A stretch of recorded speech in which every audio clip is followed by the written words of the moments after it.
Hello, how are you? Welcome to the second edition of the World Circular Economy Summit. We would like to welcome you to the space called Circular Experiences. We're going to share ideas, experiences that are innovative, that allow us to understand and to create new business models. Business models in circular economy that favor a sustainable development by increasing competitivity and improving the quality of life of citizens. Welcome again to Circular Experiences. We will share 2 days of exchange with different productive sectors. We will have discussions on the transition towards circular processes in small and medium companies. We'll try topics such as markets, practices. We're going to know trends that give an answer to models of emerging businesses in a circular economy. And we will go deeper in key aspects for the circular transition, like the public-private partnerships, and we will uncover technological innovations.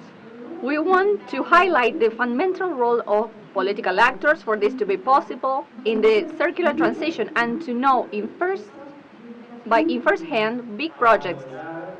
And to moderate this each panel, we have the presence of journalists of our dear city. Let's start then with the first panel of the day. We're going to talk about sustainability in the corporate culture. Our moderator is a communicator, a journalist, a radio and TV host. He is host of Siesta Animal at Radio Mitre Córdoba and of Despertate in Telefe Córdoba every morning. With you, Omar Pereira. Omar Pereira. Good morning. Thank you for being here with us. We're going to start talking a little bit about this to get to know a little bit more about the circular economy and to reflect my happy experience that I had and seeing that we are closer to a point that we can see when we see reports from other places in the world. Circular economy is the future, so without further ado, I'd like to welcome, I would like for you to give a round of applause for people who are already working with important commitment. So welcome everyone, Celeste Santiago, Director of Communication and Human Capital at Grido, Maria Le Alvarez, Director of Public Affairs and Communication and Sustainability for Coca-Cola, Argentina and Uruguay, Sven Richard, Regional Head for Latin America for Geocycle Wholesome, which is a lead waste management company, Eda Naranjo Granja, Head of Sustainability at the Trabacandina, and Luciana Fernandez, the R&D and I, coordinator of for Juan Blangino. We have some more people, but we're going to we're missing, but we're going to start. I would like to tell you that each of our participants are going to tell you a little bit about the work that they have been doing in circular economy, and we will ask some questions and talk a little bit about this. So let's start. Well, I am not Maria Leal, as you may notice. Yes, there was a change there. She couldn't make it today, so I will be her replacement. I'm Enrique Pérez Esteves from Coca-Cola in Argentina, and I'm representing the company of Coca-Cola and Mariel Alvarez, who couldn't be here today with us. I don't know if maybe we should start with the presentation. Shall we? There is a presentation that I would like to show. Okay.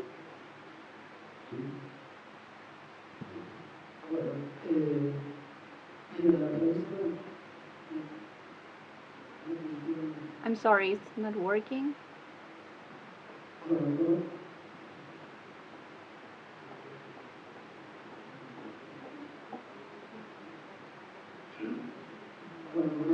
As I said before, I'm in representation of the Coca-Cola company. I belong to the bottlers Embotelladora Andina Argentina. We're one of the 4 bottlers that make up the system of Coca-Cola in Argentina. We serve 13 provinces in the north, in the center, Cuyo, Litoral, South, and Patagonia. And today we have a project that was promoted by Coca-Cola Company that is a world without waste.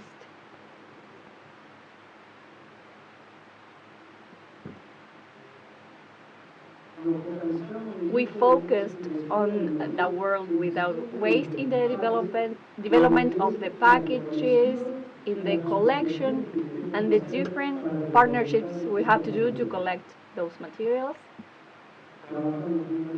We specifically work on the returnable bottles and the life circuit that we know of consumers that go to the convenience stores with the empty bottle and they get the full one. The returnable bottles are the most sustainable ones. Today, a bottle that goes to the street are 14 bottles less of PET bottles that are in the market. And on the other hand, we have our PET bottles or PET bottles that we want to recycle, and for that we're doing several partnerships. We said that we work in the design of our returnable packages. Today our bottle was painted with ACL, so it was very hard for us to recycle. To recycle, we had to cut that section where we had the logo of Coca-Cola, and after that we could do it. So we changed that design to a unique bottle. Now, this returnable bottle is completely transparent. We take the tag, even the glue of our tags come in a way that do not contaminate the bottle, so that we can do then the recycling process of our bottles.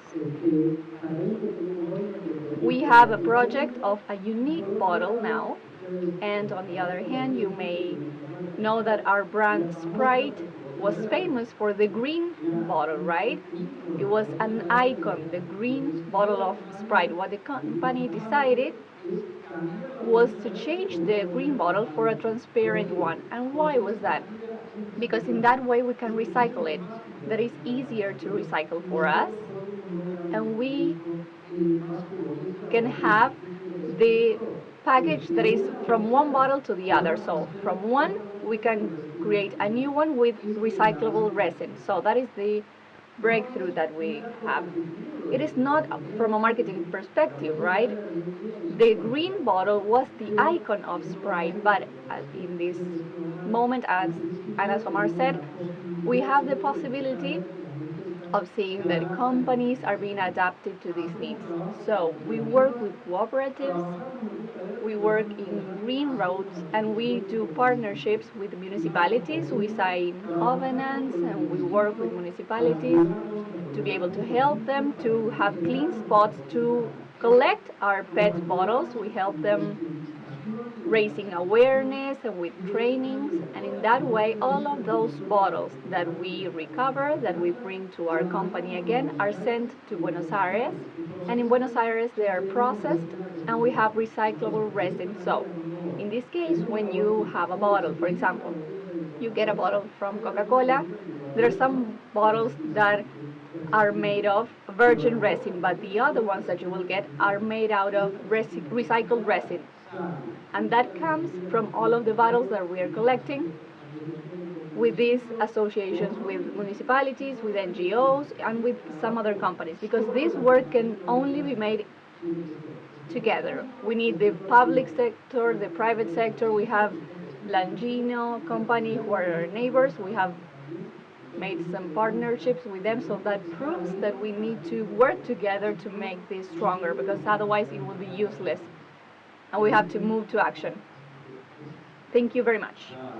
Thank you. Now we will continue talking. Now we're going to give the floor to Celeste Santiago, Director of Communication and Human Capital of Grido. Hello, Omar. Good morning. Good morning. Hello to the entire audience. We are going to start with our presentation. First of all, I want to tell you a little bit about our experience that we had as an organization and that we are very proud of. Just to tell you a little bit briefly, I need to go back to the beginning of the Grido, to the founding of Grido, when the idea was being created, and tell you a little bit about when this was born, because this has a lot to do with our purpose. We discovered that around the consumption of ice cream, we saw that there was a gratifying, magical experience that was very close to happiness. That's where our purpose was born, which was create as many happy moments that we could to as many people and as many places. That's how we started with our business strategy, which was based in creating, getting closer to people, and that's why our network is so wide. It's a network that is in all of the provinces in Argentina and also in Chile, Uruguay, and Paraguay. After 20 years, we consolidated this network, but a few years ago, we sat down and started thinking, and we discovered that there were places where we still didn't reach. We did not see that our purpose was realized. Thus, we started with this project that we call social ice cream shops via Habana. And these social ice cream shops, we propose to establish them in spaces and neighborhoods where possibilities were reduced, where there's more vulnerability, where the access is reduced as well. So we went to those neighborhoods looking for social entrepreneurs who could, hello? Okay. Who could set up their businesses in their own homes. So we got together with organizations and already consolidated figures in these places. That's when we were able to start, and we saw the potential. We created more alliances, more partnerships with Banco Santander, for example, to provide better interest rates for them to be able to access the basic elements to start these businesses.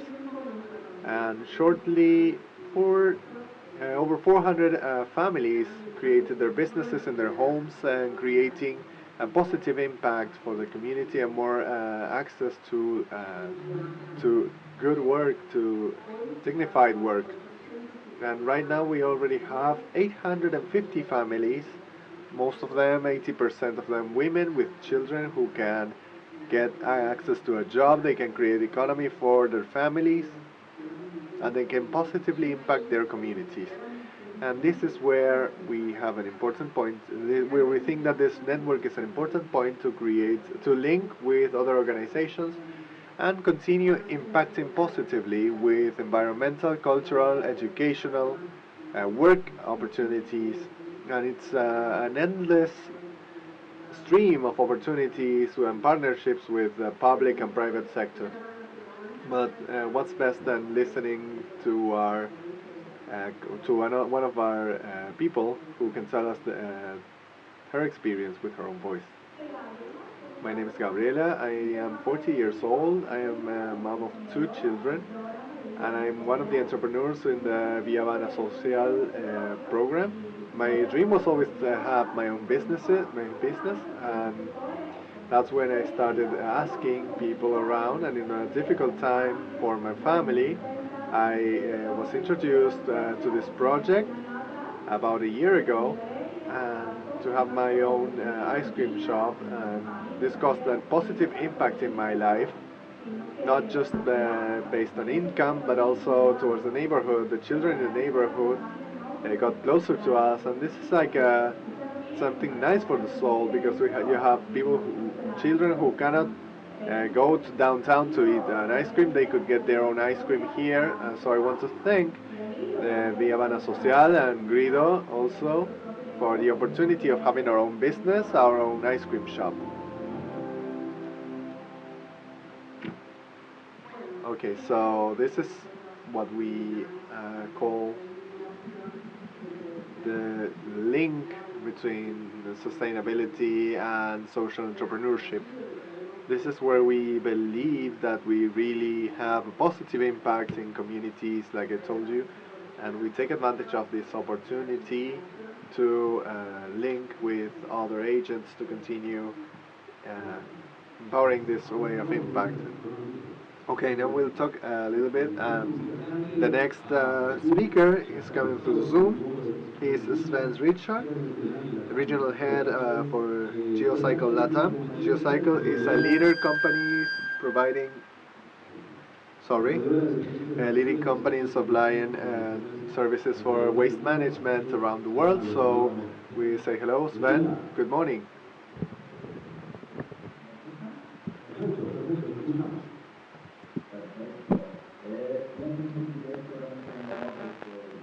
It is an honor for me being here with you in this presentation of a world-class summit.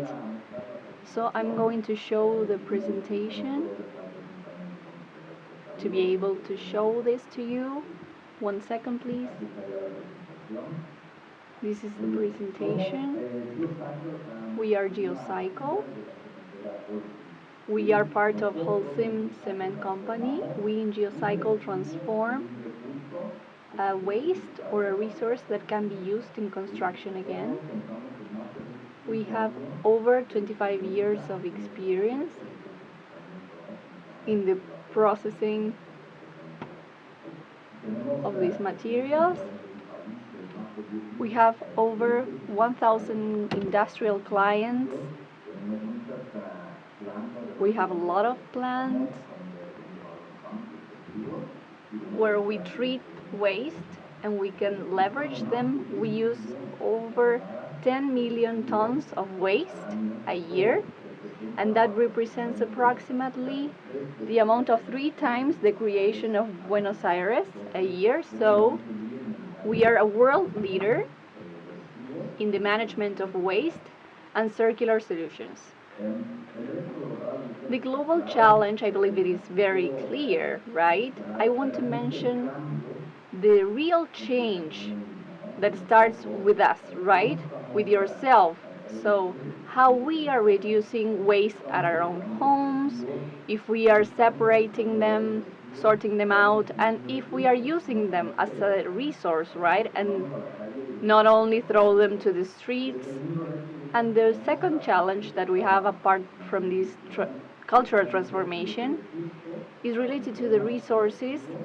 To have a better handling of waste, we need money for a good waste management. And a lot of municipalities have a great challenge. We are lacking some basic sources such as water. They do not have the resources for good handling of waste. So this has a great impact in health, in the environment, and the costs will be higher. Now, I'm going to talk about co-processing. It is the integration of the recovery of waste of the production process in the production of cement. So, waste is recovered, is recycled within the furnaces, and we integrate that into the product, into the process, so we have zero waste after processing this.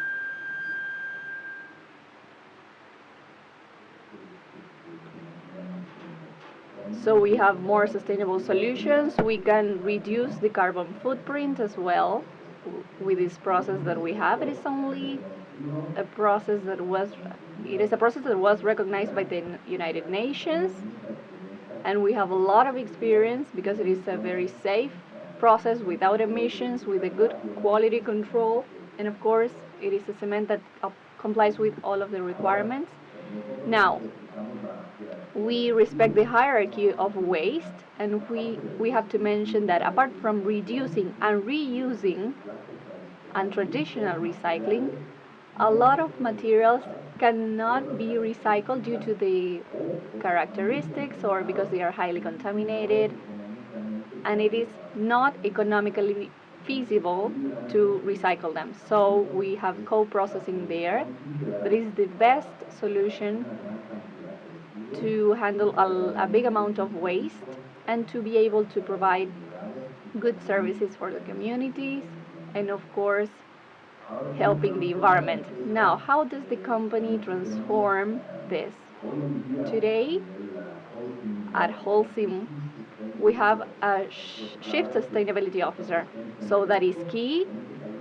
We have a strategy there at a corporate level. We have a promise of that neutral net CO2 for 2050, that is net zero. And with the pillars, as we can see here in the presentation, of circular economy is one of the most important pillars of the strategy. That has to be translated into targets that are real and materialized in long term and medium term. We need to recycle 100 millions of tons in this production process, and we also want to recover waste from the thermal processes, and we have to double these processes for 2030. We are working with circular economy in the circular buildings or construction or golden mining. So the city is a source of raw materials that is very big. So big cities produce a lot of waste, construction waste, and that can be sorted out and to used as an alternative raw material. At the same time, with efficient processes, we can integrate some other materials into the process, and there we can have products that have incorporated already recycled materials. In Europe, we have plants with 20% of raw material that is alternative and not coming from quarries.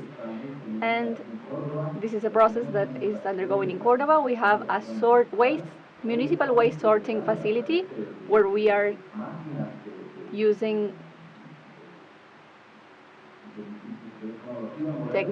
modern technology, to sort waste into inorganic waste that we can recover, and we are also working with recyclable material and co-processing.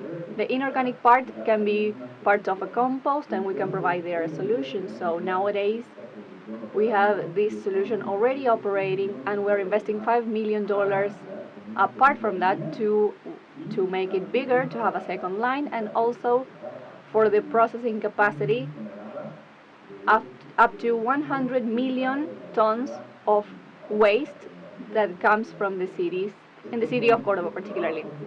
This is the work of circular economy we're focusing on in GeoCycle together with Holcim.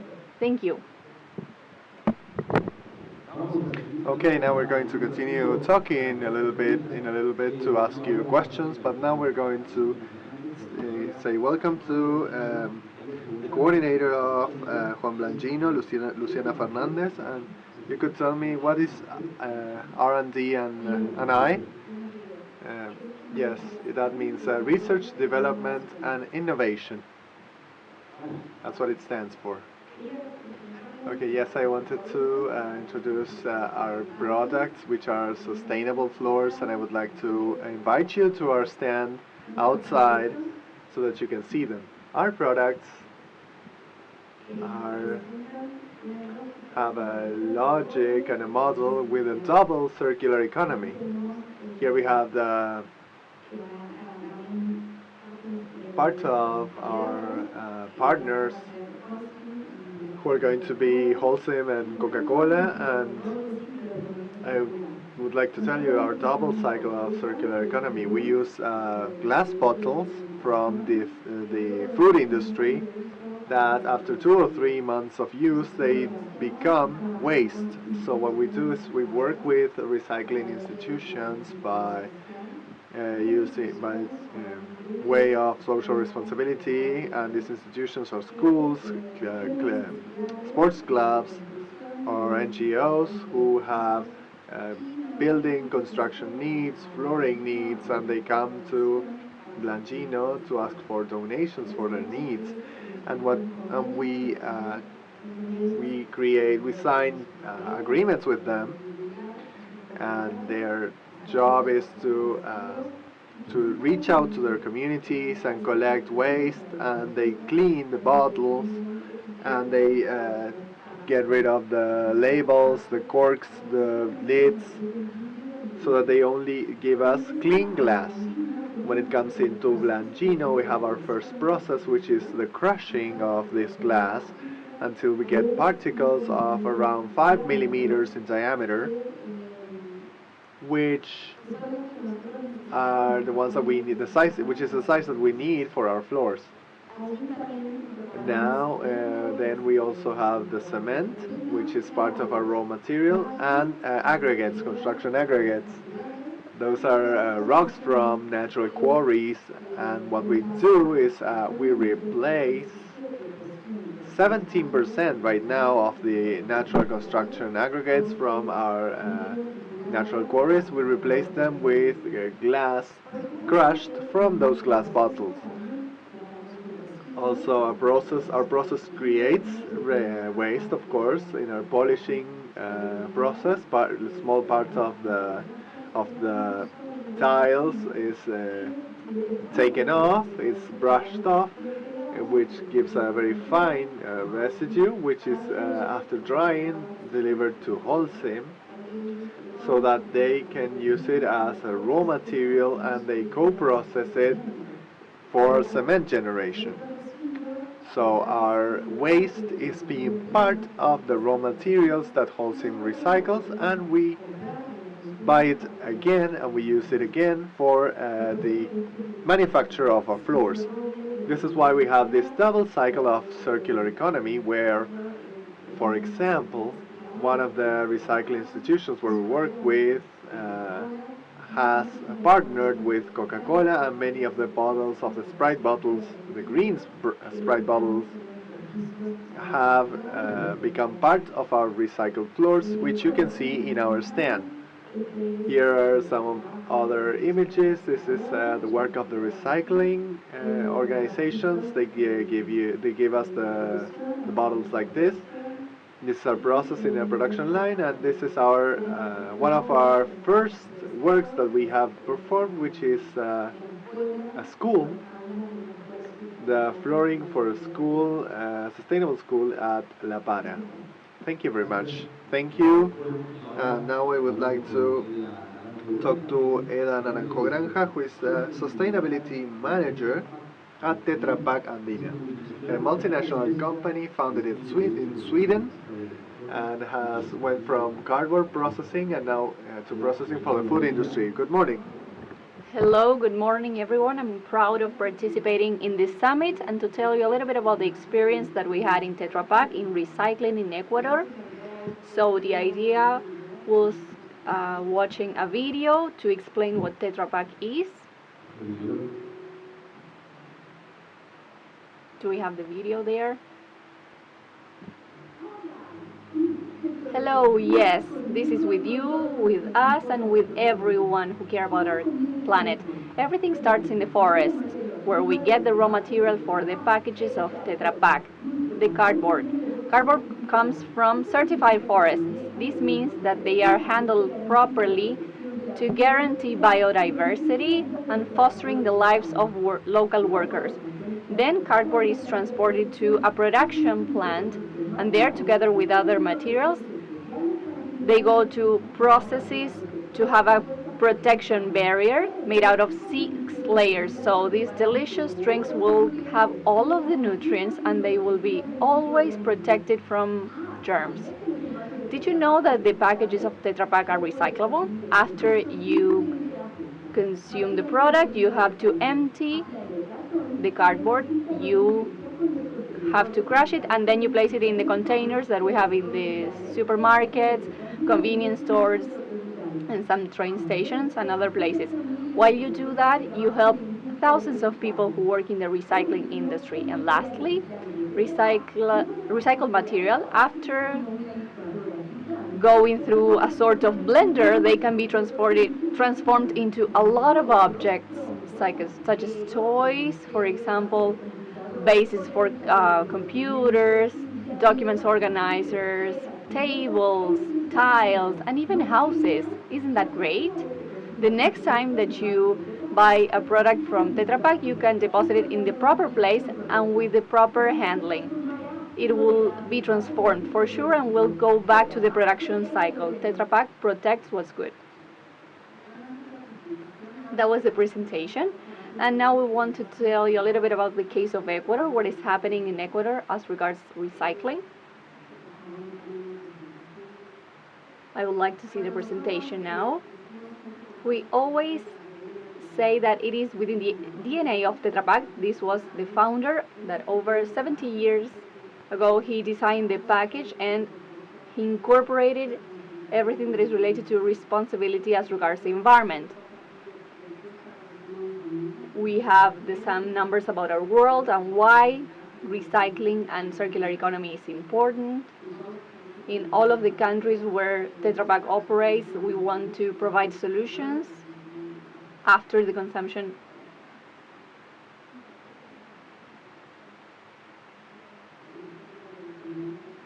This was related to circular economy. We're going to move forward for time constraint. And now,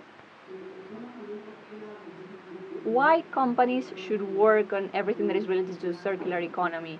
Because the pressure there exists of what is happening in the planet, so it is very important that all of the companies try to provide solutions for packages and packing and everything that we place in the market.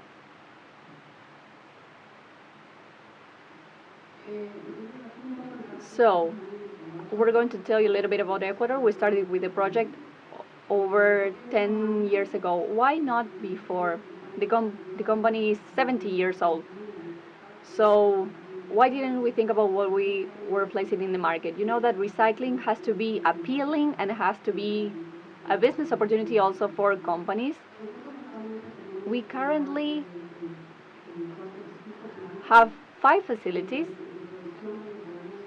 of production where we can transform 90% of everything that we place in the market. So the installed capacity is there.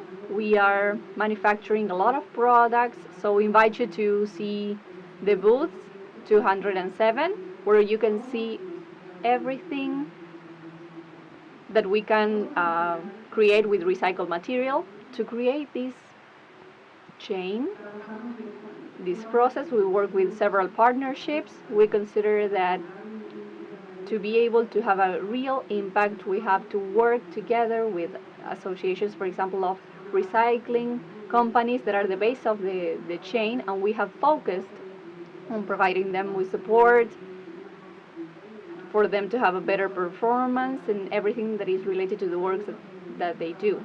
We also work with partnerships with municipalities, environment ministries. We support every management that is related to the recovery of the packages. In our country, we have no strong laws that allow us to provide more support from the consumer. These are some of the actions that we have been carrying out. We also have some stations and partnerships with supermarkets to be able to recover through them all of the materials that we can recycle or recover. I'm going over time. We have a lot to say, but I just wanted to give you some examples on what we're doing with the material. Those are materials for construction. We have complete houses, full houses, and we are really proud in Ecuador because in these 10 years that we have been strongly working in the development of this chain, we achieved to have 30% of recovery of the packages that we place in the market. So that is what I wanted to share with you today. Sorry for going over the time. No, please, we're grateful to all of you, and now we're going to talk a little bit more with some questions. I want to start with you, Enrique, if you are okay with it. I'm sorry about the issue with the presentation, the introduction. First of all, you have all been part of the process with aspects like recycling and sustainability. What growth opportunities do you have for the company? The opportunity that we have today is that if we can start recovering more PET bottles, if we can have more PET, that will allow us, as I said before, to have bottles that are made out of recycled resin. When you achieve that, what you are truly getting is having the complete cycle, and that is the important part, because the bottle is not there thrown away on the street, but it goes back to being a bottle again. So I think that there we have an opportunity, and this is what people are asking us to do. And that's what do you need to recover more? Well, what I said before, working alone in isolation is not useful. We need to go together with municipalities, and that is what we're doing. We need to sign agreements with municipalities and to invest in machines, in sorting lines. So in that way, we're going to be able to collect more PET bottles, and we will be able to have more recycled resin bottles. And everything starts with these movements. We need to create awareness, right? Yes, raising awareness is of high importance. Today, the youth, people who are under 13, 14, teach us a lot. So if you throw a bottle to the street, they will hate you for life. So that is important. We have an entire generation that is coming that is more aware of this. So when you work with municipalities, you not only have a clean collection point, you help them raise awareness for the consumer so that we don't throw away the bottles. We place it where we should place it, and then it can go back to be a bottle again. So plastic is not a bad thing. We need to know how to treat it, and to treat it we need to raise awareness. Okay, Celeste, I wanted to ask you about social responsibility and sustainability. They go hand in hand. Do you agree with this?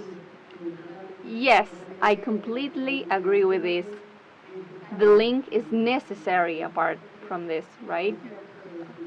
This concept of circularity has to be included in all of the chains, in all of the parts of the cycle. We also believe that the perspective in these issues is more of a cultural shift, right? So from there,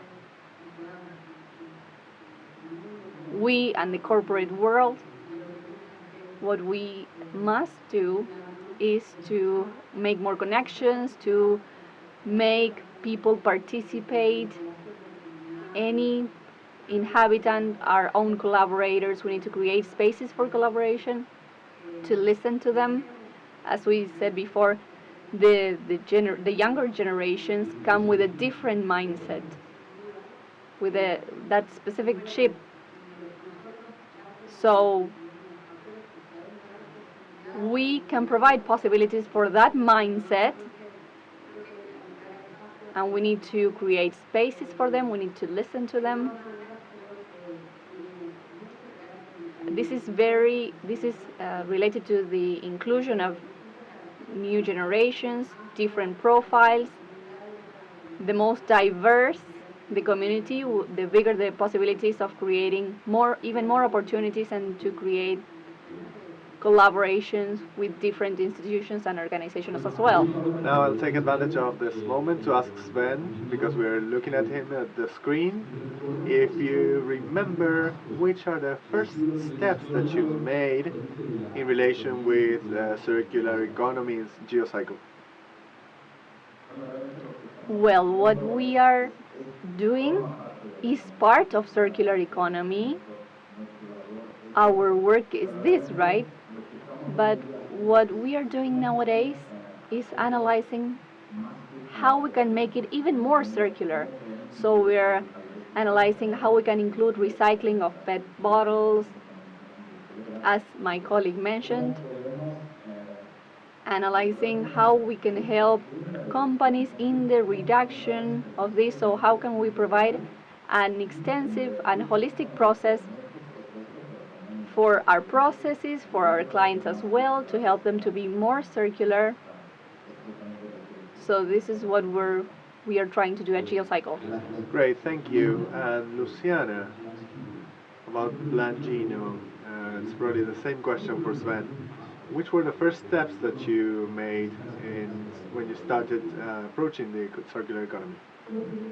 The first steps were made starting to use our own waste, and which were the different uses that we could give to them, committed to our environment, and then we created an initiative of having a specific product for the municipality of La Para, that is a sustainable municipality, and the idea came up of using glass on our floors.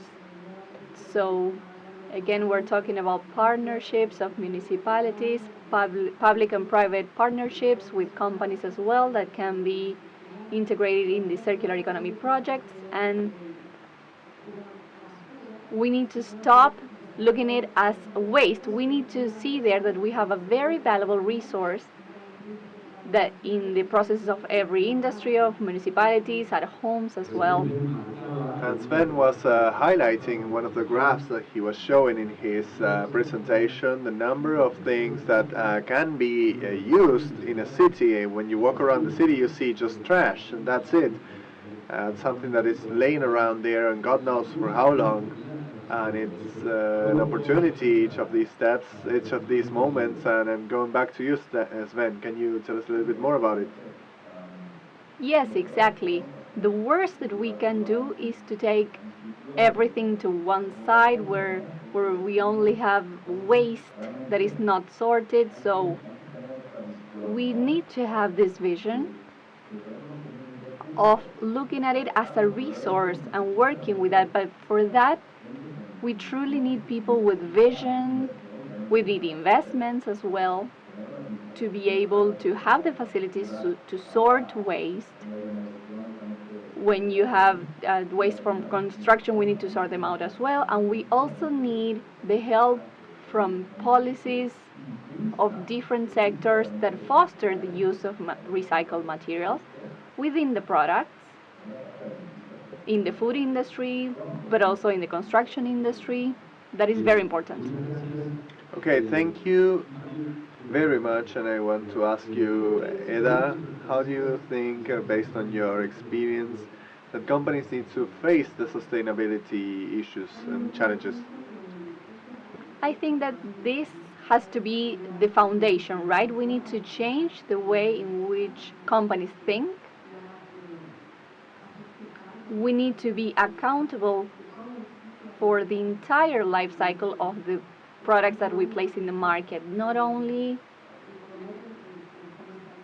marketing any type of product that we have and then there lays our responsibility. That is not the case. We need to make the entire cycle of packaging. We need to observe and improve that cycle up to the end stage that will be recycling, so recovering the materials as well.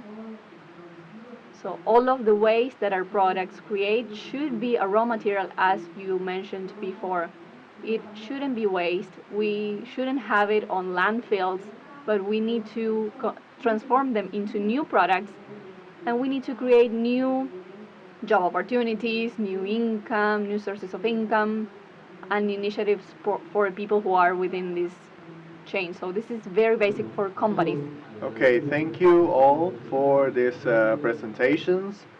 Most of all, I'm thankful for all the commitment that I see in the companies for this change that is necessary and urgent that the planet needs. So thank you very much, and I would like to give an applause, a round of applause for all of them. Thank you, Sven, also, and I'll send you a big hug. We would like to thank the guests of the first panel of the day. So you inaugurated this. Congratulations, and congratulations to the moderator, Omar Pereira, of course, who will stay here because we continue. Of course, we're getting ready to move on to the second panel of guests, who's going to be about sustainability and corporate culture. And now we want to tell you that this edition of the second World Circular Economy Summit is organized by the City of Cordoba through the Bio Cordoba agency. And we want to tell you that simultaneously and a few meters away we have the World Fair of Circular Economy. You can go there. And now we're ready to continue enjoying the second cycle of the sustainability in corporate culture, moderated by Omar Pereira. I would like to welcome Ezequiel Hernan Maidana, Management of Spaces and Service Projects at Naranja X, Now we're going to welcome also Diego Sabat, Director of Legal Affairs and Institutional Relations of the Libertad, Cristina Barrientos, Head of Institutional Relations of Aguas Cordobesas, and Mauricio de Abate, Technical Manager of Energy Performance at Veolia. Thank you all for being here. We're going to start like we did in the previous panel. Each one of you are going to do the presentation, 5 minutes of your presentation, and then we go through a round of questions. Shall we start? Hello everyone, I would like to start with a video that we prepared for this occasion. So I'm glad I can share this with you.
Well, I invite you to this, and let's give an applause about this because the program we're going to tell you about is amazing.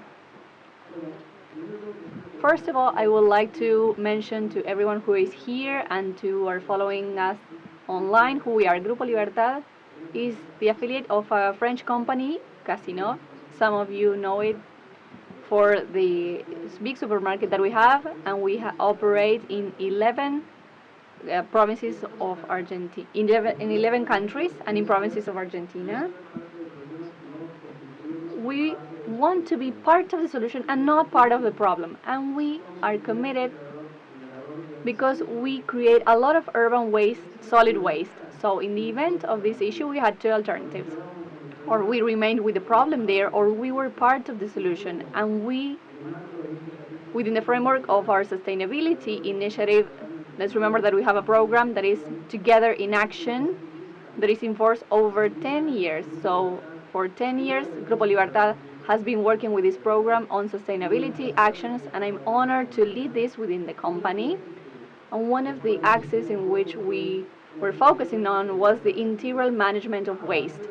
So from this problem, the first thing that we did was to review the entire processes that we had. We wanted to know the waste generation that we had with one specific goal: to reduce the amount of waste that the company was sending to the landfill. And the first experience was in the province of Córdoba. From there, in that problem of working with differentiated sorting of waste, we realized that the waste in this circular economy framework stopped being garbage. It became part of new products, and we started with the circular economy framework. Today we can say that what we had before as waste in landfill, we can transform into new products that we use in our business administration, the headquarters, with different bins, different products that we create, and we have a lot of ideas to implement, to be able to recover those waste and to turn them into products. We didn't do this alone. I have to highlight this. What we created was a commitment to our collaborators and with the entire providers that we had in the value chain. If something very important in a retail company such as ours is that we have a number of providers, so together with them, we created what we called a pact. We made a circular pact with a very specific goal. As my presentation is short, I would like to tell you a summarized version. In 2021, we did all the surveys, and we implemented in supermarkets that we have in the province of Córdoba, some spots. In 2022, we're in full processes of implementing a program, and by the end of the year, all of the commercial stores in the entire country will have implemented the extensive or comprehensive waste management. So we want to reuse that waste, and we want to continue to improve reducing waste in landfills and having different alliances for a public-private joint or partnership. I'm going to share this. I would like to say that I'm very happy for this project, and I would like to thank for the commitment of all of the 3,500 employees that we have in the entire country. Thank you. Thank you, and we're going to talk now with Ezequiel. We are going to talk a little bit about Naranja X. Good morning, everyone. I'm going to tell you a little bit about what our organization is about. Naranja X is born as a startup. It was a sports store first, and it became the largest credit card issuer in the country. And right now we're a platform, a massive access platform for buying financial products and services. I'm not going to extend a little bit anymore in telling you about Naranja, but rather we're going to talk about our strategy. We have three main axes. First one is that the interpretation of data of our whole operation by processing them and calculating them as greenhouse gas emissions. Then we create actions and plans for the mitigation of these emissions, and we create actions to compensate for those emissions that we cannot mitigate. That's why last year, 2021, I'm very proud of this, we became the first carbon neutral fintech in Argentina, and this is not something that happened overnight, and we have been part of a great team. We have great collaborators from the entire company in 13 different areas, which gives us a very wide multidisciplinary outlook. We have a network, an internal and external network, that is very effective in carrying out these activities. And we have different fronts. First of all, we mitigate our footprint, our waste. We have 173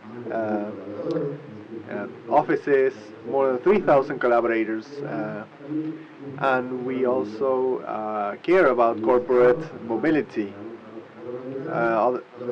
We also, other than being carbon neutral, we also installed solar panels at our main offices. We reduced the paper consumption, and we improved the quality of the paper that we consume. We're right now using NAT pages. They are not bleached. We understand that bleached papers are one of the main processes that create emissions, greenhouse gas emissions. So, as I told you, we are managing waste as well. We have 40% of our offices with waste separation that allow us to collaborate with different sectors, and we want to reach 100% of our offices this year. I'm very proud of being part of this team and being able to tell you what we are doing. And I also want to tell you about the challenge that we have right now. We understand that this sustainable outlook is not something fashionable, it's not a fad from the last few years, but we've been able to verify the benefits and finding the threefold impact of our actions: the environmental, the economic, and the social impact of our actions. Our challenge is also about improving the value chain, as I said, and getting the support of our suppliers and doing joint operations with the municipalities in the cities we are working with. We need to create a network to do so, and basically this is what we are doing from Naranja, and we are open to all the questions that you may have and all your contributions. There's a little video if you want to show it. Carbon footprint. What do you think when you see this? Something like this or this? Okay, yeah, but for large industries and extractivist industries have a lot to do with this. But also everything that we do every day, you, me, and everyone, have a carbon footprint in the planet. All of us emit greenhouse gases. From the Industrial Revolution, the concentration of these gases, which CO2 is the main one, has been increasing. And with it, the planet's temperature has increased. So we're good. The good news is that according to the Intergovernmental Panel for Climate Change, we are still in time for the planet to still be a place that we can live in. But we need to act now. Companies are part of the problem, but we can also be part of the solution. What are we doing from Naranja X? On the one hand, we're neutralizing our carbon footprint. We measure, we reduce, and we compensate our direct emissions and our indirect emissions. This is how we became the first carbon neutral fintech in Argentina. On the other hand, we also support environmental impact associations for actions of conservation and renewal of ecosystems and to foster their impact in our communities. We know that this is just the beginning and we need to do a lot more. At Naranja X, we like to think that we are the best place to create an impact in the planet and in millions of people, because business and impact can go hand in hand. It's time to think out of the box, like we can do, like we know how to do, and what change can you start from your place? Thank you. Thank you, and now we're moving on to Cristina Barrientos from Aguas Cordobesas. We're going to listen to her presentation.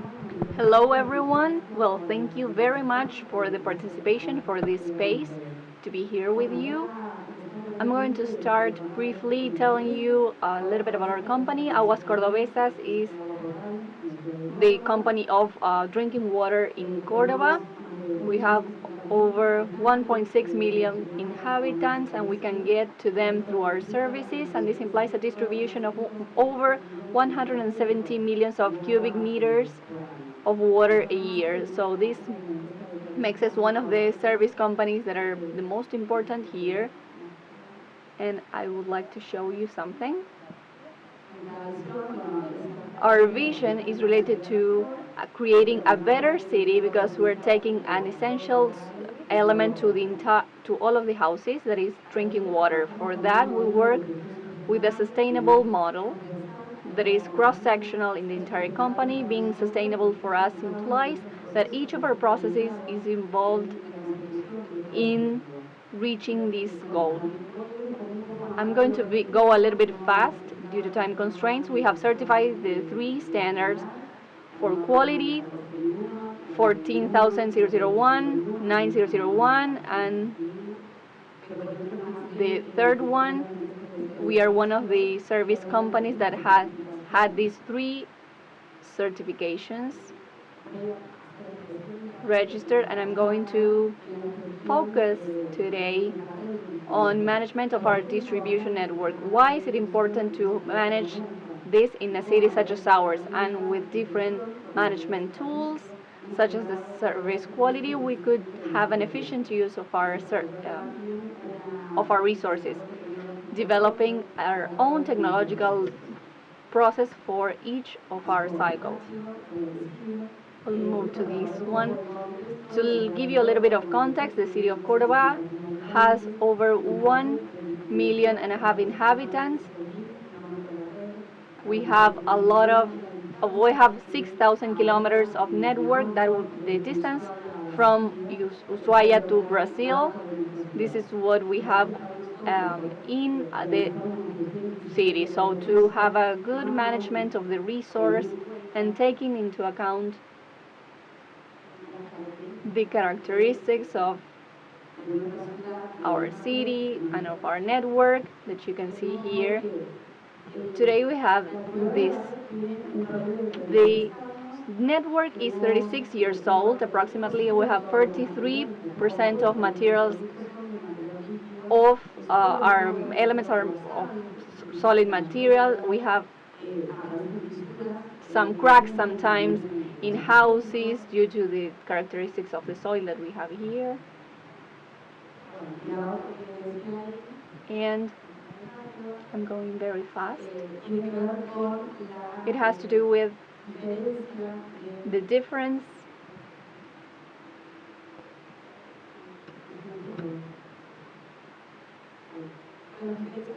with the different topographical features that we have. From the highest point and the lowest point of the city, we have practically 170 meters of difference. So we need lifting stations that take up a lot of energy to be able to have the pressure that is required for each of these places. So this is our context, and for this we need to have an efficient management of the distribution network. This management has international criteria, so in Córdoba and in the world we manage the water in this way with these recommendations provided by these organizations. It has to do with an efficient management to be able to anticipate, to look for leaks, and to have an early detection taking into account the context that we are in, and of course the resolution or solving. Once we have the information, we need to be able to provide answers very fast and in a very accurate manner to be able to take care of the resource. In this case, our company, and I have here in this room engineer Serra, that is responsible for the management department. We developed a management model that, as you can see in this presentation, is in charge of doing this early detection through telemeasurements, integration of all of the information, automation, and anticipation. Why? As I said before, to have an efficient solution making processes taking care of this resource, which are the results that we have so far. If we see the energy efficiency during the last year, we have had a 12% savings, so this is equivalent to the consumption that we will need for 600 households. Then we have the reduction of leaks, we improved to 17%, and also the reduction of external notices. So being able to anticipate and to detect as soon as possible all of these incidents also reduced by 26% those notices. What we also do is to monitor the satisfaction from our clients with the use of the pressures, and what you can see in this chart is that levels exceed 80% the satisfaction level of customers. So these are some other activities that we carry out. These are materials recovered in Aguas Cordobesas, and it is a bit heavy, but I wanted to show you one of the products that we developed. This is in collaboration with different organizations such as Blangino, that was here before, and Circularis, that is a company that helps us with the recovery.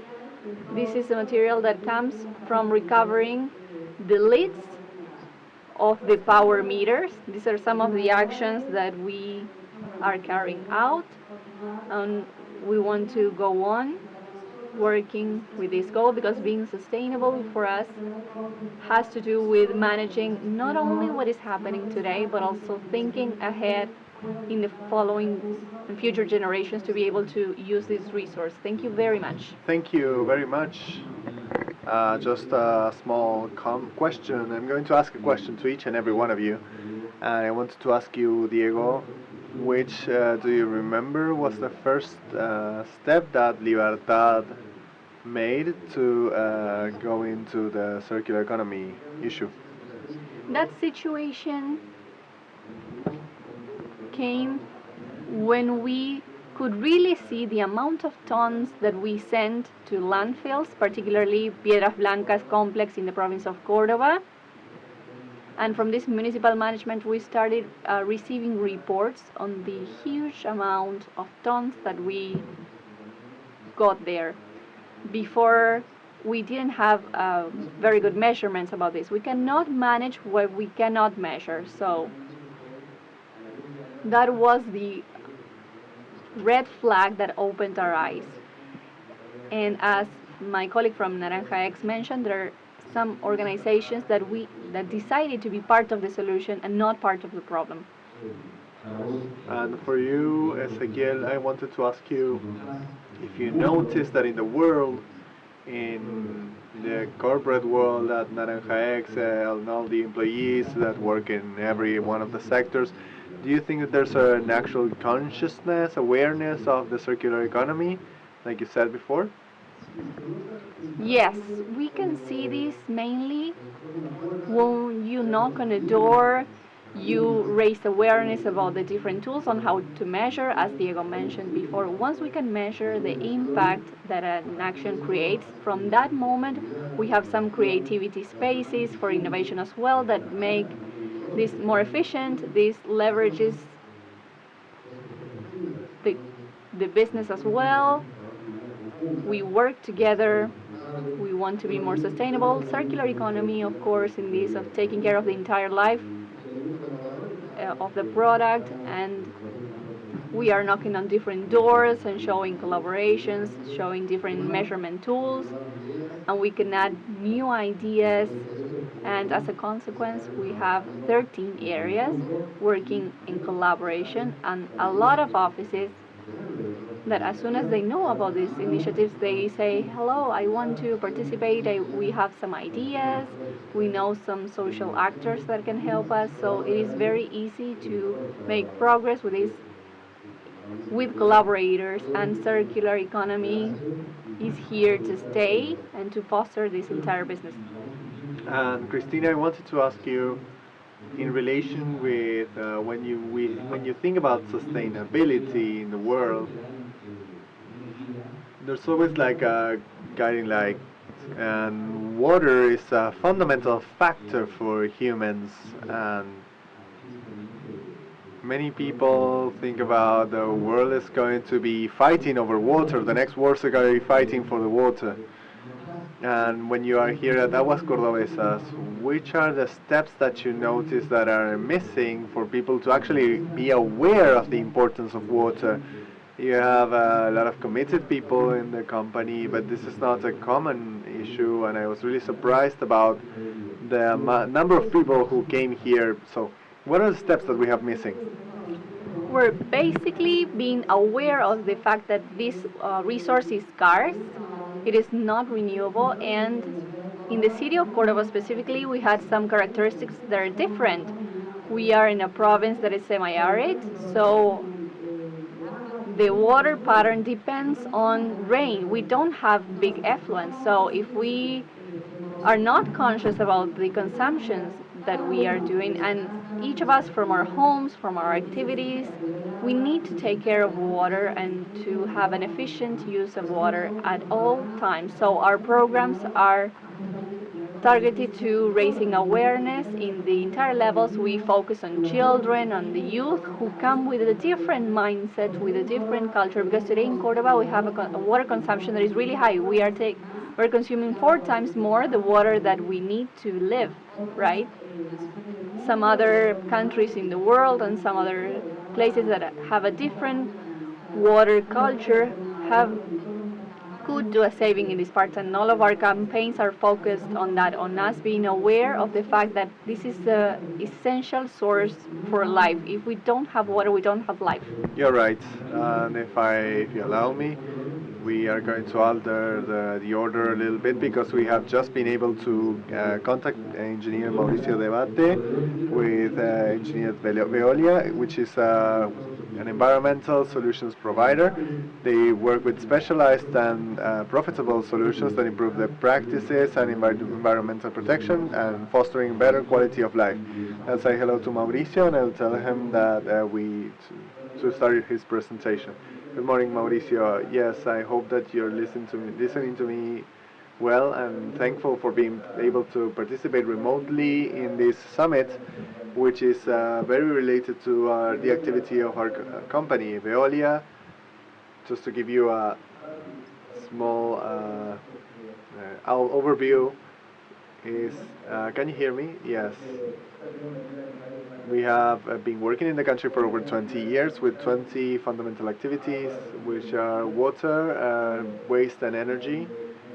and our main activity is always taken us from the start of the operations in the country to think about circular economy as one of the axes for one of the pillars of our development.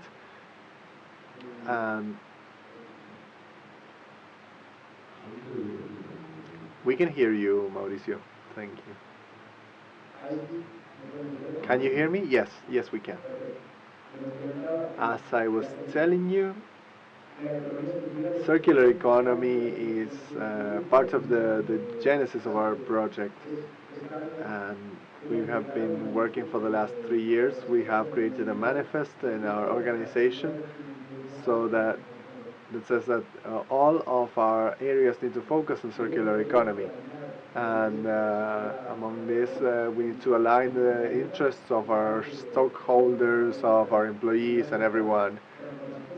We need to create this accelerated transformation that needs, for people that need a place to live. And in Argentina, mainly through having gone through the pandemic and other difficult development periods, so it was a challenge to develop a circular economy locally.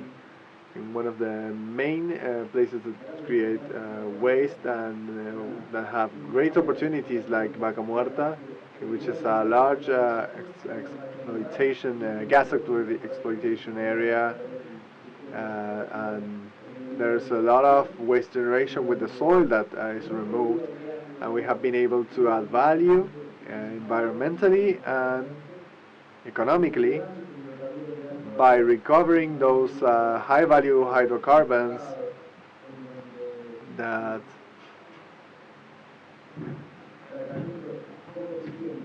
where we saw that there was a non-efficient treatment and created a very large footprint in the planet. We have been able to bring zero-emission technology where we have an effective separation of these imported hydrocarbons for reuse on site. This reuse not only allows to use the hydrocarbon, but also to obtain water for industrial use and to be able to improve on the original plans. We've seen a great impact, and the main axis of the development allows us to align interests, which has caused that we have seen an impact with circular economy. That means adding value by reusing products that are of a high operational demand, like in this case, and giving traceability for the development from one end to another.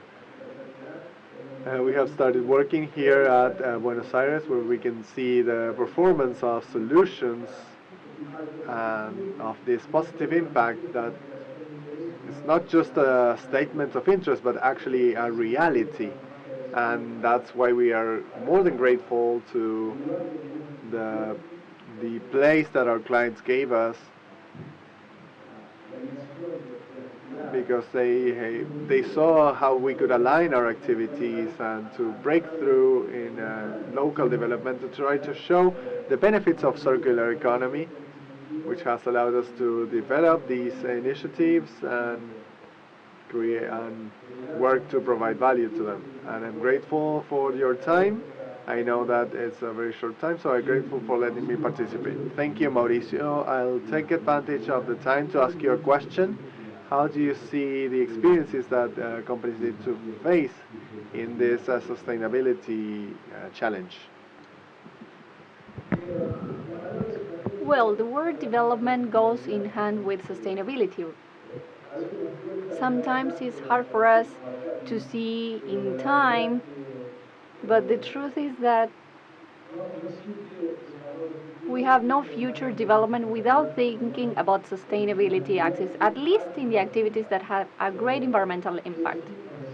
So that demands us to raise the bar, to widen the horizons, to understand today, to understand where we're going, how we're going to go there, and the condition of our planet in the future. So for Veolia internally, we had a period of a lot of analysis to be able to understand what to do and how to do so. We needed sustainable solutions also in the activities that have a negative impact, for example, on the carbon balance and environmental issues.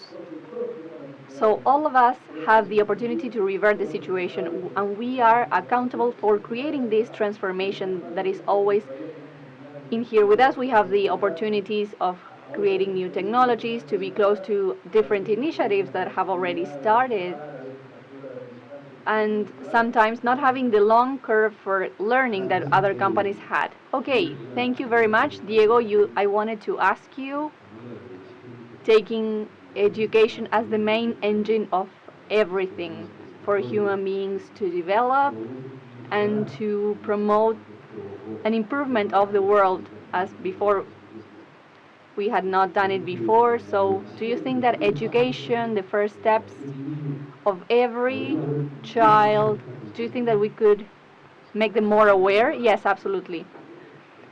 I think it is very essential when it comes to awareness and culture in our management of waste.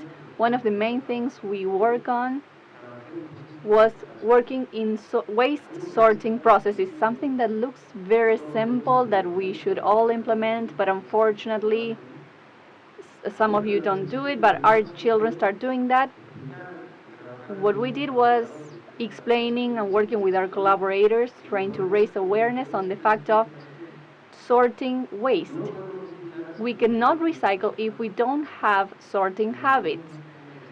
Let's imagine this situation in a company. So the main inputs that we have when you go to any commercial facility or supermarket, what you have to know is that each of those products come in packagings, in nylon, cardboard, and those are highly significant volumes.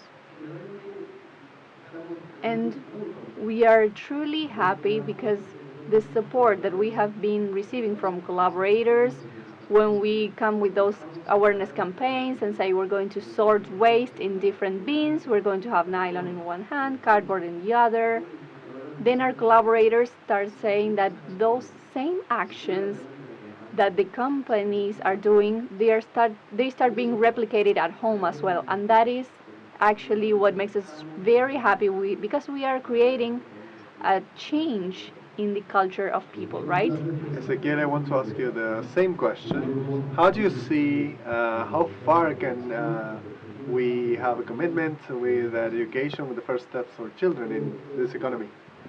I believe that children come with a different mindset, different from ours. They understand the needs of sorting waste.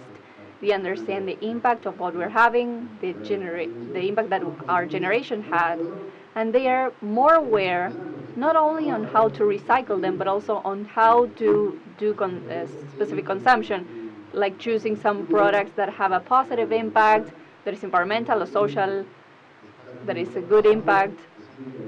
We need to keep on working with this. We're doing a great job, but we want to go forward, and we want to show these next generations and the current generations, right, that are in different companies, that we can be sustainable, that it does not go against businesses, and we need to promote this culture in collaborations with the educational sectors and with companies. Same question, Cristina. Well, I agree with everything that has been said. When you want to create a different culture, you must start with education. We have a program that is water ambassadors, and it is surprising when you see some kids at school trying to see the program, and when they come to the facility to understand the entire purifying process, how we get water and how water goes out of the premises, the first things that they say, and parents also tell us, is that they say, okay, you need to take a very quick shower, please close the tap. And those small actions that we may take every day can contribute to taking care of this resource. So I'm completely convinced that it is related to education, and we try to get to the most to the biggest populations as well.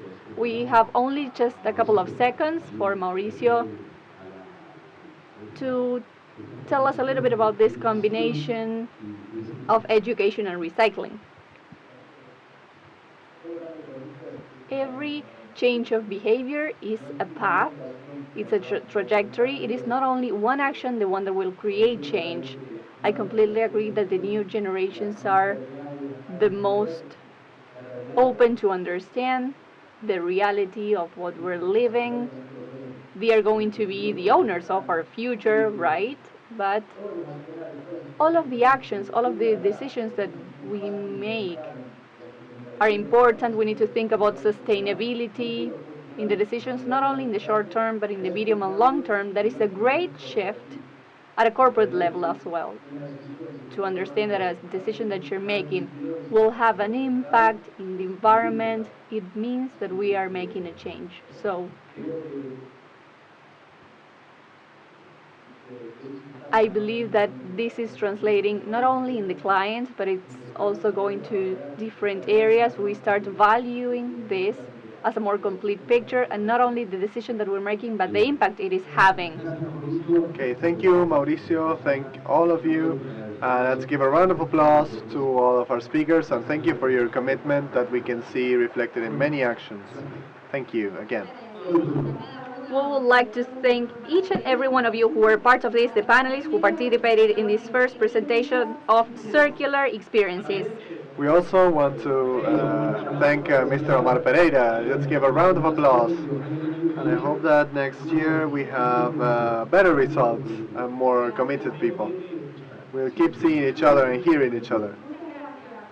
Thank you very much. We ask everyone here to share their pictures through the hashtag Revolución Circular, hashtag Córdoba Capital, and or hashtag Economía Circular.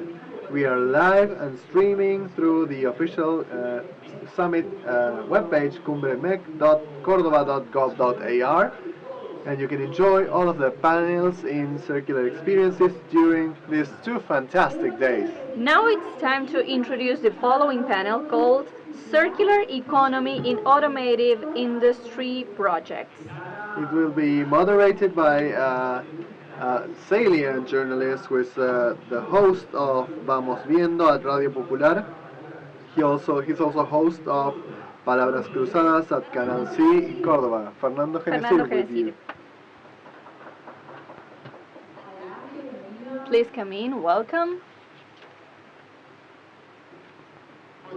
Okay, thank you very much. Good morning, everyone. And I'm very grateful for this invitation to moderate this panel. I'm going to introduce our speakers today. First of all, we have Santiago Celar, who is responsible of the scrap area at Toyota Argentina. Good morning, thank you for being here with us. And also Federico Giacomelli, who is a partner at Ecovalor. We're grateful for your presence. We have great expectations of hearing you both. I'm going to broaden a little bit more. Santiago Celar, who is the head of the scrap area at Toyota Argentina, is going to talk about how Toyota, from its circular economy project, has integrated into popular economies in the market. So that is the formal employees of their value chain. And Federico Giacomelli is the CEO of Giacomelli's Sociedad Anónima, a company that was founded in 1987 by Antonio Giacomelli, which creates automotive parts made of rubber for light and heavy industry, as well as for the air industry, the military and railroad industry, with 180 collaborators. We have 5 minutes for each of you. Then we'll talk, we'll ask some questions. I'll start with you, Santiago. Hello, everyone. First of all, thank you very much for this invitation. It is an honor for me that we have this World Summit on Circular Economy in Argentina, in our country. So, well, we from Toyota Argentina, we will show you a PowerPoint presentation about a program on circular economy that we launched 1 year ago, where we identified from continuous improvement that we had a processing of 46 tons a day of waste with a recycle rate that was very high. And we said, okay, let's go to with continuous improvement. We want to expand that model of waste management and add it to the value chain, mainly with three actions in particular. The first action is the one related to waste created in our value chain. We wanted to develop what we called car parts of Toyota Hilux that complied with this. So today we have 8 auto parts of Toyota Hilux that are made out of waste from our value chain that we use as raw material. Among them we have, for example, polypropylene that is for the bumpers, injections, some instruments of panels of the torpedoes of the vehicles, what we use for antennas of Toyota Hilux. We're having a little bit of a delay in the presentation. Also, as regards the uniforms that we use, we create the soundproof panels from the old and used clothes from our employees, and from that value chain we could create different car parts.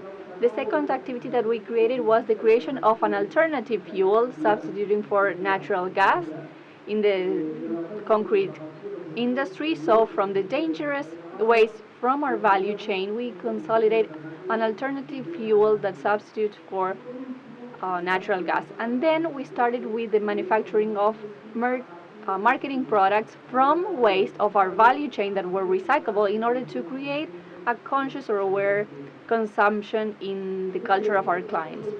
That project takes more than 15,000 kilos of waste coming from our value chain, and we could reduce over 20% of our indicator of waste generation to one of our providers. We could reduce 70% of the waste generation. We could create alternative fuels as substitutes for a lot of cubic meters of gas. And some very important aspects, by means of this circular economy project, we could reduce $5.03 per vehicle that we create. So our Toyota Hilux is $5 less expensive in the generation, in the production, based on a circular economy project where we had zero investments and has a great impact in the core of the company. So circular economy in the business industry is a competitive advantage that makes us be more competitive as well. Toyota Argentina could reach different exportation markets in Latin America thanks to those activities of reduction of costs as well.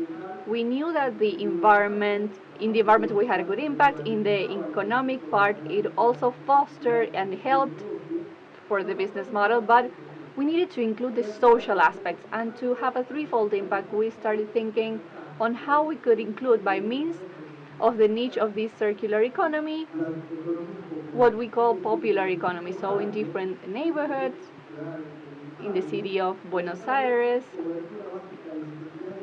taking a look at different needs that weren't covered to be able to have a formal work. So we started to do different initiatives with popular actors. We delivered this recyclable waste to create bags, for example, or to create different type of products to hold mates, for example, that then we sell. So in there we could make the job of popular economies formal and add it into the value chain of Toyota Argentina, and really having a threefold impact. So circular economy in businesses represent the preservation of the environment, the social inclusion, the integration in the value chain of formal work, and also competitiveness. So we have the threefold impact just on time with the 5 minutes that we have for our presentation. Thank you very much. Okay. Now, thank you, Santiago. I want to ask you a lot of questions, but that's going to come later. and that's going to come in the moment when we start our discussion after we hear Federico Giacomelli, who is a partner at Ecovalor. Good morning, everyone. As Turco Genesir said, I come from a family company from rubber parts, and also that's the introduction is because that's the idea where Ecovalor was born. That was to crush the scrap from our family company. And I said we need to do something with this waste.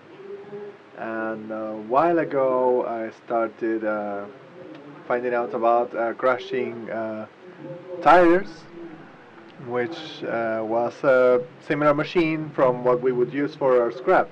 So when I started looking at the prices, the partners, they definitely refused energetically because it was very expensive, and our scrap was very few kilos per month. It was around 10 minutes to 15 minutes of the machine being at work, so the cash flow issue was very difficult, and recovering the investment, the return on the investment was very difficult. So along the times, Córdoba started focusing on the scrap, on the waste, and waste is divided among dangerous waste and non-hazardous waste. So rubber is and tires, even though they are non-hazardous, they're very large.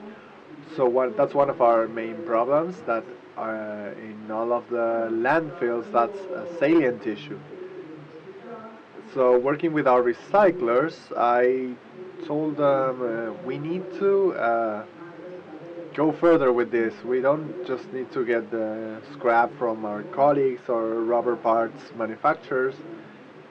We need to work with people who create cars, with car manufacturers, because we could use the scrap from cars to create many other products. So they told me, okay, let's go, let's do this, let's get together with some more people and see what we can do. And that was the birth of Ecovalor, with this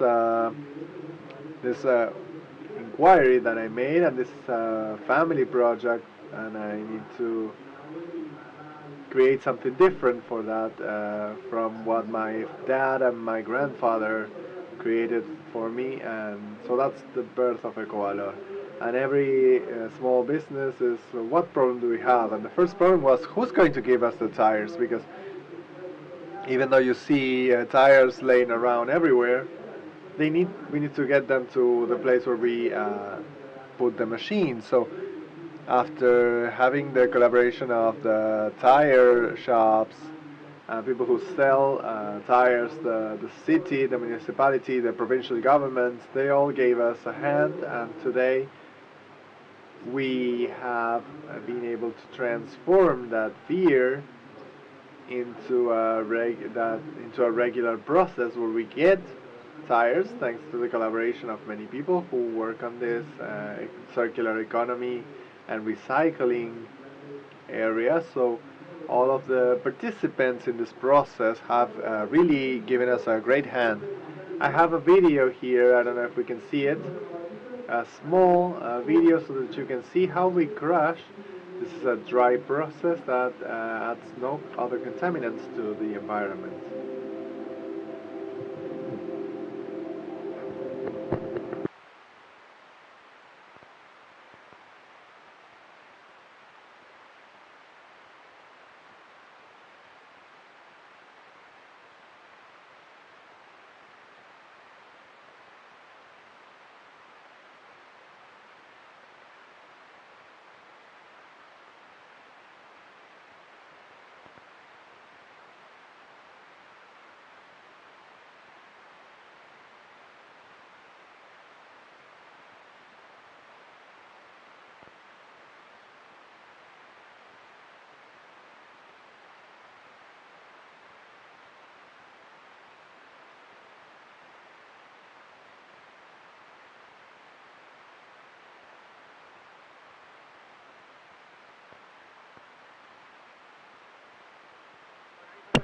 Okay, quickly we could see the process of crushing. You have different grain sizes. And we have dust or flour. We have 1 to 3 millimeters or 3 to 6 millimeters. And we have every day we have new applications. We have soft floors for children, for soccer fields, and now we're moving to asphalt and other areas in Argentina. Okay, thank you, everyone. All of you worked with your time, with your allotted time, and now some questions. If somebody else wants to ask a question, I don't know if I'm going out of my lines, but I try to be a vehicle between you and the presenters. I also have some questions, but my first question is, how long have you been developing this task at Toyota and at Ecovalor? Well, in Toyota for over a year, we started with this innovation program on circular economy. It came out from a request from Takio Toyota. He understood that we need to have some versatility. The production models are changing. Our clients are changing as regards what they want, not only an asset, but also a mobility. So we started rethinking the way in which we did businesses, and a year ago, in an innovation program launched by Human Resources, each employee had the opportunity to submit a project, and from there we started with this circular economy program. And in this case, well, you mentioned a little bit about this, 1 year and a half it was for us.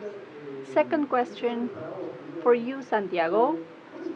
What is the role of companies in general terms, Toyota in particular, in circular economy? Well, it's a very good question.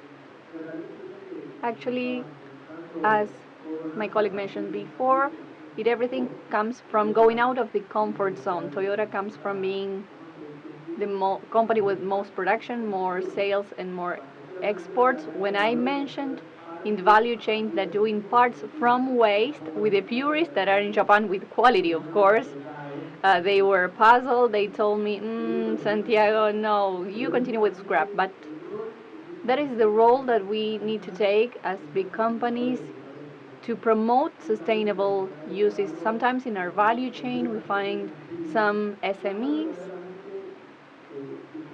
and their priorities is economic survival.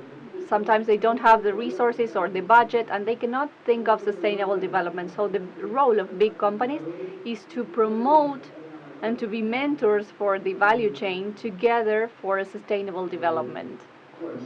Well, do you have any questions from the audience? Maybe you can raise your hand.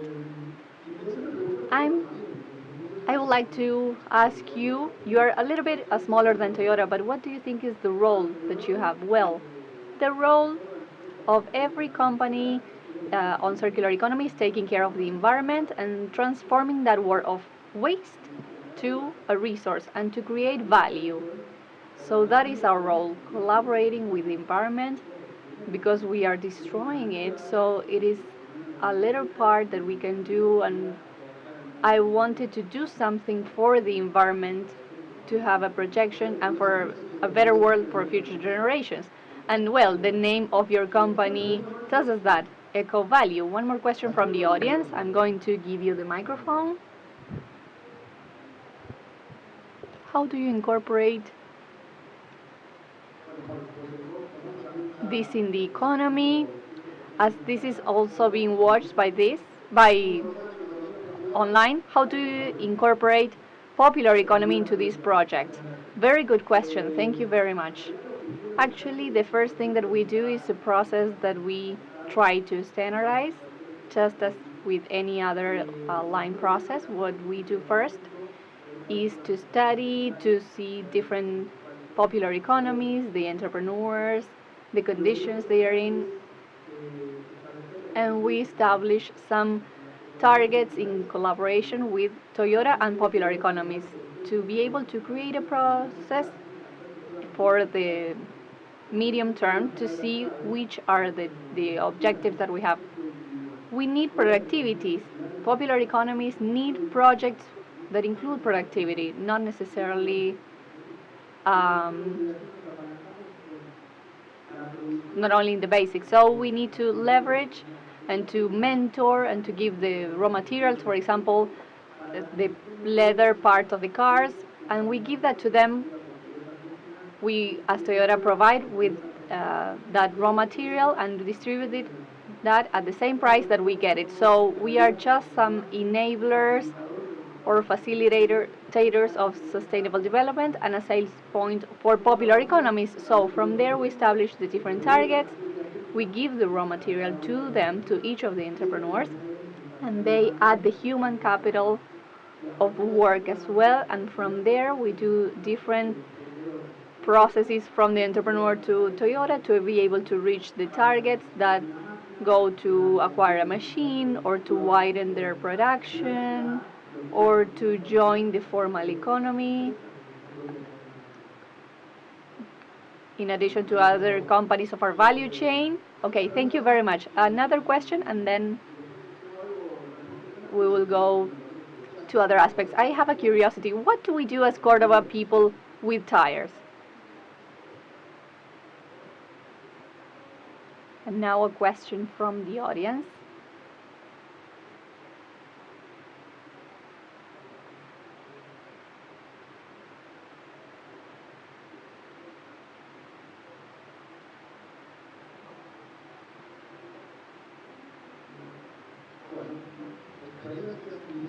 Similar experiences that you may had in some different places. In this case, you are from Rio Cuarto.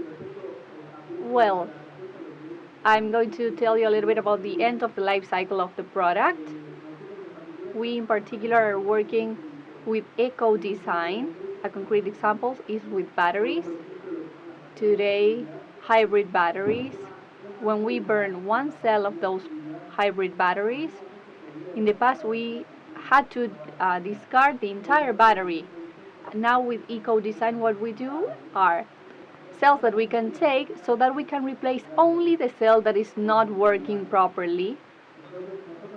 So from the end of life, the life cycle of the product for the design, we need to think on a circularity of materials from this concept of circular economy.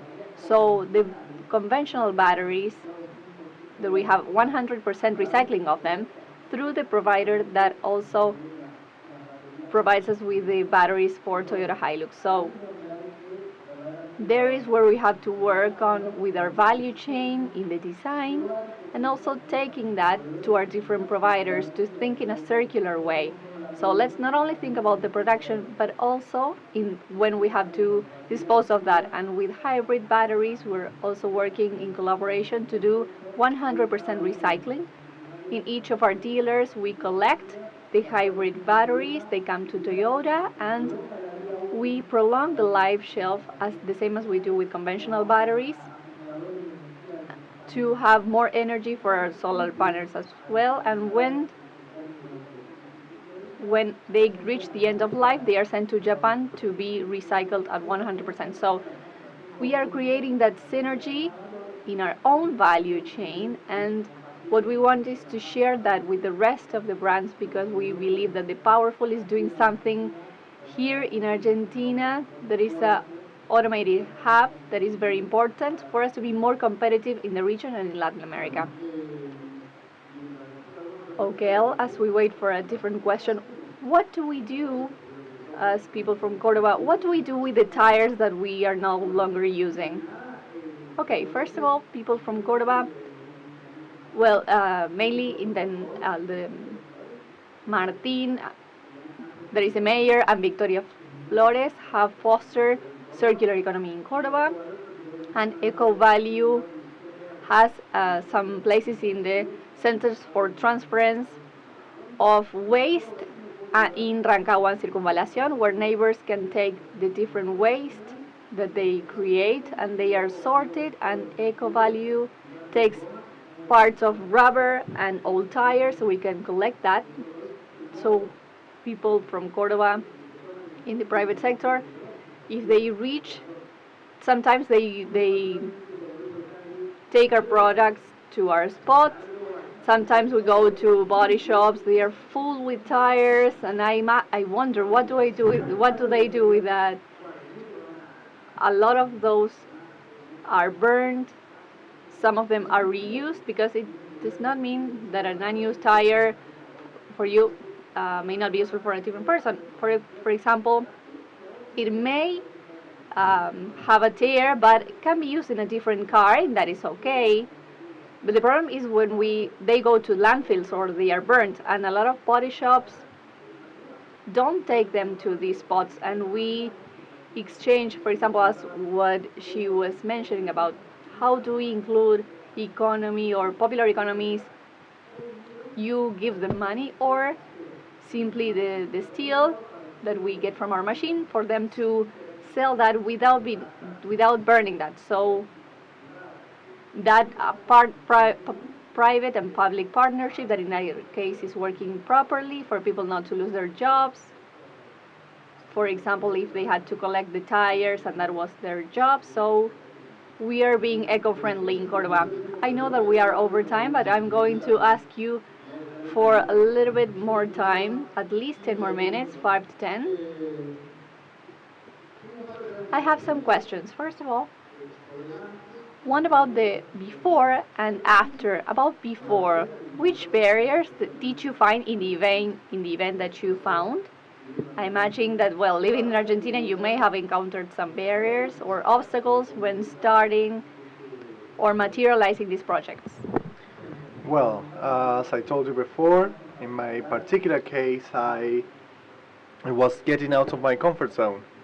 It's easier to say no always when you have, especially when you have disruptive ideas.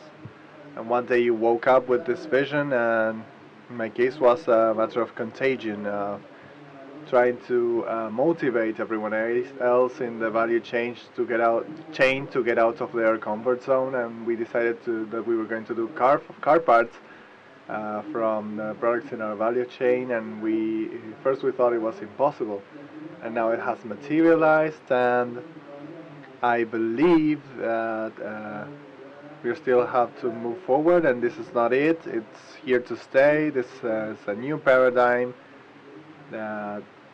And the old paradigm was that the environmental interest was against the company, the business interest. So here we believe that this is something that gives something else to the company. So this is the first step is probably the most difficult, but we end up tearing down paradigms, and we now move forward, and we have already broken the paradigm, and it's really strong. And one more question for both of you, to see what's your opinion. Once I had the possibility of being part of a tour by the governors of Córdoba, Entre Ríos and Santa Fe on Southeast Asia, and I saw this in Singapore to see how pavement and asphalt was not the same thing that we saw here, but it was rather made of rubber. Are we so far away from that? No, we're not far away, and in Argentina, the University of La Plata has already made and implemented an ecological pavement. Córdoba has a project of having a couple of blocks around the city center and the Güemes area, or in the squares maybe. It's not the same. For the squares it's more decorative, and that's soft floor for children, and here we're trying to change the process in making asphalt. So the private companies that manufacture asphalt, they need to implement a new process, and they are in the early stages of manufacturing, and I would tell you that we are not far. We should have a few eco blocks in Córdoba. Ecological and with less potholes, I imagine. Yes, somebody raised their hand.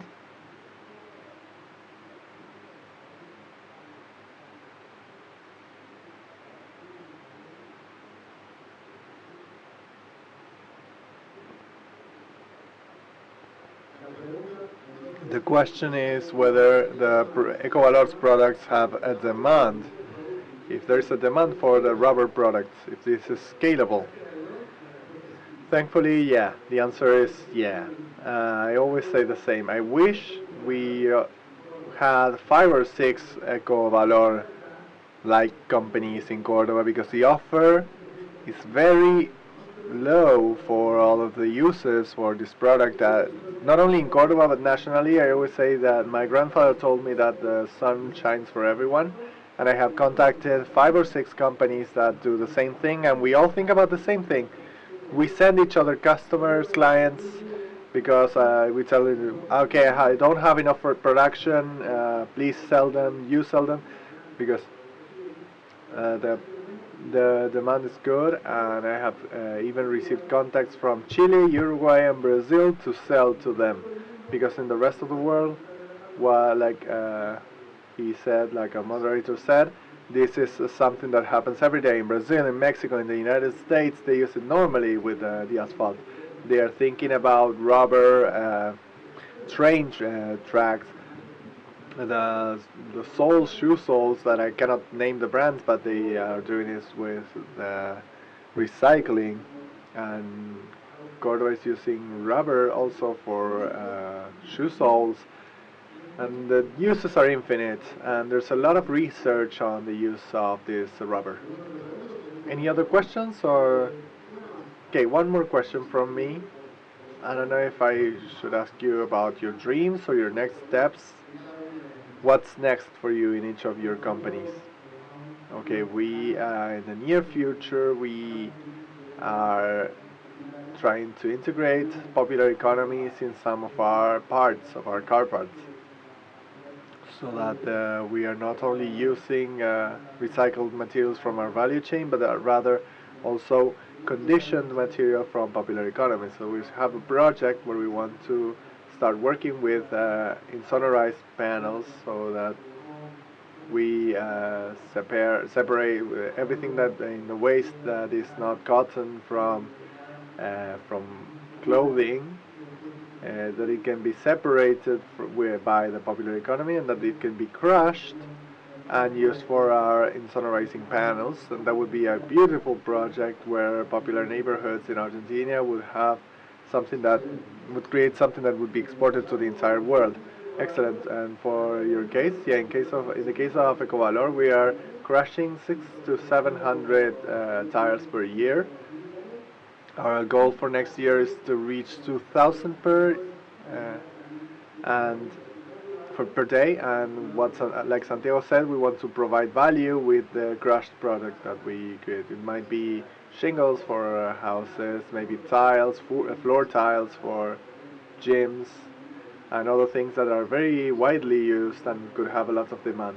That's Ecovalor's project, crushing more tires and creating a product that of value with this crushed material. Any other questions from the audience? No. Okay, I actually have more questions if you have the time. I don't know if they are going to give us more time, but the question is from the economic point of view. I'm interested in the numbers side. Okay, I'll take this question. Like I told you, through this circular economy management, we reduced $5 per vehicle in 140,000 cars per year. It's a massive saving in a zero investment project. There was no significant investment to start working with circularly with our waste. And it's important also to have reciprocal knowledge. We need to know which are the processes that we have and that our vendors have. See which are the points that we have in common to start circulating the materials and starting these projects, which it becomes more competitive without cutting down your margins. So they sell their parts cheaper, and they don't give away their profit margins. Federico, would you like to give your numbers? Yeah, I have no problems. They are very small. We have every startup, every small business, all of the money that comes in is reinvested in the company. We started with a little building, a machine, pretty complete machine, but we sold per kilo, and we didn't have a scale, so we needed to invest in a scale, and all of our profits are reinvested to improve the work of our small business, and we have the hope to turn it into an industry. And the numbers are around there. If you want to ask about any special particular numbers, you can ask me. No, I just wondered about economically, what was the impact? Economically, I can tell you that many people ask me, how much do you buy tires? And every time that they ask me this, I send them to purchasing, and I am purchasing, so I pick up the other phone and say, purchasing? I look at the message and I tell them, what do I tell them? So this is Argentina, but the tire doesn't have a value in and of itself. And we talk to colleagues, and we say that the electricity bill increases every day. So we use all electrical, so the costs are very high. The employees are all registered, and salaries have increased a lot, and crushing per kilo, the crushed material per kilo is very low, and Argentina cannot go very far away from that, because once the crushed materials were imported, and it was imported as because of what the question was asked before. We don't have enough production. We are not importing, but it's crazy that we're importing trash. So I would ask you, which are my numbers? Okay, or for example, the transportation, and that the truck that you saw, they were our own trucks. So when Toyota gives us a Hilux, we're going to be able to renew our fleet. But a little bit is a little bit of that, and there is sales price, so that people can create sustainable products. One more question. The ref tells that this is valid. We can go with this. What would you ask the government?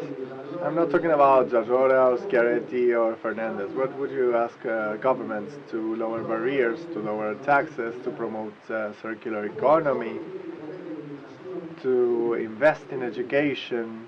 What should you tell them? Well, first of all, something that is reflected in the summit is to have the space to meet in the different panels. You will find different experiences. And if we didn't have this type of spaces, we couldn't get together. So first of all, creating those spaces, and secondly, communicating. We have hybrid technologies. We had a lot of misinformation going around, and the first thing that we need to do is to communicate, to inform from public policies about the benefits of the sustainable movement. And as you well mentioned before, that always goes together with accessibility and having some promoting policies of low tariffs on importing hybrid vehicles, also the extension of patents and some measurements to promote that consumption. Okay, Federico, to send money. Please ask them to send money. No, I'm just kidding. You mentioned this at the end, and that was related to education. We need to educate our children, educate ourselves as regards circular economy, on waste management, and in Cordoba we have the first school of circular economy. So if you're interested in that, you can go and visit there. Here we have the president, Jose.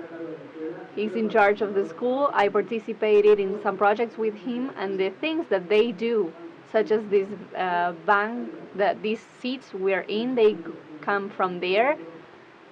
We have some benches, some chairs, and tables for kindergarten. So Cordoba is starting from early stages. The kids are interested in our projects. They say, okay, I have to do thesis related to your company, so we really need to educate the youth, educate ourselves to be able to improve continuously and to have a different mindset that this is a lifestyle, because we create a lot of waste and not all of those can be recycled. So Santiago, Federico, thank you very much.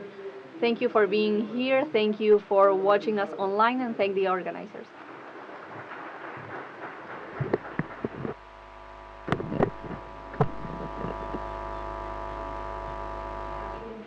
Thank you very much for our panelists, for the moderator, Fernando Genesir. It was a pleasure having you here. How are you doing today? Perfect. Now we're going to continue. We have a lot still to do. This just started, and we have 2 great days with a lot of activities related to circular economy. And you see in TV when they tell you that they give you this gesture, you need to stretch a little bit your time, and we need to stretch a little bit more until the next talk that we're going to have in this auditorium. Remember that you can visit each of the spaces. We have the Fair of Circular Economy, we have Ideathon, some of the spaces to listen to some of the proposals, and in front of us we have the area for the main conference with different surprises, international panels, and if you cannot be here, you can watch this on the web. Everything is being broadcasted, so you can visit and cumbremec.cordoba.gov.ar for the people who are following us via streaming, and you can find all of the information and all the content that's going to be broadcast in all the different auditoriums of this summit. Some of the topics we're mentioning have to do, of course, with circular economy. Before we talked about the corporate culture within circular economy, of the automotive industry in circular economy. We're going to review some parts of the infrastructure on the quality of circular economy, circular energy, so a lot of topics with very important panelists, with very important moderators. We'll have a first day that will be amazing for us to remember. So now we have Soledad Huespe, who's going to be our next moderator, and in a while we will have the speakers for the next conversation. Sole Huespe will specifically talk about the quality for circular economy, something that Sole was doing some research on. We were talking to her. She was excited, looking for new information to be able to moderate this panel that I believe that will be mostly a virtual one. And in parallel and within the World Circular Economy Summit, we have the Urban Mobility Symposium, which is another space of discussion and innovation towards circularity. Yes, we have in each of our panels QR codes for you to scan if you're here, to look for more information on the summit, on this edition, the first edition that was 100% online last year, and for you to enroll for tomorrow if you'd like. Right, I remind you of the hashtags for people who take a picture here in different places or wherever you want, and you can tag us at the hashtag at Circular Economía Circular through social networking. This was created and convened through by a Cordoba agency that did a lot of effort for this to be the most global and interactive and modern we can thinking of a circular future that is possible.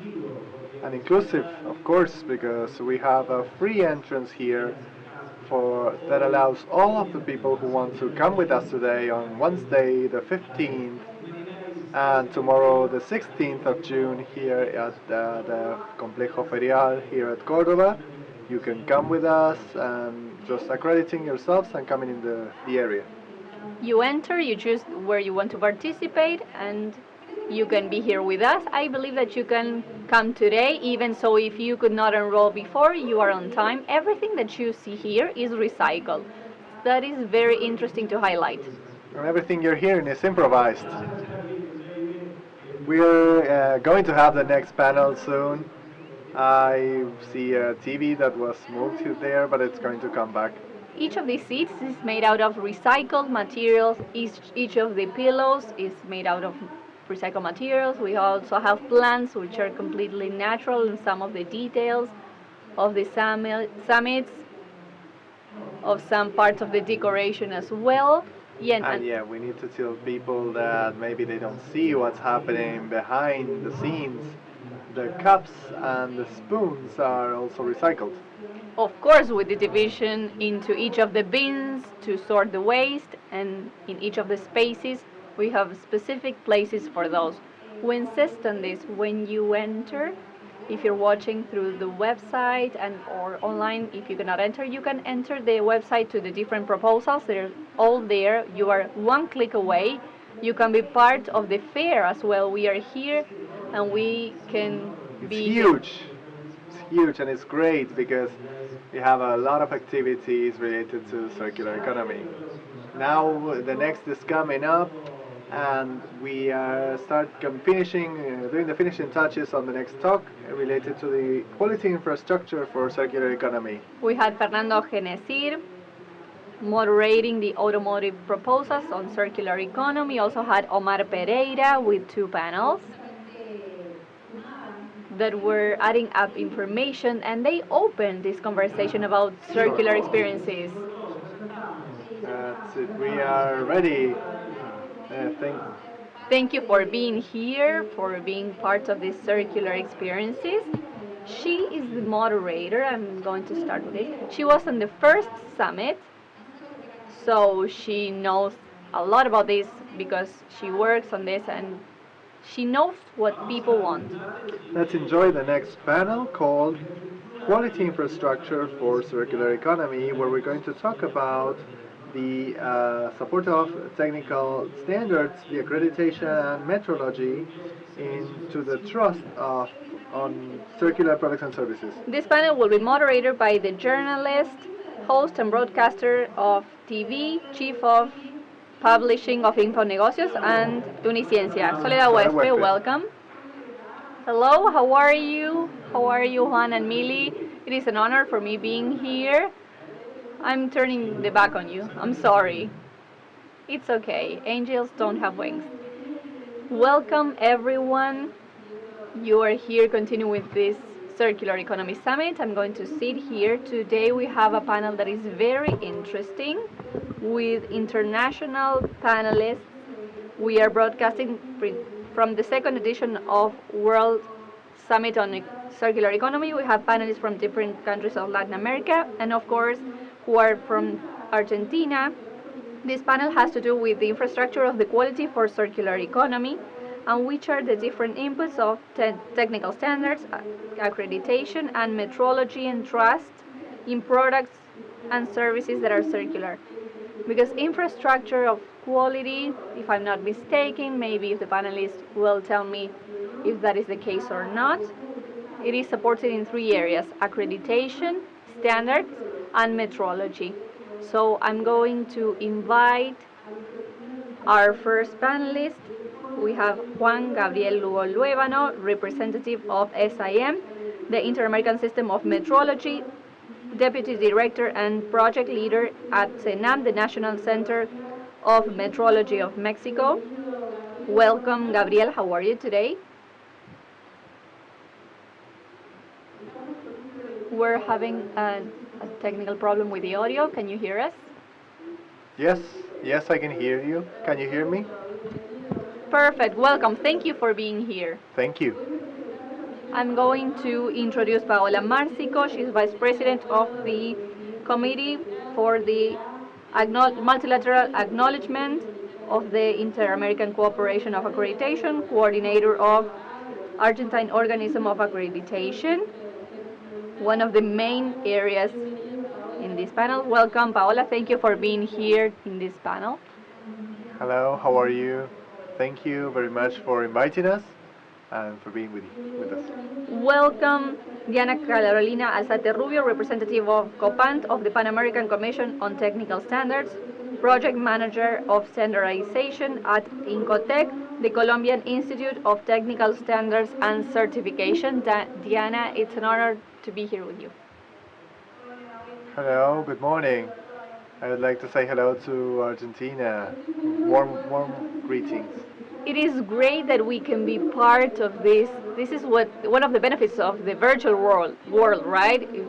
There's one of the good sides of this pandemic. We can be together, at least in this virtual space. We're going to start with Gabriel Lugo Luegano.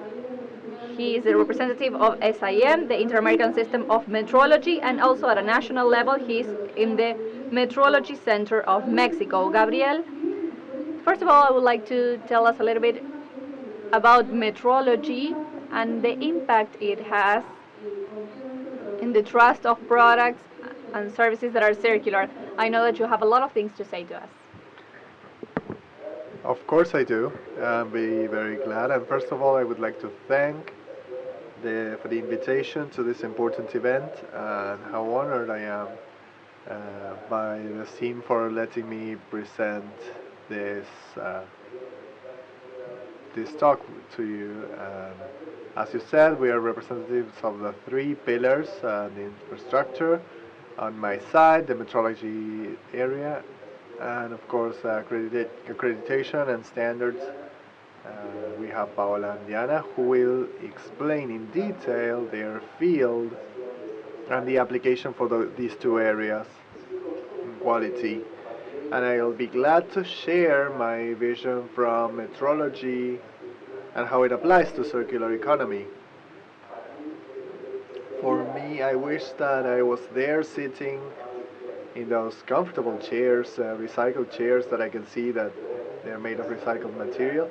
And thanks to the virtual possibilities, we are here anyway. To put this into context, I would like for you to imagine what do you think what kind of infrastructure makes this communication, this remote communication possible? Like we have mentioned, like they have mentioned before, thanks to the technological advancements and the creation of instruments, different elements. That is what makes this communication possible. And this communication brings to mind different technological elements of communication, devices that are part of this communication. If we move towards quality, we can see the products and the services that you have close to you, and behind that, even though there's a very visible face, we have another one that isn't as visible, and that in many cases, unfortunately, is in metrology through the certification organisms and other bodies, which is not so visible, and it's part of that. I would like to share a little presentation, and if you could tell me when you have seen it, when it's visible. Yes, we can see it perfectly, Gabriel. Perfect. Okay.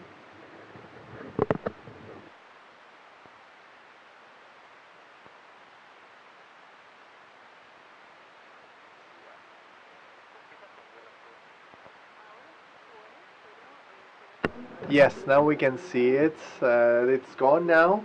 We were able to see it, but now it's gone.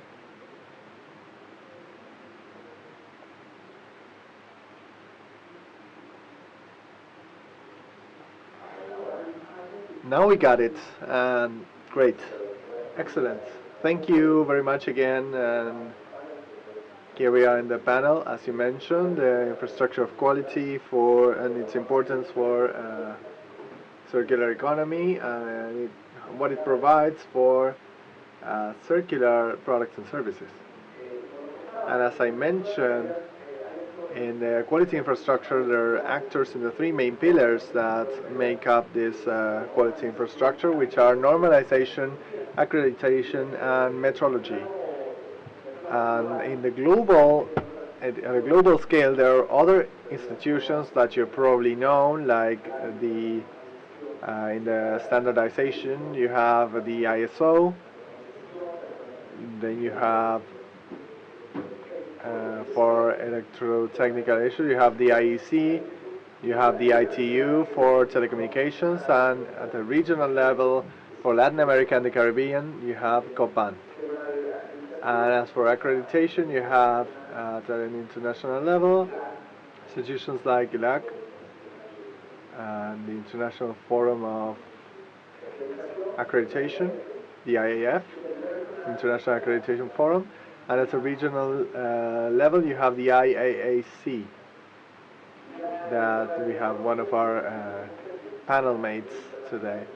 And at the international levels you have the International Bureau of Weights and Measures, and the institution that I represent now is the Inter-American System of Metrology, and the main objective of this infrastructure is that you have a public and private set of organizations that work both in the legal and industrial area, is to improve the quality and the safety and the environment with services and processes. So if we say that we have a quality infrastructure system, is that when we interact very closely at a national level and at a regional level, and even at an international level.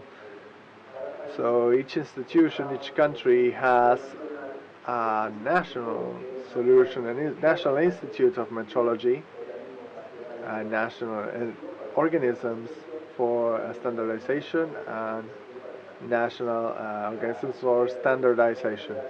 And the idea is that we need to everything to perform in an effective manner so that we can exchange these goods and services with an international acknowledgement and recognition. A fundamental element that is related to quality is in the matter of scientific and economic development, and of course on the social end as well, supported by these three pillars and contributing to the quality of the assessment of the conformity of the market in the products and services that are distributed in each of our countries. So, as I mentioned before, in the circular economy area, and that transition from the linear to the circular economy, the quality infrastructure needs to adapt and offer something that contributes to the circular economy. Even though now the support was more focused in the linear economy, there is a challenge of adapting to the circular economy. And in order to do this, at an international and at a regional level, we have created a program that's called Quality Infrastructure for Circular Economy for Latin America and the Caribbean. I cannot just, this is what I'm trying to show you. That is QE4CLAC, that's the acronym that we have used for this project, that works with economics and science through the National Institute of Metrology, and also with the collaboration of the OES. And the creation of this program and project is that has led for taken 4 years, and we intend to finish this in September 2023. The pandemic has accompanied us from the beginning, and now we are learning to work through it. And the tools that we have used and that we are using in this program, in this project, are three for now. One of them is a methodology developed by PDV with the different multinationals in metrology, and it's an approved methodology for these different kinds of topics. Currently we have a greater challenge because we integrate the quality infrastructure with circular economy, and this methodology, this Favorezcan methodology, we can see on the left, and then you have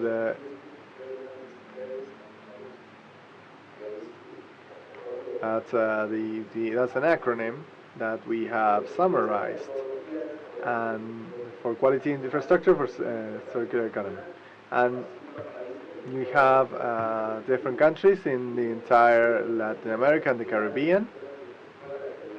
And all of the quality infrastructure systems in all the region in conjunction with actors of the circular economy. We have also hired coaches who are experts in circular economy, and we have developed regional workshops for the creation of networks. And this methodology is based on three value circles: the food and the agricultural food, and plastics and construction. Another tool that we are using is the fund for this project, which has the support of the objective of supporting regional initiatives for quality infrastructure and exploring more interrelations and topics for the circular economy. They are working from at least 2 countries, but the projects that are targeted are for each country. But the fund has started a calling for at least 2 countries, which are obviously linked with the 3 main activities of quality infrastructure. This fund provides financing for different areas like consulting and training and trips and competitions, and the buy of materials also for conferencing. And this fund has just closed on 31st of May. The proposals were sent, and the way that the proposals are issued. This is not limited to the 3 previous value cycles, but they are open to any other value cycle. And the way to access this fund, and this is the first calling, but we will have more, and this is going to be channeled through these institutions that are here today with us. And in parallel with these 2 tools is the quality infrastructure for the Americas, which is KICA, who is also part of the institutions that are here presented, for the strategic development and exploration of new fields for circular economy, for example, the digitalization. And a result of the Caburec and this exchange of information with experts in quality and circular economy, we have also added the development of creation of a document that we have worked together, still in progress, but in a way we have identified 3 large axes that, from the point of view of the quality infrastructure, are very important. First of it, it's an harmonized terminology for circular economy, defining terms for the common understanding of the terms and the general basis of what is circular economy. And the second axis is the culture of production and responsible consumption. And all the previous speakers have talked about the importance of these good practices of production, and there are also strategies that where quality is directly applicable.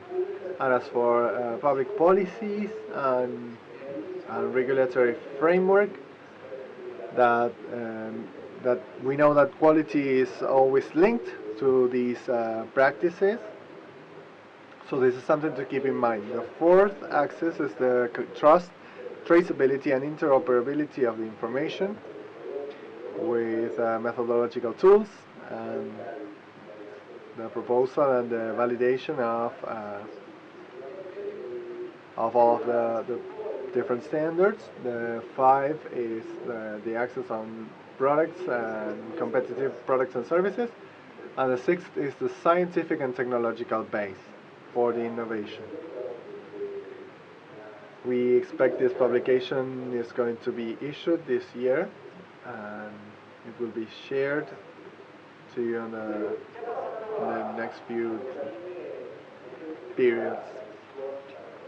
And as for metrology, I would like to start with the importance of measuring in the 15th century with Leonardo da Vinci, and before with the Greeks and the Egyptians and other civilizations that we had throughout time and throughout history of the humans, throughout humans' history, there's been an importance in metrology. These three functional scientists, in a way, were Leonardo da Vinci, who proposed the human body as a reference, Galileo Galilei also, who I quote, he said, "Measure what can be measured and make measurable what cannot be measured." And Lord Kelvin mentioned that what can't be defined cannot be measured, what can be measured can be improved, and what cannot be improved is always degraded. So measurement is important, it's fundamental for quality. This is, I will continue with what the person who spoke from Toyota he said, that the data is incredibly interesting, from reducing by giving value to an activity that they are doing that undoubtedly creates much wider value, and saying that their Hilux truck is cheaper by $5 and that they have reduced $700,000 without a single dollar of investment. That creates a lot more impact in the economic area. You also have the social impact, of course, and the productive impact, of course, that where circular economy is also applied. And as for the evolution of metrology, in the 19th century, with the International Bureau of Weights and Measures, in 1857, and in the spirit of harmonizing the measurements and preventing from lack of organization in the measurement systems, the International Bureau of Weights and Measures is created, and we start standardizing the use of metrology concepts. And currently in the international vocabulary of metrology, this is defined as the science of measurement and its application. And the technical reference of the measurements is the International System of Measurements. You can see on the right side of the screen, where you can see the 7 basic units of the system, which is the candela, the kilogram, the meter, the second, the mole, and the Kelvin. And those are the measurements, the basic measurements for the world system. So the knowledge and the application of the system creates trust in circular products and services.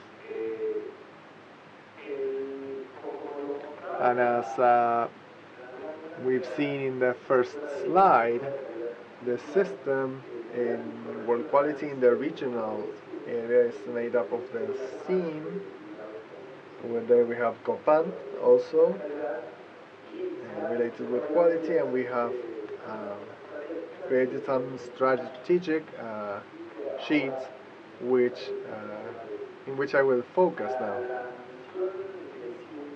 The mission of the Inter-American System of Metrology, SIM, is to integrate throughout Latin America and the Caribbean. It promotes the consumer safety, innovation, competitiveness, and sustainable development through effective participation in the international community of metrology. And at world level, there are 6 regional organizations of metrology, which are the SIM is made up of 5 sub-regions. One of them is the North region, which is called NORAMED, which is Central America, which is CARMED, the Caribbean, which is CARIMED. We have South ANDIMED, and also the ANDIMED. And we've had 33 institutes in 35 countries in the Americas. And the intention is to center with the sim and to participate in all of the comparisons, to acknowledge the different possibilities for calibration and measurement. Gabriel, thank you for this panel on what the SIM is. We have some time constraints. We are going to have a Q&A section where we'll probably go further with these concepts.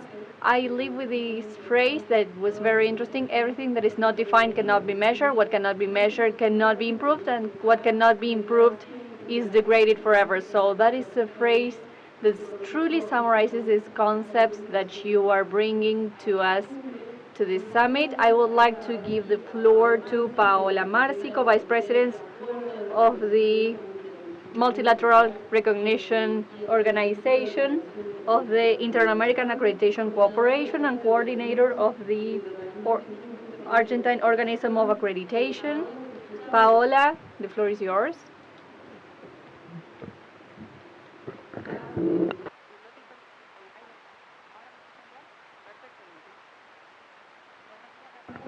Hello everyone. I'm going to give you a little summary of the institution and to tell you a little bit about what accreditation is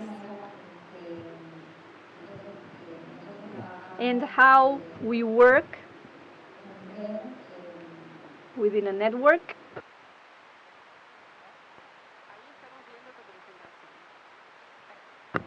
We are watching your presentation now. Perfect.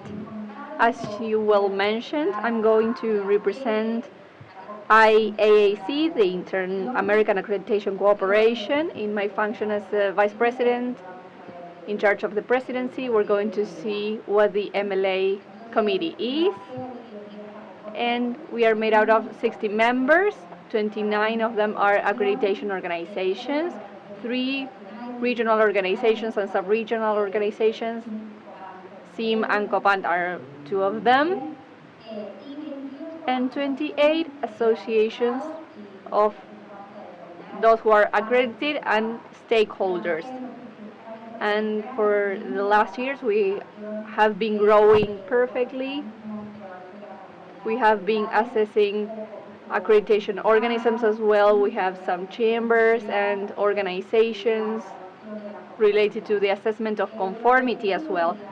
The targets of this accreditation cooperation is to have a global partnership of accreditations given by the members, as well as the acceptance of the results and the certificates that are issued in those assessments for conformity that are credited by members who sign international agreements of IAAC with support. I'm sorry for the interruption. 1 second. Could you please widen the presentation by clicking on the presentation so that we can see it in full screen? Yes. I'm sorry. I'm going to try to share this again.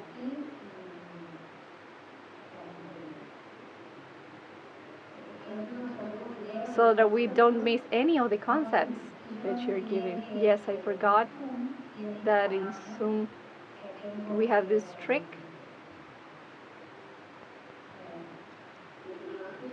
Technology has its good parts and some not so good parts, but we can solve everything luckily. 1 second please, because I was watching it in full screen, but maybe you weren't.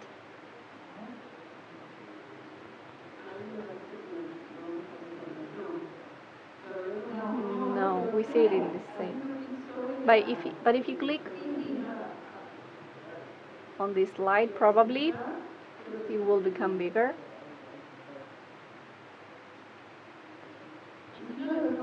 Or else we can continue, that's no problem.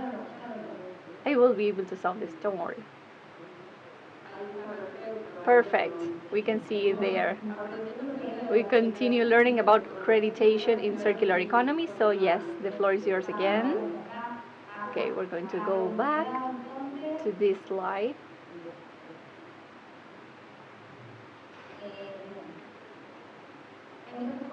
So, as I was mentioning, We try to promote the business exchange within the region, acting as a forum within America, grouping the accreditation bodies, as I said before, and the stakeholders.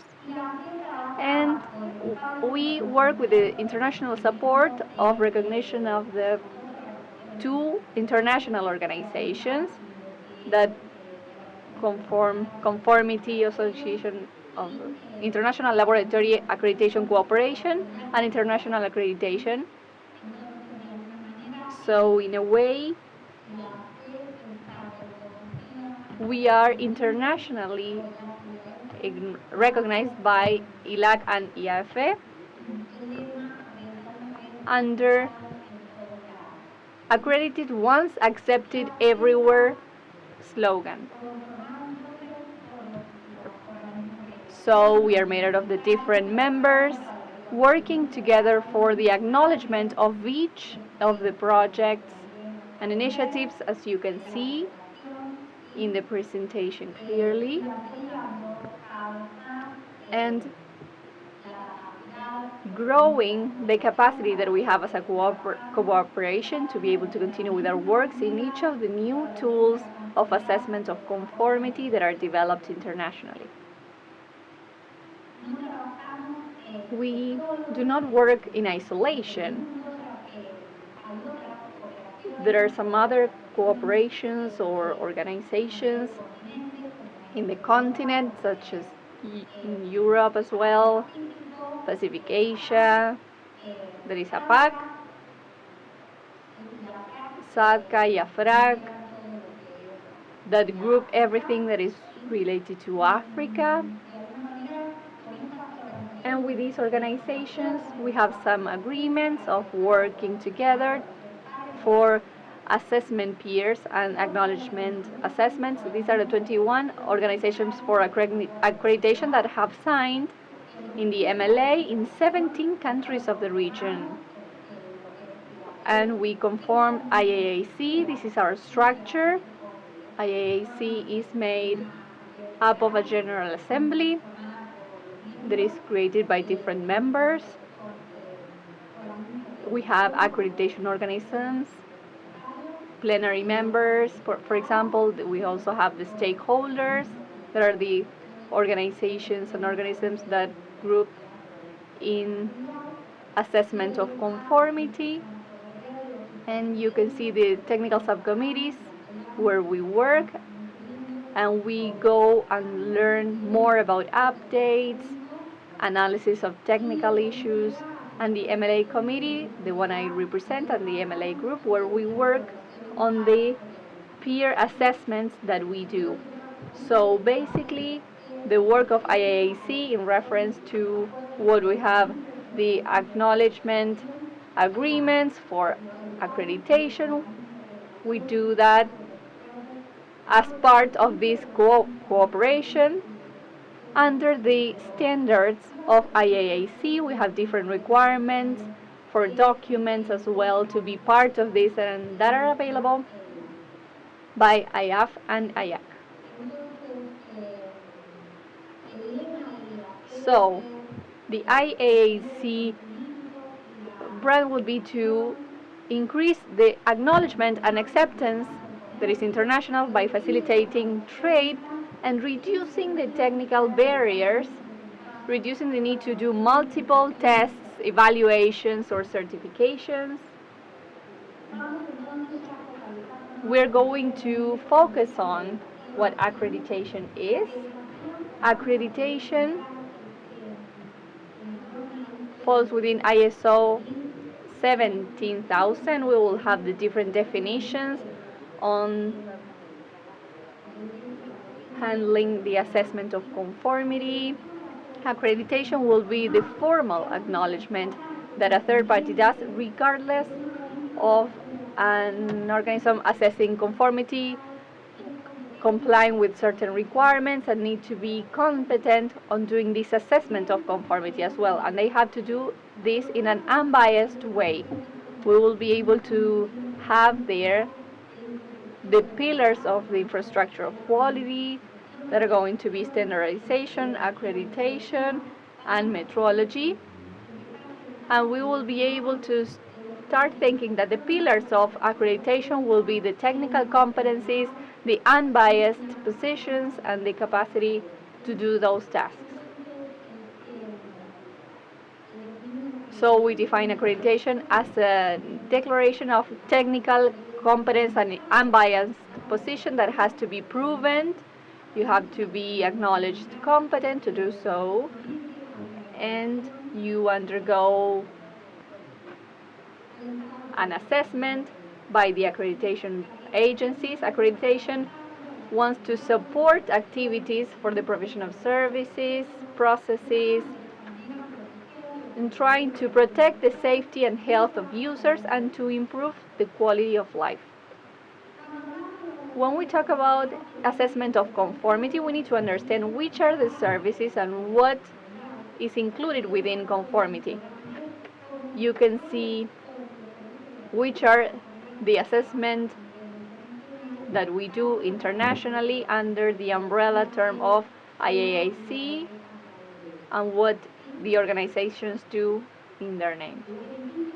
The benefits, as we mentioned before, are the benefits of accreditation for governments and regulators, for consumers, for users, because we want to find an alternative in accreditation of monitoring and compliance with the requirements for the industry to have a better acceptance of the tests and inspections that they do through the acceptance of the equivalence of those certificates to reduce the costs of tests and of the inspections and not going to a multiple certification, having a greater access to providers, and for consumers, the benefits are to obtain trust on those services, processes that are handled through accreditation, and also having access to products we can depend on that can provide safety for the environment and for people as well. These are the people who are in the presidency of IAAC, presidents, vice presidents, executive secretary, and we'll give you here the details to contact us. Thank you very much, Paola. It has been very clear, and this concept is key of accreditation, right? To create trust, not only of producers, but also of consumers. That's where we want to go. I don't know if you would like to add any other concept, otherwise we will give the floor to the following panelists. Would you like to add something? Not at all. I was running a little bit with time, but I hope I was clear. Yes, it was really clear. Then we have a Q&A section, so please stay with us for a couple of minutes. We're going to introduce again Diana Carolina Alzate Rubio. We said at the beginning that infrastructure of quality is supported in 3 pillars, and Diana is going to talk about the standards, the standardization, as it is called. She's the representative of COPANT, the Pan American Commission on Technical Standards, and project manager for standardization of INCOTEC, the Colombian Institute of Technical Standards and Certification. Diana, the floor is yours. Thanks a lot. Can you see my screen? Yeah, we can see it perfectly. Thank you very much. I would like to say hello to the province of Córdoba and the whole country of Argentina, from INCOTEC, the Colombian Institute of Technical Standards and Certification, and from the Commission of Technical Standards. I'm going to talk to you a little bit about the general issues about the documents that are being developed in the ISO/TC for circular economy.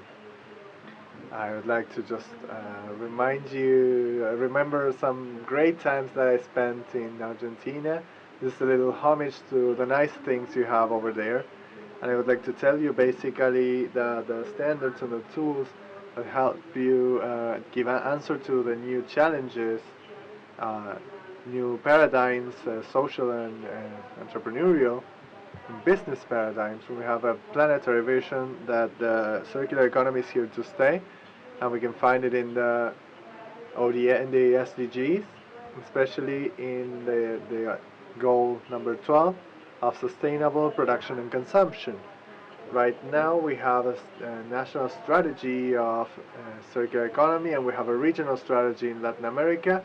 It's becoming a public policy. It's moving forward strongly, and even though the responsibility, waste management factors have opened the door for circular economy, we have seen that more complete approaches are in development, and we think from Colombia that transition is possible and it can be done differently. As I mentioned, standardization is a documental tool and a process that collaborates in solving a potential or real problem. One of the challenges that we have in circular economy in Latin America is to have a single vocabulary to speak the same language in this subject. So this is why I'm going to talk to you and to tell you how the documents that are being developed in the international committee are can help us in this sense. And I would like to tell you that each country has a national standardization organism. For Colombia it's Icontec, but for Argentina it's IRAM. They have done an exemplary work for over 70 years, being one of the first organisms in Latin America. And within the ISO, the famous ISO, which was born in 1967, we have all of the standardization organisms are members, and standards which are very important have been developed there, like the safety at work 45,001, 20,001, 27,001, 14,001, and all of the national committees have their own standards where we say that we have reviewed those international documents and the versions in Spanish of these standards.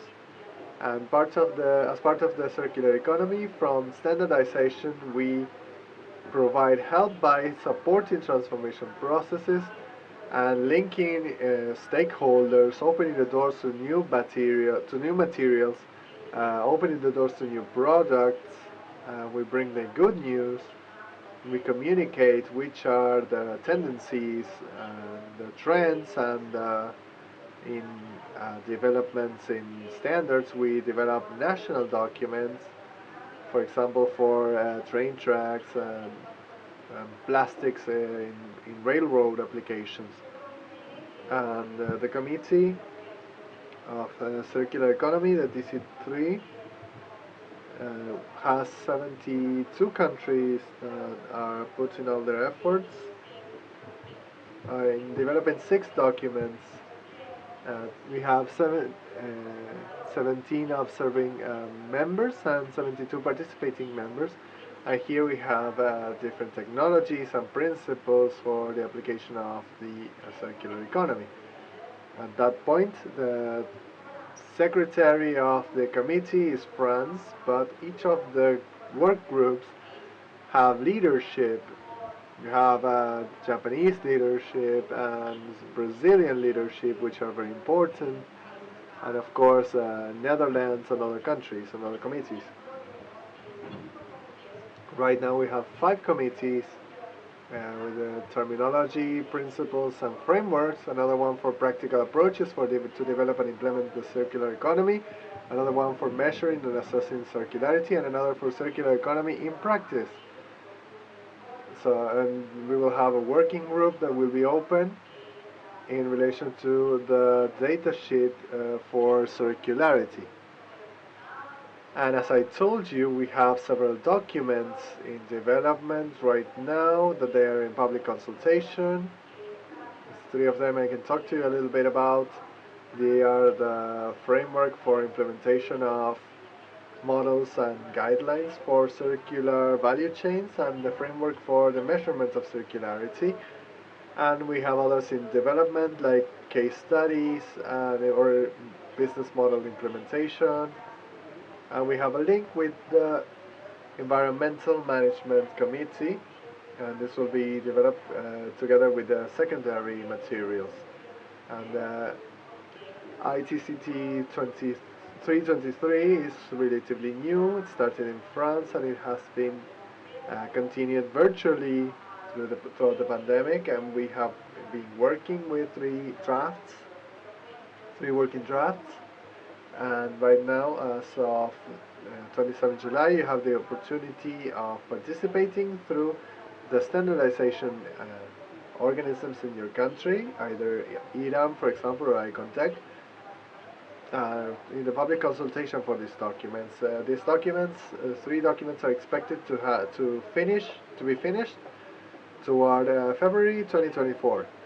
The first part of terminology, principles, and framework for implementation includes a very important terminological framework regarding circular economy and value chains, and issues with the technical cycle, the biological cycle.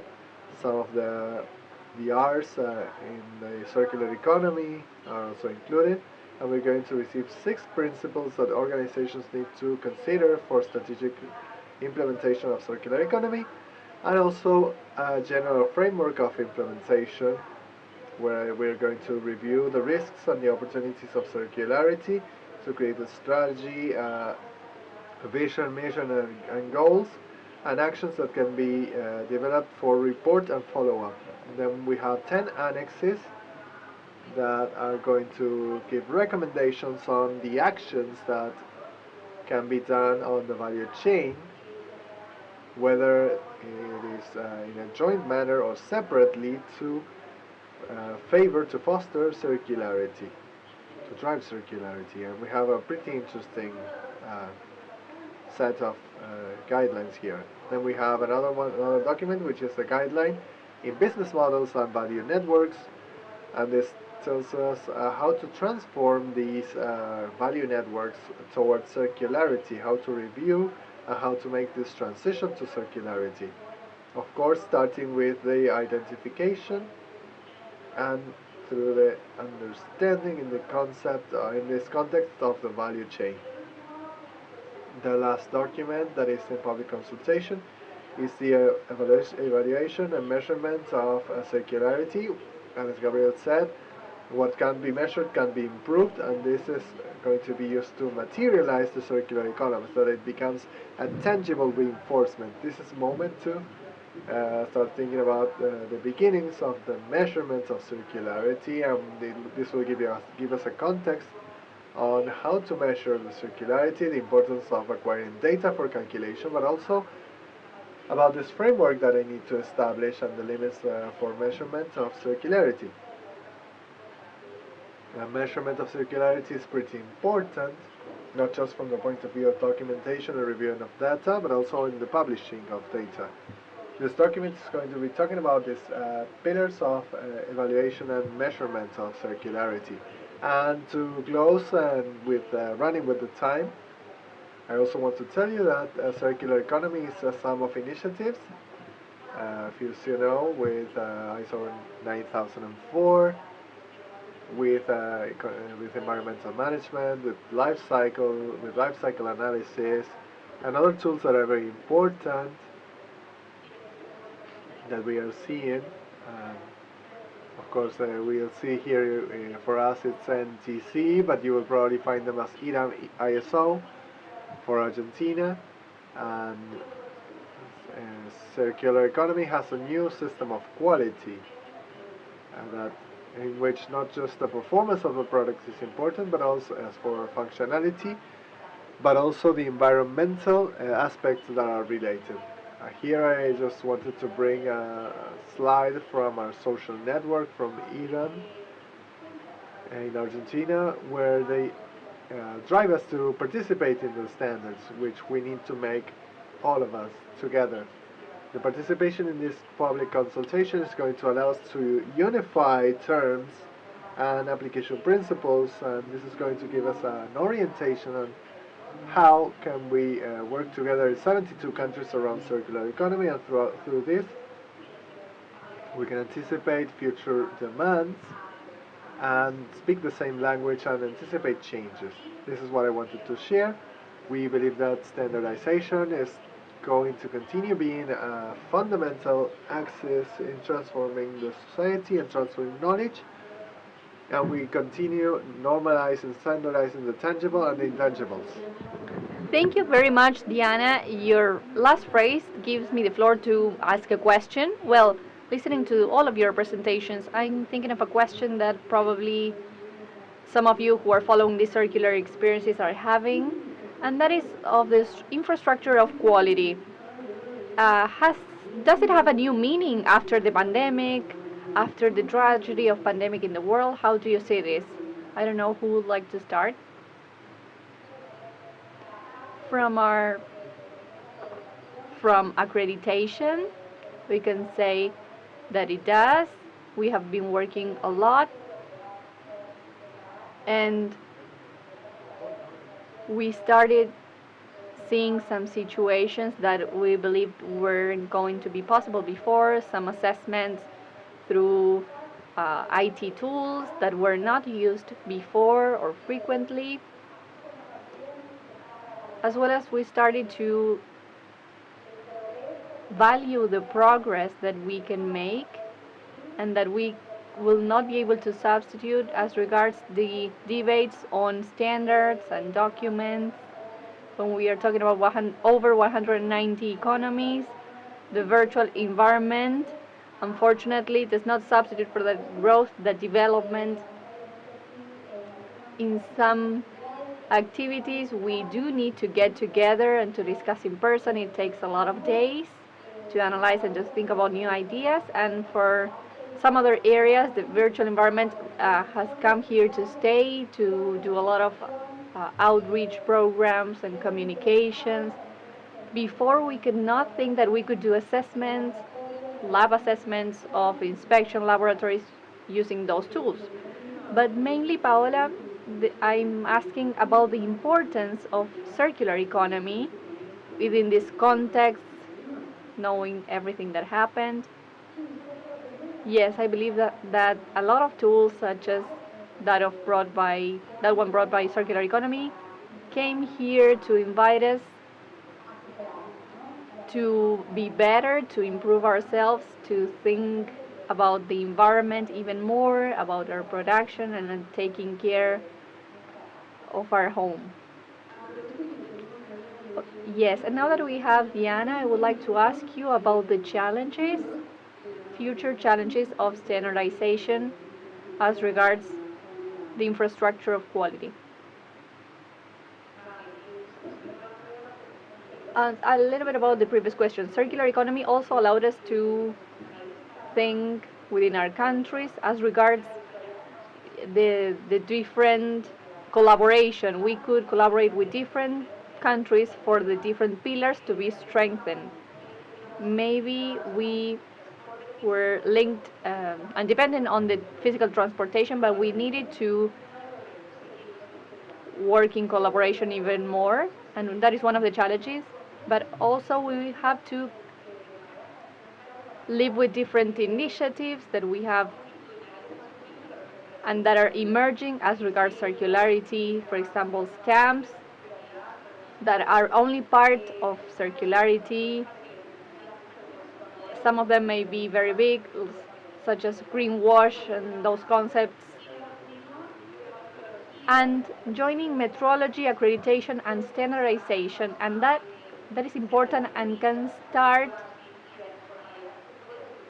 in face of this greenwashing that also may have an impact on circular economy. We need to be differentiated in each of our sectors, but we need to make statements that are responsible with measurements, with the support of accreditation or organizations, with the support of the community. And we also need to understand throughout the years what will happen with the management systems that are existent, the one of environmental management and circular economy, because at an international level there are some discussions that have not been closed, but we will see what happens in the future in that regard. Gabriel, I would like to ask you, How do you see Latin America in this scenario as regards infrastructure of quality?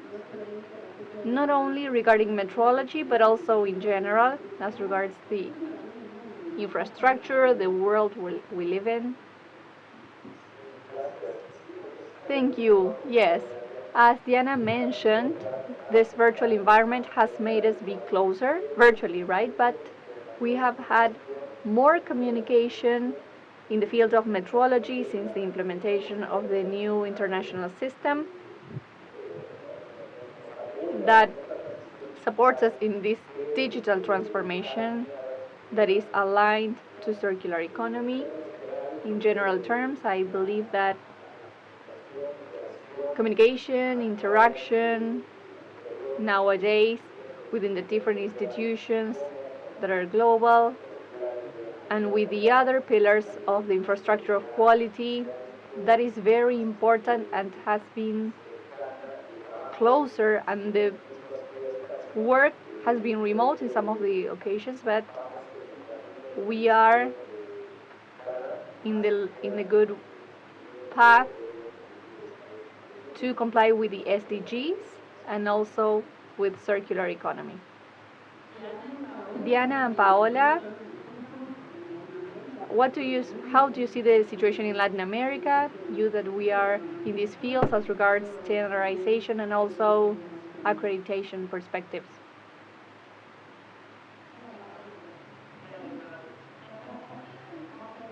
I will go first. Yes, accreditation always fights in the back. We need to do a lot of work behind the scenes.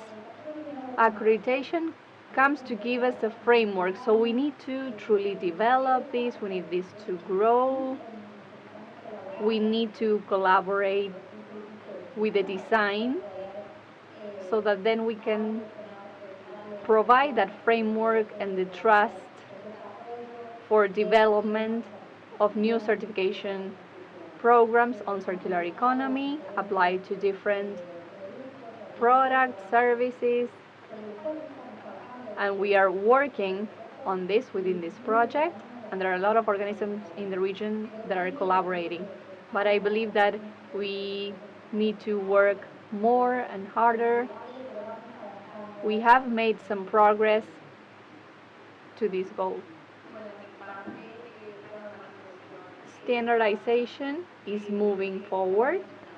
As I said before, the challenge is having a systemic mindset and analyzing how all of those standards on circularity live and those independent initiatives as well. That is very important. And we have to be communicated with our peers of the different pillars, with accreditation organizations, with metrology, with assessments of conformity, so as not to contradict each other. And since we have these international documents from ISO, we can start understanding, absorbing knowledge, and having that way, that unique way to deal with circularity. So we have a lot of important initiatives in Latin America. We are discussing standards all the time. I want to make a new standard of new carbon neutral product, a lot of initiatives. So we need to study, to communicate, and to be updated on these facts for us to be able to give the importance that the circularity initiatives need to respond from the source of circularity. They have to be genuine and relevant, as we say, the relevance of the environmental initiatives that have to be materialized. I think we have made a lot of progress. We need to communicate with each other, and we need to be alert on whether the initiatives comply with circular economy. We have a couple of minutes. As Paola says, accreditation comes last, but you mentioned something that was very good. I take this, that was very good from this panel. I would like to know from you, which are the milestones that you identify, each of you, in each of your fields, as regards accreditation, standardization, and metrology. I would like to start with you, Gabriel, as the last question. Thank you. Yes, one of the biggest milestones is discovering this culture of measuring well, and creating that culture is important. In the last slide, I mentioned something about focusing this metrology on this aspect. We also need to provide technical support and metrology support to the entire value circles, materials, traceability of products, as Diana mentioned, the standards, providing information and measurement and assessment in a trustworthy way of the impact that is fundamental for circular economy, and also enriching all of the infrastructure that is already there and that is very extensive. But circular economy demands for new ways of thinking, and in that sense we need to make more progress in measurement, standardization, metrology, accreditation. I'm sure there are more. Thank you very much. Juan Gabriel Lugo Luevano, representative of the Inter-American System of Metrology, subdirector and project leader of CENAM as well, from Mexico. Thank you very much. Now, Paola, as regards the milestones that you identified as the most important ones to share with us to close with this panel. Well, one of them was the creation of KICA, where COPAN, SIM, and IAC, and through those institutions we were able to work in a more unified way and together, and that also brought circularity. So the creation of that institution provided us with a framework to work in a unified way, and the three pillars for the infrastructure of quality that were of high importance. Thank you very much, Paola Marcica, Vice President of the Committee for the Multilateral Recognition and IAAC. Thank you for being here with us in this World Summit of Circular Economy. Diana, I would like to hear your final words. A milestone that was very important in standardization was the existence of the International Committee of Circular Economy, the synergy it has with the committee ISO TC 323, where we developed standards 4001.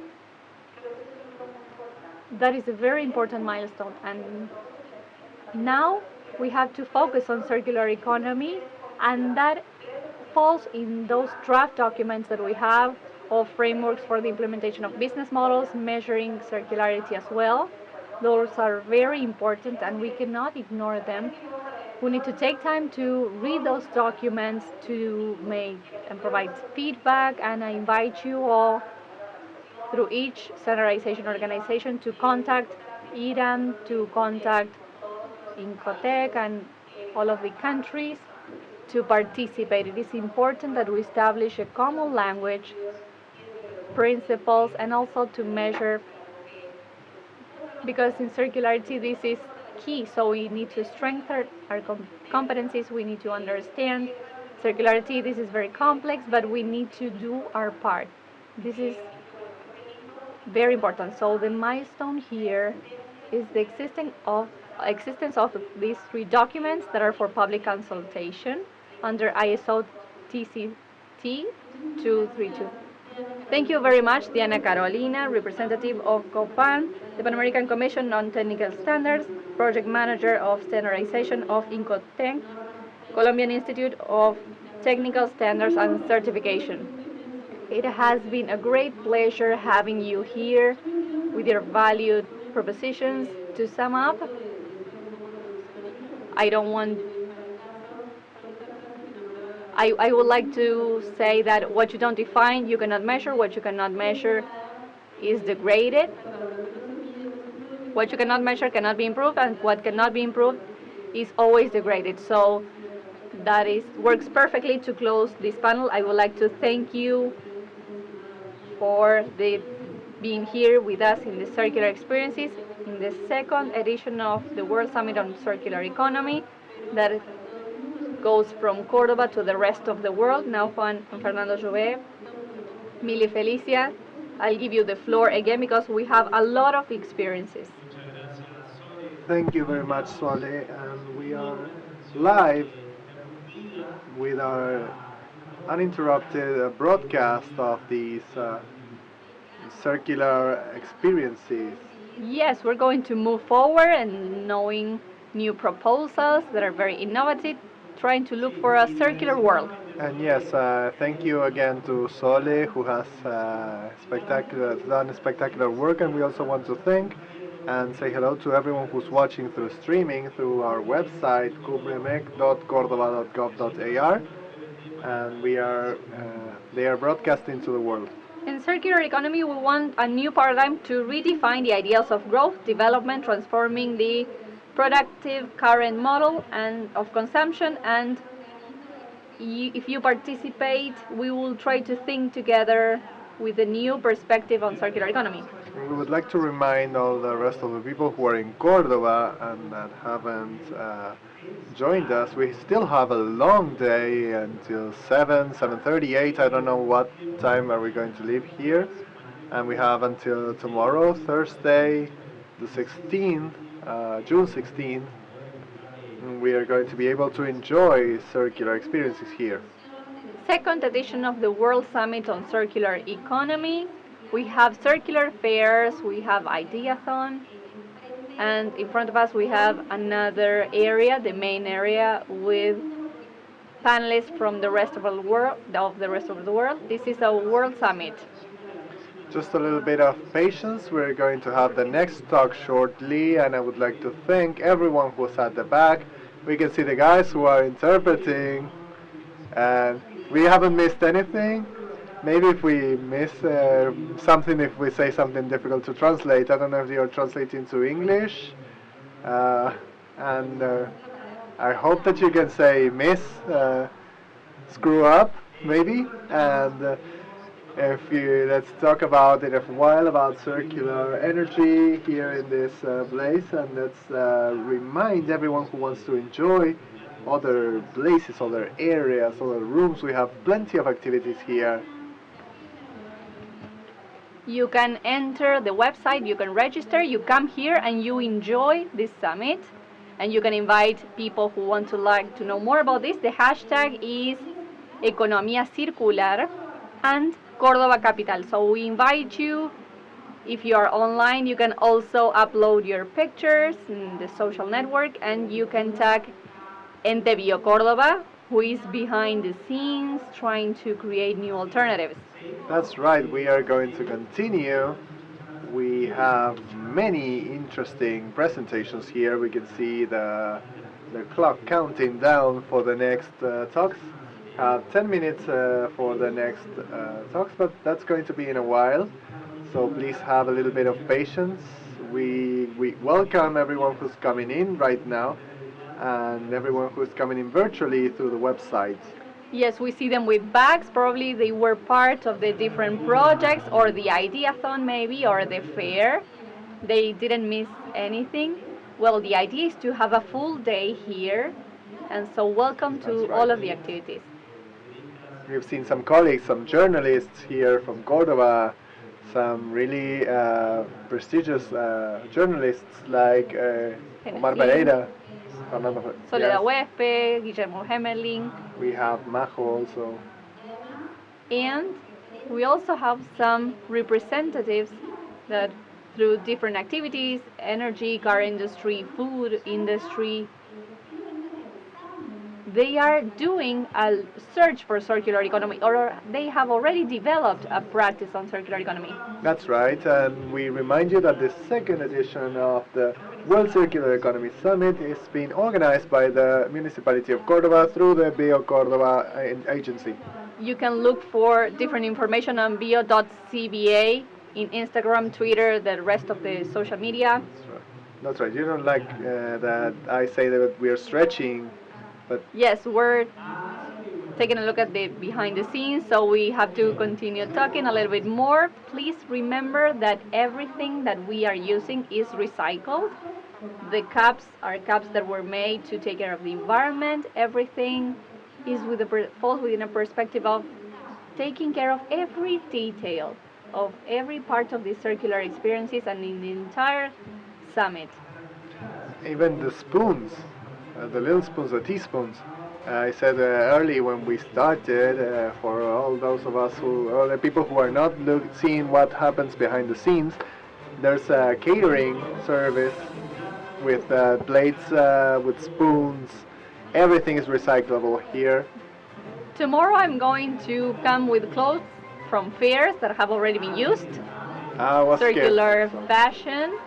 So we try to reuse second-hand clothes. I like that. And we're going to have a little talk in a while. 5 minutes? Yes, 5 minutes. Okay, so 5 minutes, it's an eternity when we have to stretch. But be patient, please. You can send us pictures, you can tag NTVO Córdoba as well, and we will review some things that have to do with circular experiences. We have talked about the automotive industry, sustainability on the corporate culture. We have talked about circular economy for the quality of circular economy. We have talked about water, energy, asphalt, the tires. Yes, and if you missed something, remember that through the website where you are looking at us, when you're watching us live from all over the world, and I hear that there's a lot of people connected at cumbremec.cordoba.gov.ar. For those people who want to rewatch some of the talks, or if they missed something, you can rewatch it. When you enter the website, you can choose which of the areas you enter. Not only circular experiences where we are in now, you can be part of the different activities of Ideathon. We have workshops, we have panels, we have information on each of the participants of the panel, so it is a very interactive way to participate and to intuitive as well. That's right, and now we have a few minutes, it's less and less by the minute, for the next panel, which I recommend because it's pretty interesting for those people who are connected in the streaming and those who are coming into this hall. They will be talking about circular energy, so that is the future, right? Also, taking care of energy and the creation of sustainable energy, taking care of the environment. That's right, and we would like to thank the participants, everyone who was here before, and everyone who moderated each of the previous panels, because they have done an amazing job, and of course the municipality, the city of Cordoba, that allows us through streaming and through this amazing site that we have, Complejo Ferial here at Cordoba, and something that is that makes us proud worldwide. Okay, and I'm looking at the new moderator, so probably we can start introducing him and the topic. We will have a very interesting panel.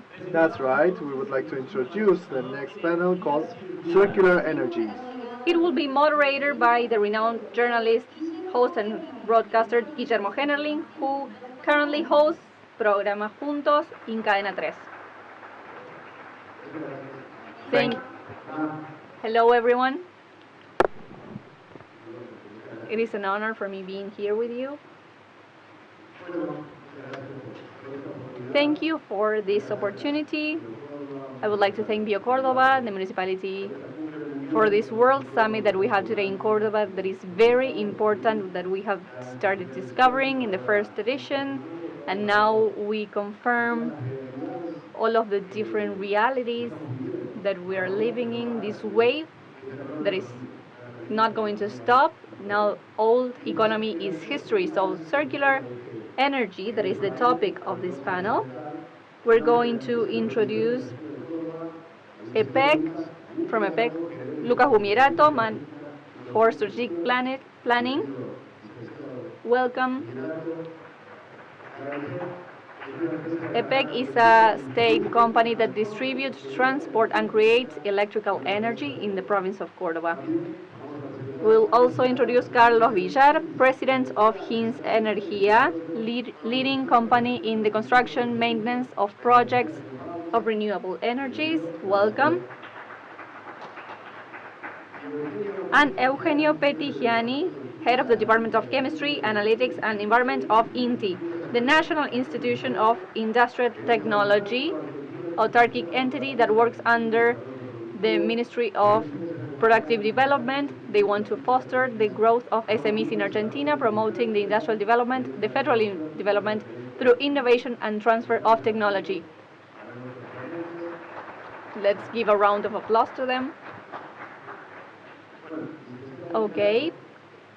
Liderato, we would like to listen to your presentation. Okay, thank you very much. And for us, it's an honor to participate on this second World Summit of Circular Economy from the energy company of the province of Córdoba. And for us, it's been a change of paradigm to join this circular economy as a generator of energy. And maybe some of you who live in Córdoba already know us, and we are the company, provincial company that generates and distributes energy to over 1 million clients, and we supply the rest of the province through 200 cooperative companies that aid us in the distribution of energy. And from EPEC, we have an important participation of the national energy market, and our strengths come from the hydroelectric generation. We have a large number of hydroelectric dams in the province. The largest one is 150 megawatts, and it's an essential complement for renewable energy that is starting in the country. And it works as the battery of the system. When we have an excess, we store it, and then it's provided in the moments of greater need. So that's just to introduce ourselves as a company. And I wanted to tell you particularly about a few things that I don't know if you know about the companies that we participate in the circular economy through the Eco Aliados, Eco Allies program, through which we have started to separate our waste from the source. We currently have our main building, our HQ, which is an 8-floor building, and if you start thinking about 8 floors of people working and creating waste, and if you don't separate that waste, that goes into landfills, and throughout the years we're talking about a volume that goes under, a large volume of waste that goes underground, and so we moved forward with installing bins for waste separation for those 7 floors. For the period we have implemented the program, we have separated over 600 kilos of waste, and we have moved forward with the municipality in the treatment of industrial scrap from industrial production. And thanks to this new paradigm proposed by the city, by the municipality, we have contemplated the processing of these products as raw materials for another industry. So now we take away over 65 tons of waste with work through cooperatives coordinated by Córdoba y Servicios. We're using ABS lids and wood material, aluminum material that has provided different destinations, either for energy generation for the wood, recycling of cardboard, or for metal scrap that has been reintroduced to circular economy. And this is very good for us as a company, and in that sense we keep investing in this. Now we are adding the Provincial Control Center that has been included in this way of working with waste in the company. And also from EPEC we also support circular economy and electrical mobility. We have installed several chargers which are freely accessible for electrical vehicles who can enjoy the roads of our province. Thank you, Carlos. we listen to you about the circular energies that we are mentioning. Thank you very much, Guillermo, and I would also like to thank Bio Córdoba. For us, it is an honor that this event is being hosted here. I have a small presentation to show you. We have been working as regards renewable energy and climate change and sustainability since 2009. We started seeing what we call an energy transition that is going from fossil fuels to renewable fuels. At that moment, we saw what was happening in the world, and we were a bit anticipated to a country such as ours, and we keep on insisting in those issues.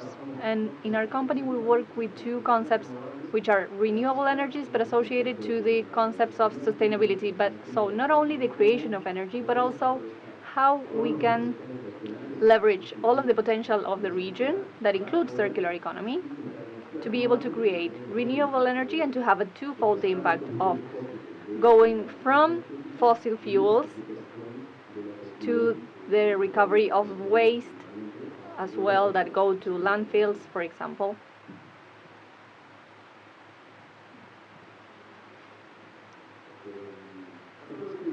We understand circular economy beyond what we understand that is going from a linear to circular economy for the recovery of resources. We understand circular economy as a system of cooperation as well.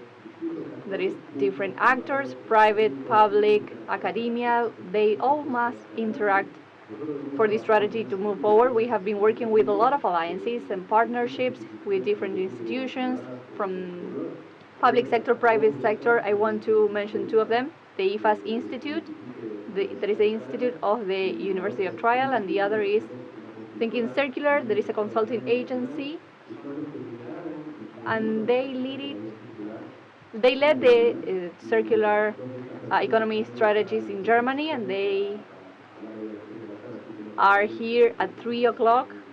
They will be here with us, so you will get a lot of information from them in the afternoon.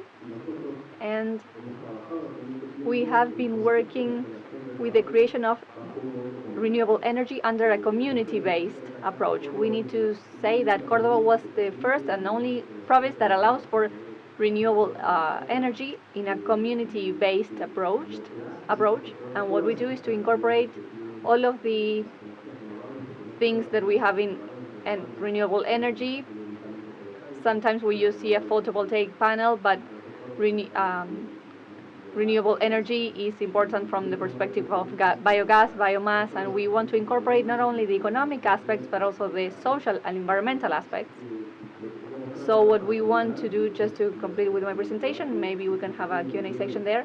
I would like to show you a video on community-based approach of the power generation. In a world where we see an emergency of the climate that is even more alarming, innovating in models, energy models that allow for the transition to renewable energies is key. In this sense, the power generation that is community-based allows for creation of renewable energies to be used by different users within the same electrical distribution of EPEC or other cooperatives, to be able to work together to create energy and to distribute it, for example, through a photovoltaic farm. However, this system may also incorporate solar energy and to leverage some other renewable sources from the wind, from biogas. Different users of the public service of distribution of electrical power, such as stores or houses, public organisms, rural users that are associated to create a community distributor that will manage the system and will obtain the authorization to connect those systems to the public network through different facilities that goes both ways.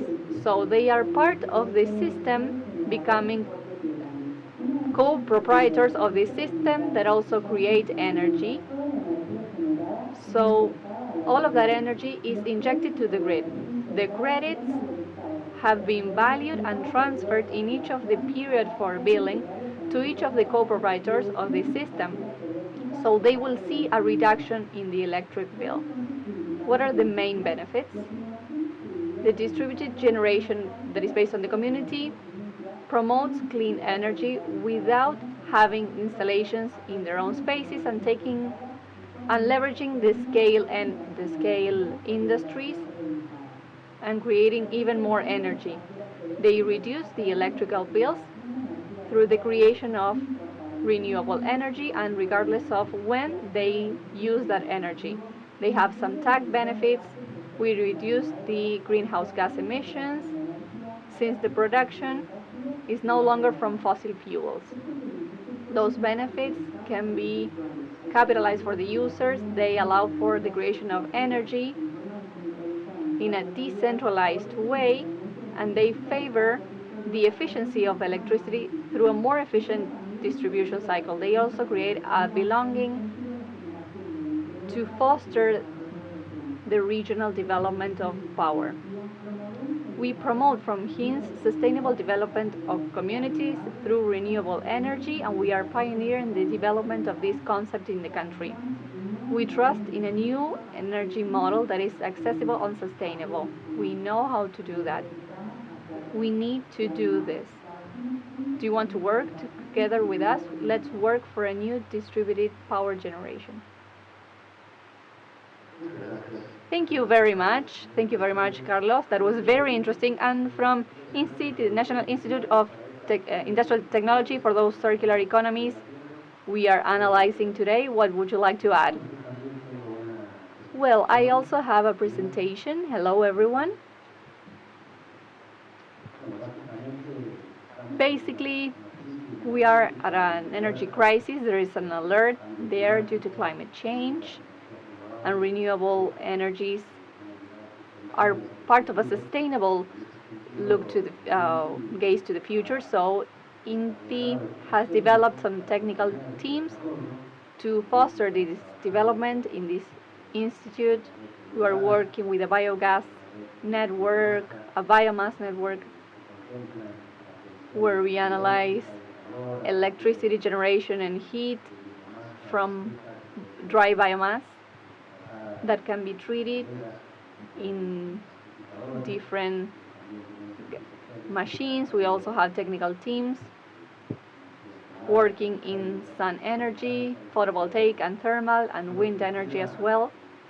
And what I wanted to share with you is an example of the challenges that we are facing in the National Institute, and we want to support the development of renewable energy, but also foster development of national technologies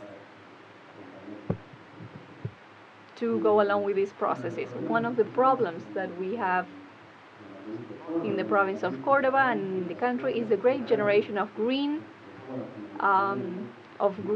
waste coming from tree trimming that goes to landfillings, or in the case of Córdoba, in the landfill of Piedras Blancas. Over 36,000 tons a year are placed in the landfill of the city of Córdoba in Piedras Blancas, with all of the impact that it has and the waste of an energy source. So to be able to recover this waste, this resource that we have, first of all, we need to know the resource. We know in Córdoba and in some other municipalities of the province the amount of biomass that we generate from this waste, but to be able to value measure this, we need to characterize it as well. We need to perform several assessments of tree trimming in the city of Córdoba, where we separated the different fractions by size. For example, the biggest one that can be used as a social line, the medium one that can be crushed to do compost, or those parts can go to a heater or a boiler to create energy, or maybe some other classic urban waste, and some other part that is made out of leaves, grass, for example, that is thinner and we better use it to compost. And we also have a complex part, for example, a cactus or a very specific plant that cannot be inserted back in a compost process or to be crushed with the machines that we have. In the results of those studies, we can see the fractions of the green waste of Córdoba. We see that medium size, for example, of branches. We also do some filtering, and that medium-sized part is crushed.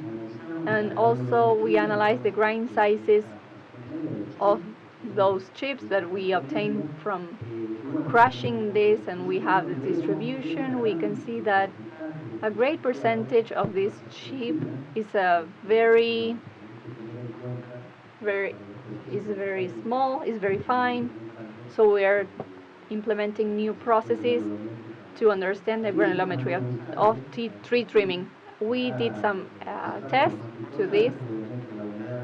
Humidity of chip is a key element, because if we have one of over 30% of humidity, we are adding energy to dry it and to be able to extract energy from that biomass.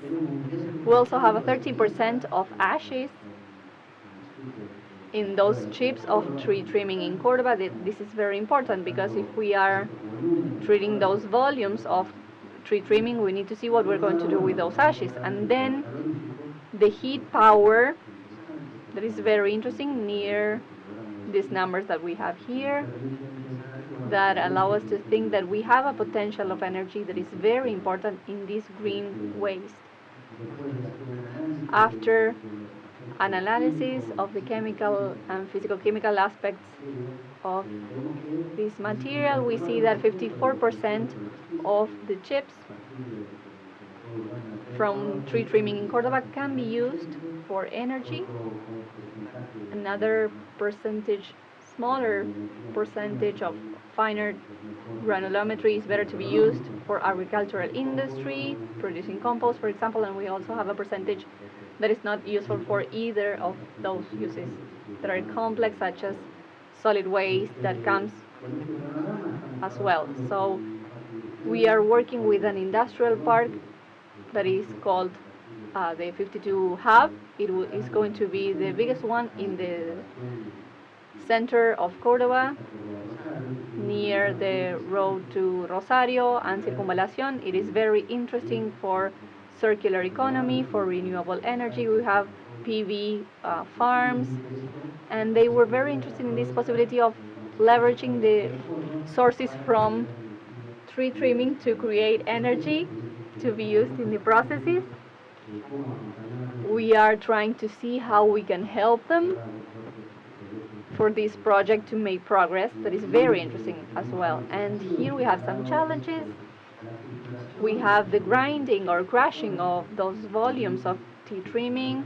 The National Institute has supported them in choosing the different technologies that they need, and they are also developing a crushing machine for trees that is located in Villa Allende, to crush approximately 20 tons of tea trimming a day, and those are the most common volumes that we handle in Córdoba, and they cannot crush that amount of tree trimming. That is important because the National Institute also has the engineering to be able to design those machines, not only a crushing machine or grinding machine, but also some other equipment that we need for the development of renewable energies. Since in Córdoba and in Argentina we have a metal and mechanical industry that is very important, so the role of INTI is very important in the design.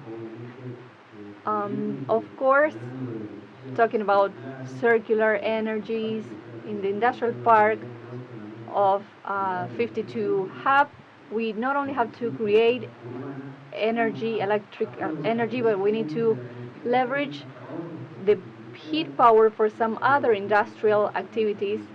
So we are creating an oil maker that needs heat power, and also to create different cardboard products to hold the eggs, for example. So we are supporting the industrial activities to move forward in the use of a waste that now goes to Piedras Blancas, landfill, and we want to create energy, renewable and heat energy. So that is what I wanted to say. Thank you very much. Thank you to our three speakers. The feeling that you will probably take everyone who's here with us or that are listening to everything that you have told us is that first of all we have great news, and the great news is that for a while since 2009, like Carlos says, but maybe from before, we have been discussing this, and the first step is the one that we need to take, and this turns this reality of circular economy into a good piece of good news. And now we have great news from what you told us that you are doing. And how do we communicate it? I know that part of it is on us, on communicators and journalists, but you need to do things from your end for this to be more popular, for people to get involved. And we shouldn't look the other way. How should we communicate? What do you think is the challenge? I know that you guys are more technicians than communicators, but when you're surprised with this question, how would we do this job? Who would like to start? Okay, I'll start.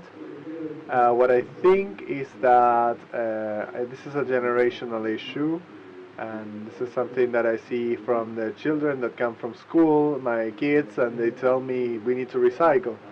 And the generation from 30 years old down, they're very committed to this. So we need to do an exercise of taking this out from the technicalities and making it more friendly, not just the press and the public sector and the academia that has been working on this for a long time, but rather we need to move this to give the tools to understand that these new concepts are trying to solve problems that we have been dealing with for years.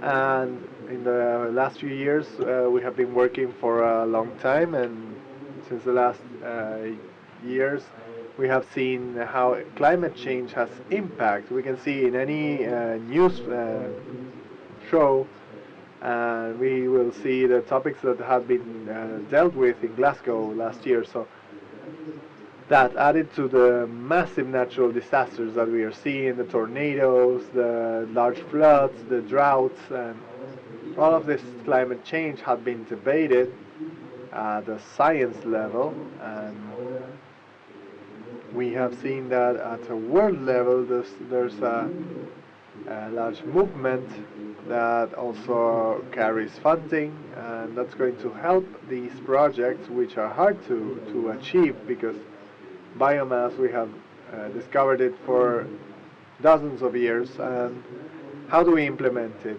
And we can see that now this can grow, and we also can celebrate that from a city, a mayor has started this with the circular economy and with the transcendence that we see from this. So we need to keep getting new actors from everywhere. Yes, and the cooperation, as you suggested, Carlos. Yes, and I wanted to add that INTI has developed during the pandemic guidelines for the management of green resources for cities. If they go into the INTI, they can download this guideline. And this is a document that we have also organized workshops with cities in parts of the country. We have collaborated with the Ministry of Environment in the nation, the Secretary of Environment in Buenos Aires and other provinces, about how to target the problem of green waste. That's something that always we need to talk with the industrial sector, and we always promote the renewable energies, and we have also done this in Hub 52 in the industrial area, and we know that we have an energy crisis. We don't know how the industry is going to work with the gas shutdowns or cuts that are going to come. Then they say, okay, what happens if I buy a boiler that works with biomass? What happens how does it work, and so that's all a lot of interest. And I would also add to the topic that you mentioned to say that from a big, beyond the number of programs that we have, one of them is the Osore program, which is the program that we use to train teachers so that these teachers promote a sustainable use of energy in schools. And we have right now a course and we have also a calling for projects of different types, an open call for that was national, and we adhered, and we also asked to the entire sector of Cordoba, of energy sector of Cordoba, to present projects related to biogas, bioenergy, solar, hydroelectric, hydrogen, and it's an open call that is open right now, and we invite you to check what we have published in our webpage. I find it incredible, marvelous actually. When you talked about the 8 floors of a pig creating waste, and all of us create a massive amount of waste. So I imagine in a building that is full of people that inhabit it every day. So it's so great that each gram of that waste is good for something when it wasn't good for anything a few years ago, but we didn't know what to do with it at least. And being able to tell the world that this has an incalculable value. When we're talking about circular energy, and as you said in your presentation, in a moment where the crisis is so large, you have the possibility of turning that history around. Planning, what do you think is a date that we can set, that we can see this more concretely?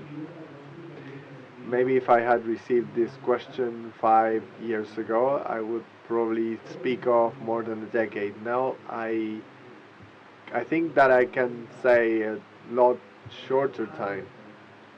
I think that we have adopted this paradigm, both of aiming at carbon neutrality and waste treatment in origin at the source, and when it's all together, we know it's trash. When we separate it, it's a useful resource for another industry. We have been able to implement relevant changes in a very short time. What we need is decision. We need a context. So a single person to decide, but it can decide. But if we don't have a context when we can do it, it's not that good. It helps, but it doesn't have the effect that we could be achieving when we are not that few.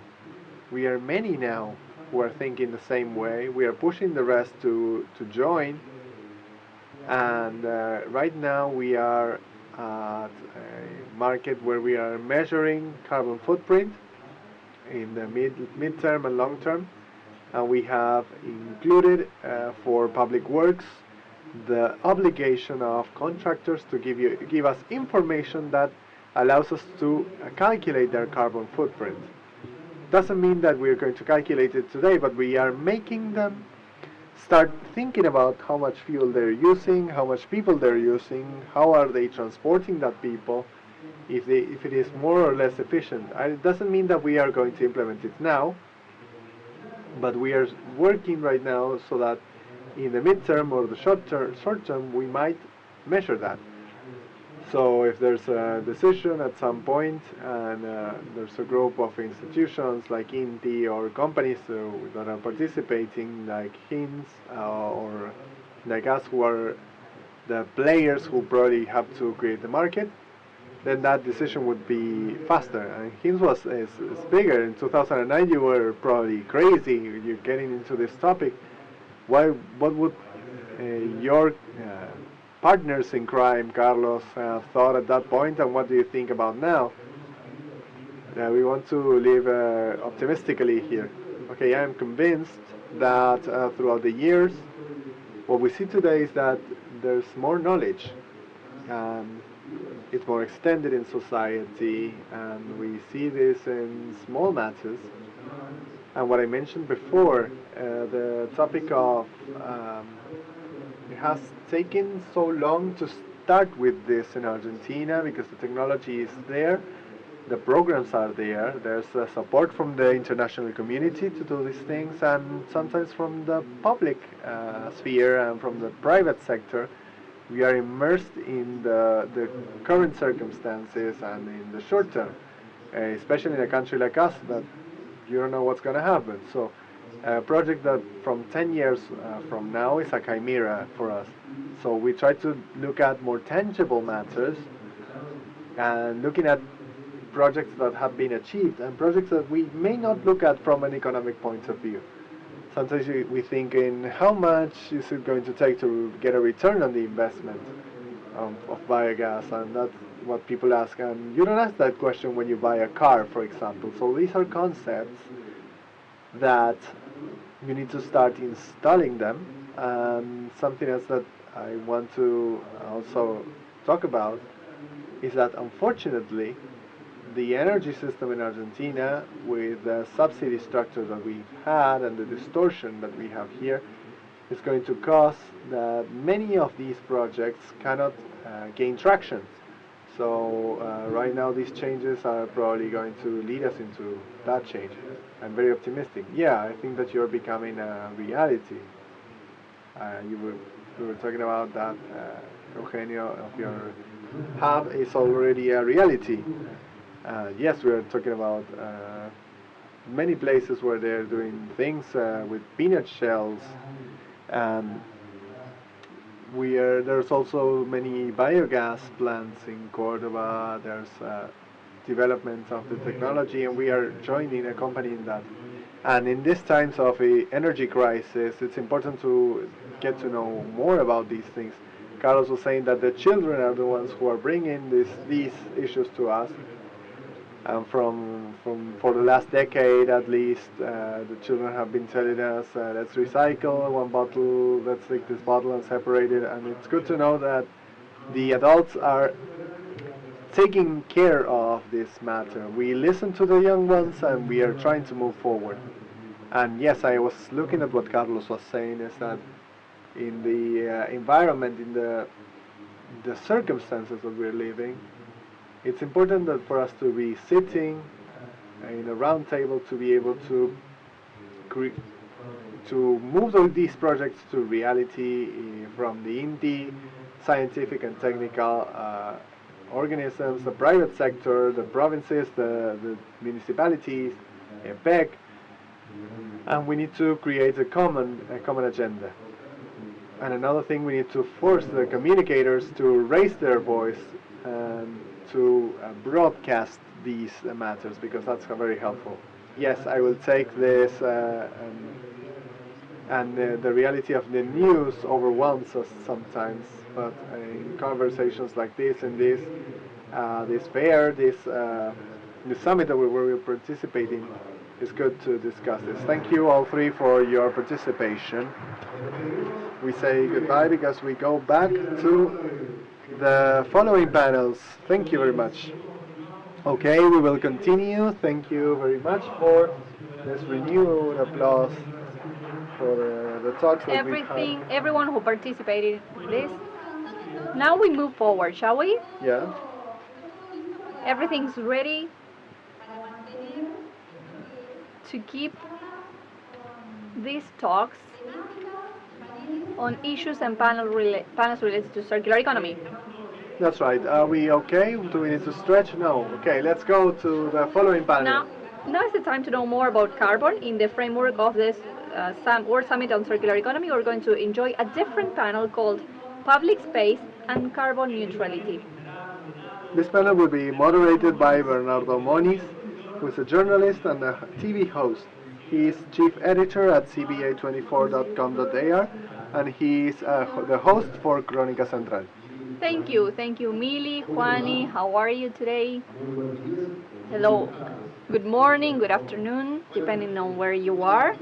It is a challenge, actually, and I would like to thank the Córdoba Agency and Municipality of Córdoba being here in this breaking point because we have talked and listened to different voices. We're rethinking of how we can get to a more sustainable environment. We're talking about a human right and an interdisciplinary right as well for humans to be safe.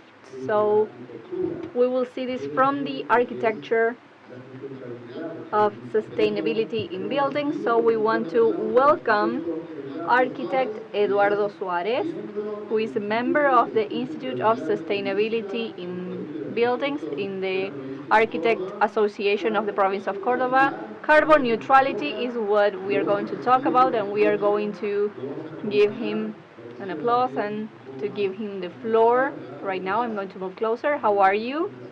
It is an honor for me being here. First of all, carbon neutrality. Why is it important to talk about this? I believe that carbon neutrality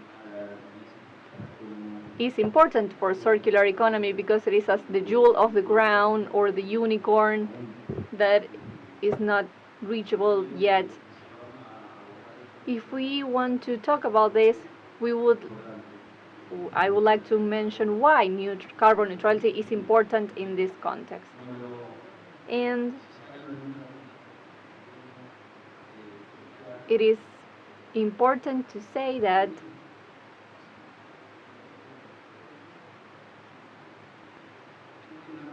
this image is the one that I want to show you just to prove why carbon neutrality is important. These pieces of data should scare us if we understand what they mean. We reach 420 parts per million, so I'm 99% sure there will be no return in climate change, and in 10 or 15 years the impacts this will have will make evident the fact that we need to look for carbon neutrality, and we will try to do that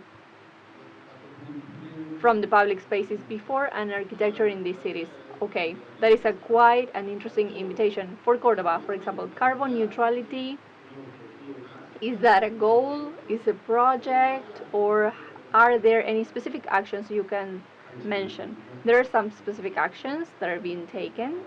I want to talk a little bit about this, showing that we want for cities of carbon neutrality is to create multiple spaces, and these spaces have to be the public sectors first. So we have an expectation that has been consolidated, and we were surprised of taking a look at and seeing people in this government, not in the previous one, but in this one, having this expectation of creating carbon neutrality spaces and always keeping the expectations of this goal. With a package of strategies that were very, very basic from the institution that I directed at that point, the sustainability department of the Architectural Association, we started trying to analyze in simple strategies and to reach this very elusive goal, because no one knew what we meant when we were talking about carbon neutrality. So they think it is more about the capture of trees or the plants, but it's not only that. We need to prove that not only trees will work for us. We need to develop a lot of strategies. These strategies could be taken to a specific job that we are doing, that is Microparque de las Américas. If you go there, you will see that has some characteristics we're about to show, and we could make this park more efficient and permeable. It has a specific characteristic this place. We're going to have a fountain there. And what we did was to consider all of these spaces that were around the park that were not being used, and that allowed us to... I'm sorry, I'm having technical problems with the slides. They allowed us to synchronize in that space these strategies that you see there. Those strategies had some high expectations. It was very difficult to work with the expectations and reality. So we want to have all of the energy that we need for that place to be generated there. That was one of the carbon neutrality requirements, and we added more than 5,000 species of plants to incorporate more than 3.5 times the canopy that exists there. So there will be the first sustainable food truck.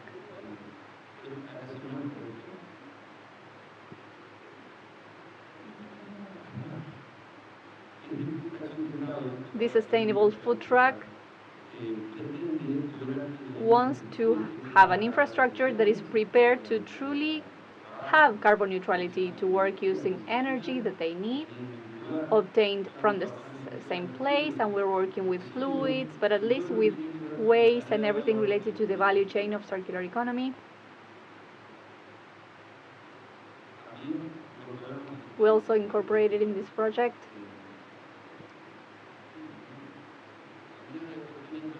some of the things related to energy. These 40 kilowatts that we need will be installed there.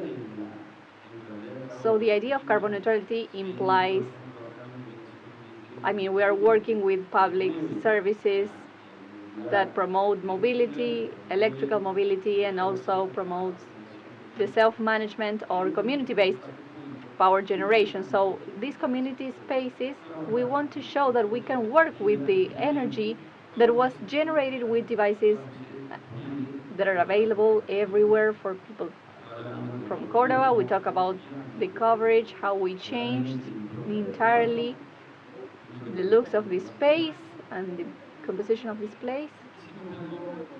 And we did something that for us was like a miracle, that was proposing to have a place to contain all the rainwater.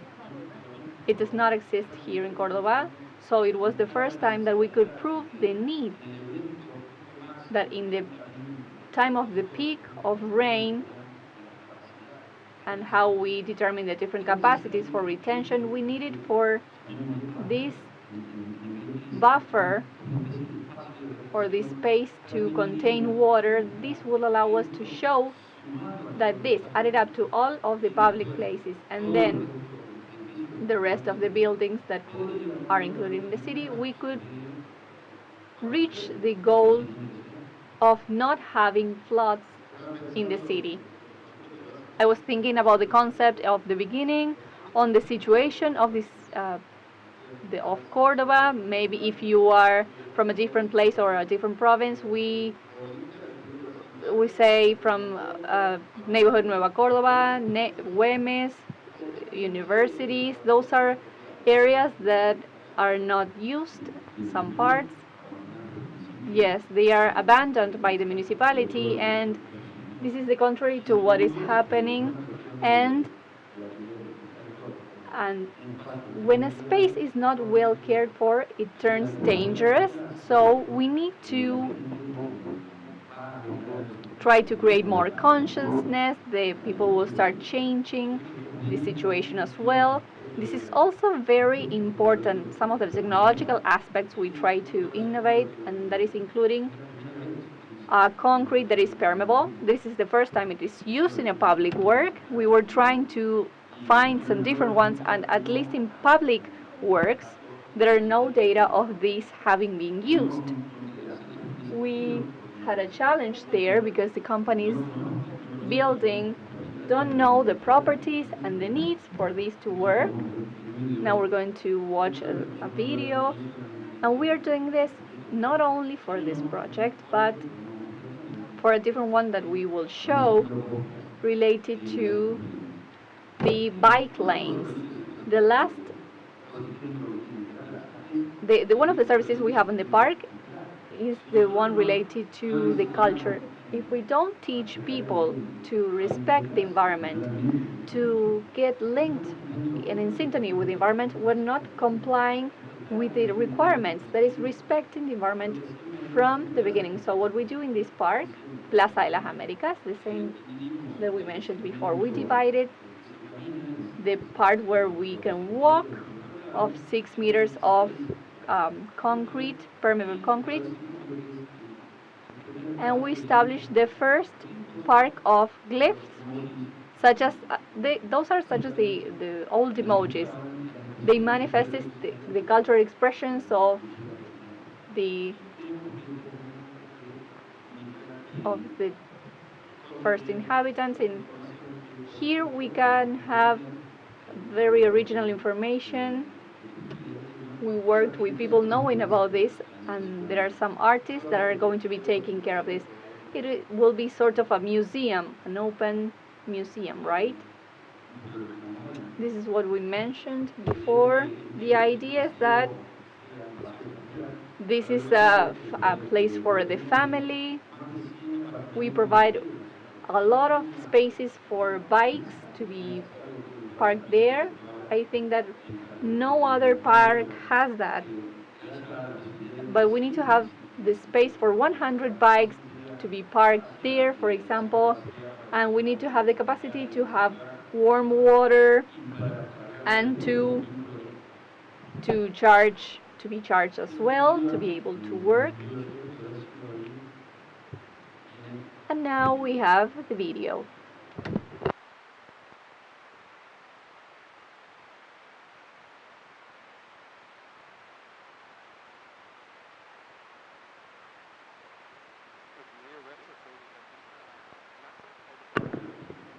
There is a video about the same park.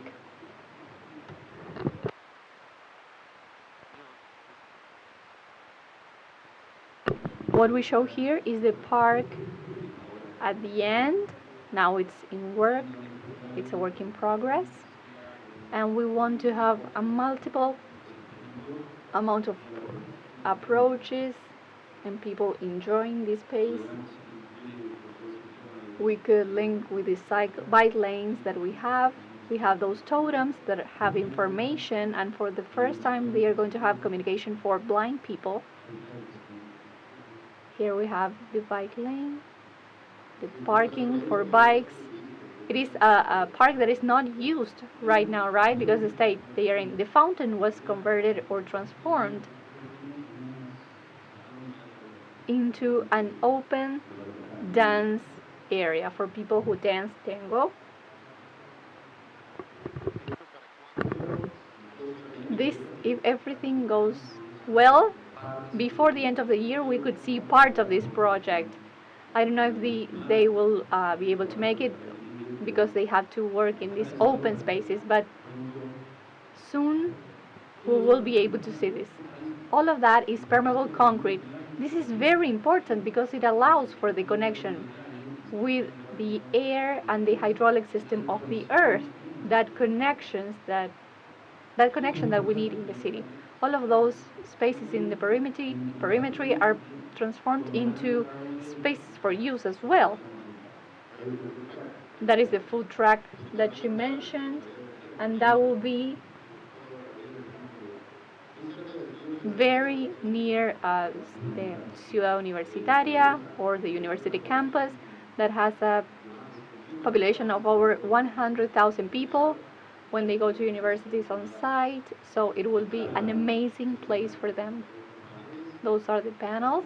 The fountain will remain there, right? Yes, but at a 50% of the demand for water, and working with water from the rain. Perfect. This is in works. We could not show pictures, but at a point we will be able to do so. Of course, is there any other video that you would like to share with us? First of all, I would like to say this is a very important thing to mention if you're looking for numbers. The part before the intervention did not have, it had a lot of trees, and the ecosystem it had there was used by 500 people sometimes. So it needed a lot of work and intervention. After the intervention, we could multiply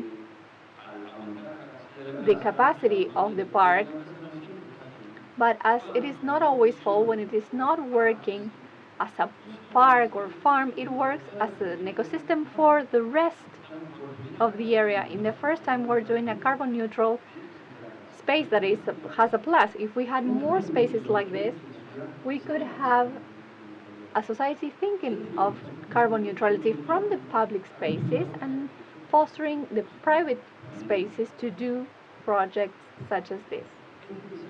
This is the second carbon neutral park that is in progress. The bidding already happened. It falls within the former Central de Anfunes. This was developed by the team of EPEC, and we did consulting job to go to this new carbon neutrality paradox, and we believe that this will be the jewel on the crown. Why? Because it has the expectations of being a very used park. It has a lot of communications. It has the same special characteristics as compared to the other one, but some specific features for the place it is located at. We have the same technology, thinking about the possibility of working with microforests as well, and this is the last thing I wanted to mention and show. So the consultation they required for the work that you can see on the river of bike lanes.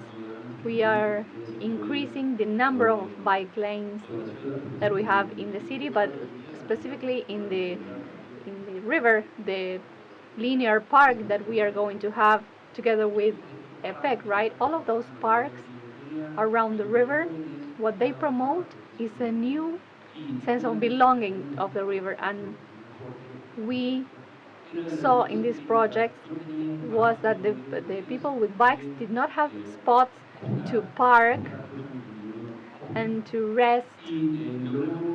So after some negotiations with all of the institutions, we agree on the fact that it was necessary. So we promoted this. If you want to look for this, you're going to see 15 cases in the first stage, and we have a video as well.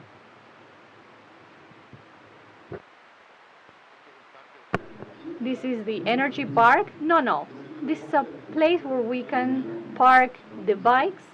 We have 15. This was the project that we promoted. We have some mistakes, or in the video when you see, you will be better prepared to see that these are also safety spaces. We'll have a panic button there. If I go riding a bike and I know someone is chasing me in that place, I can have a place with cameras, a safety place. We can have water we have micromobility, we can charge phones, and with permeable concrete that is also going to be used in the other part. And this is the reality as we have it now. Those are the photographs before the inauguration of the prototype.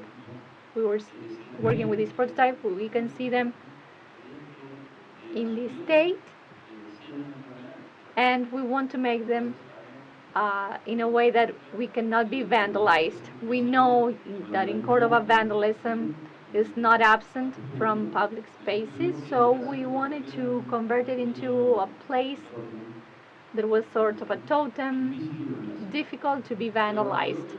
The concrete that we see there is one of the characteristics that absorbs 100% of water or has a retention. We designed this concept with a capacity of 75%, but below that concrete, we have a layer of rocks of 50 centimeters. So when it is filled with water, we can have over 40,000 liters.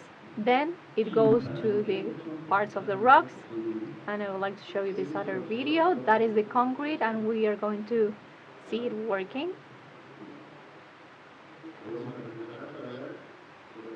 We'll try to see the permeable concrete working there. That is the goal. Because now we were talking about this and we would like to show you. Here we can see the video. It is working now. This is a test to see how it worked. We did it 2 days ago to be able to show you that this is real. It's like a sponge, right? It absorbs everything that you throw. And below you have the entire system of rocks for drainage. And a lot of people can think, why do I need this?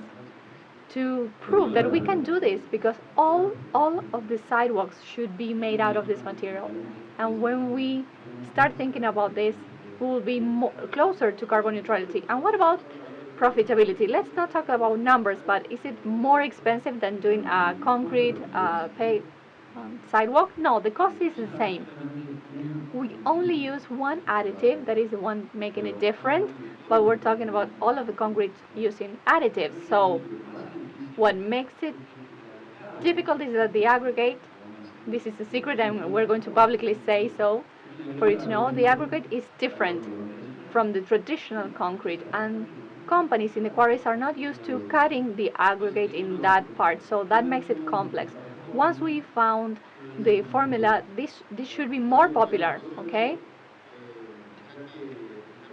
Since in carbon, from the carbon's perspective, you started talking about carbon neutrality in this panel, in this day, so a lot of people could talk about measurement, about the carbon bonuses of a model of carbon that may not be the same as the one that are used. Is this new? How can we define this of carbon neutrality? That is a very good question, because it is true that we are talking about carbon neutrality, and the first look is the one of measurement, the carbon footprint, trying to look for and aim at carbon neutrality. But what happens? The measurement of footprint just for a measurement will not create carbon neutrality. So we think that it is time to have some projects that multiply carbon neutrality. So I cannot be just a carbon neutral for myself, but also for the rest. If I want to increase the possibilities of this, we need to measure the footprint. We need to ask for bonuses. We need to invest on this. If we cannot invest in this, it will not work. And as a value in itself, we believe that this is a fact. We're doing this to show for the first time, I believe, in this sense, I don't know if the first time, but in this area, is that it is the public sector that is leading this and not the private sector. And it should be the private sector in a country such as this one, where we have a lot of people interested in this.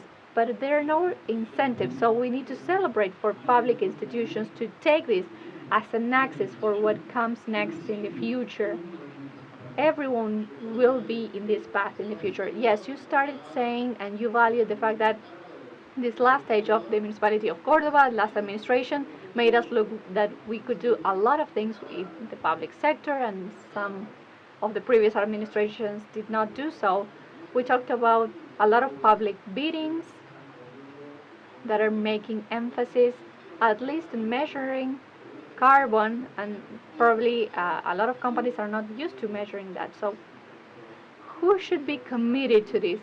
Who should make the following steps to have concrete actions? And because sometimes we may have a different administration, they are not interested in this, so the private sector must do their part. Yes, I believe they are doing part, but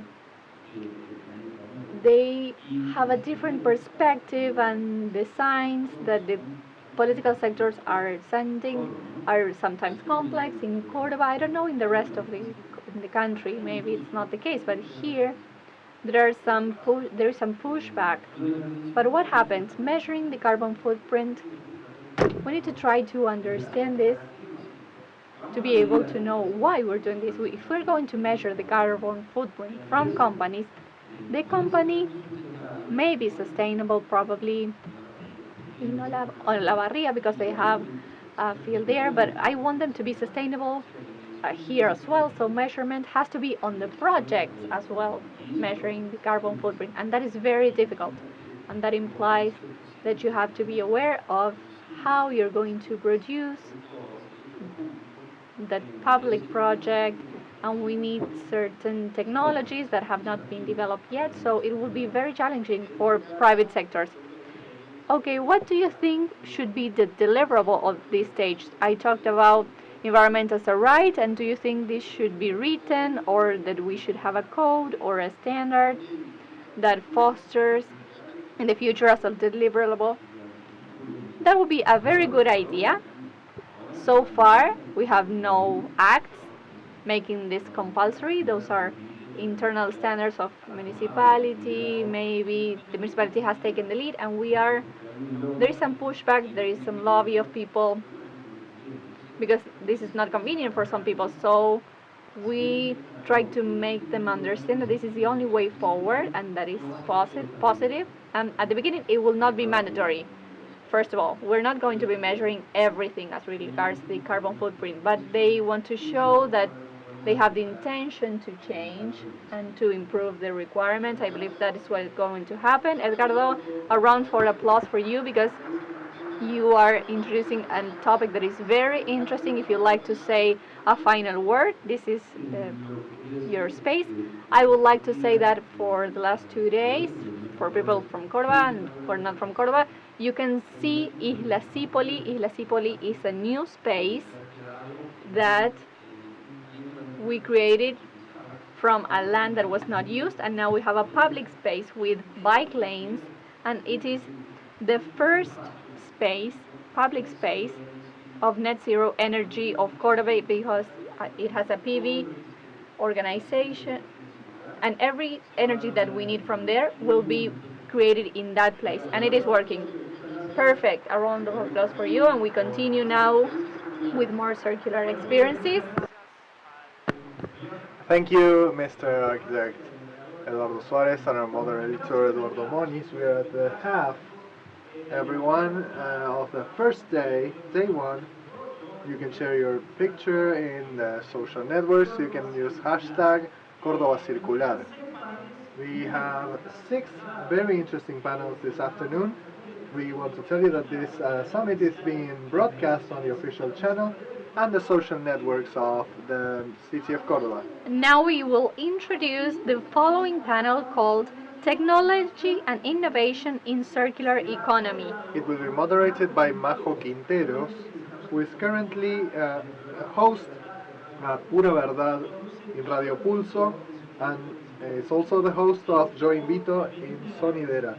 She's the female voice of the city of Córdoba and other brands and institutions. Welcome. Well, Thank you very much. It is a pleasure for me.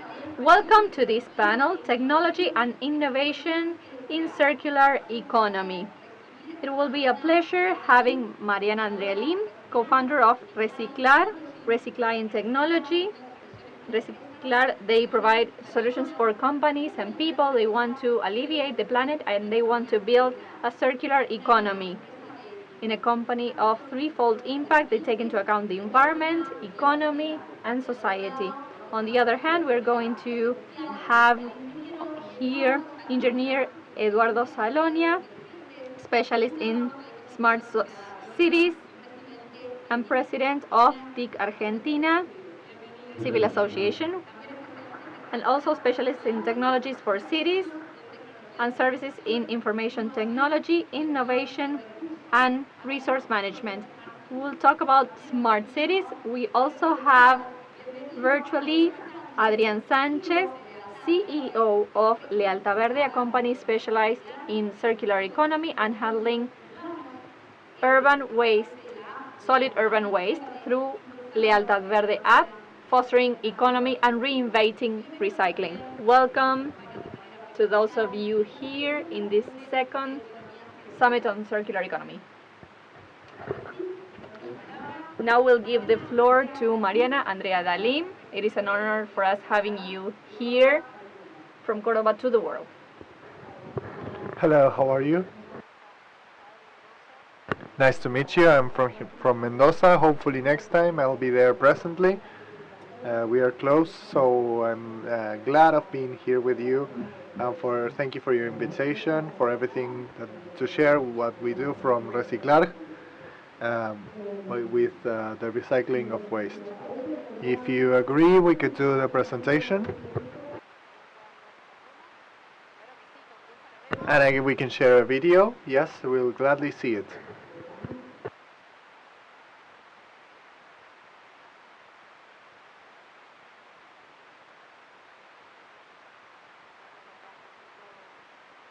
We want to share with you a little bit about what we do.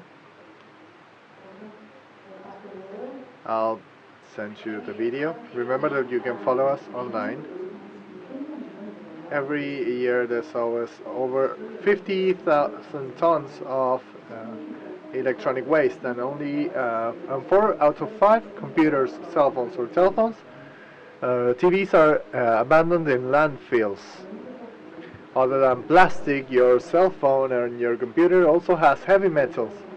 When they come in contact with the earth, they get the subterranean layers and they contaminate the food that we consume. The contact with these metals can cause serious diseases. And the COVID-19 pandemic was a before and an after in the need of taking care of the environment. The question is, how do we do so that technological advances are not damaging our planet and killing us?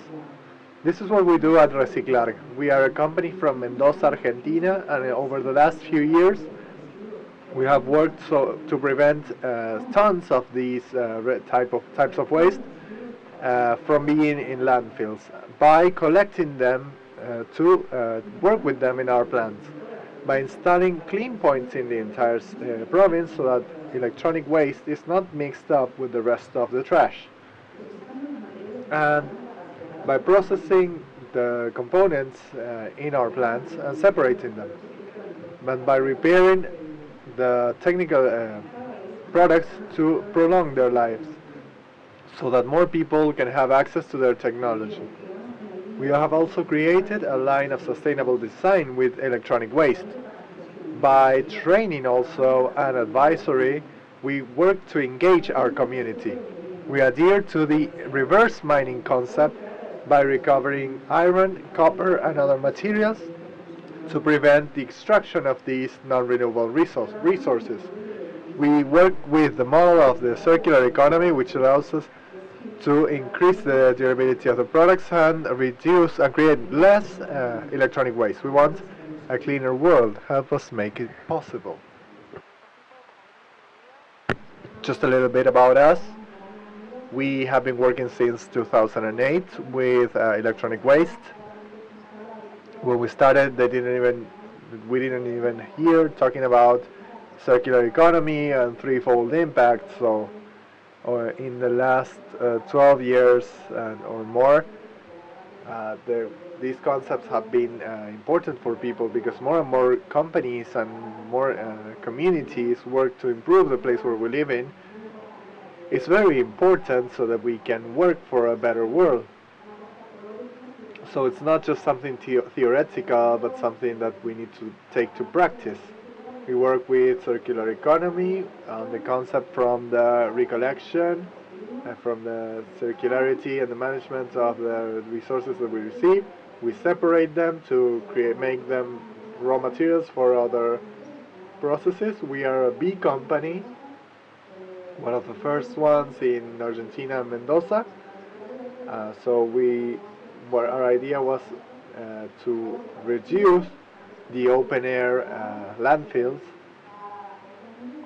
and everything that we collect goes to other industries, and we look for reuse also, because if we can recover some of the products, which is 1% of what we receive, is to reduce the technology gap. When we started working, our products come 60% from private sector, but over the last year, a larger and larger amount came from the public sector. which allows us to increase the impact, especially in the public sector. What we have received since 2010 to now, we have received over 500,000 kilos of electronic waste. We have received more than 3,000 design products.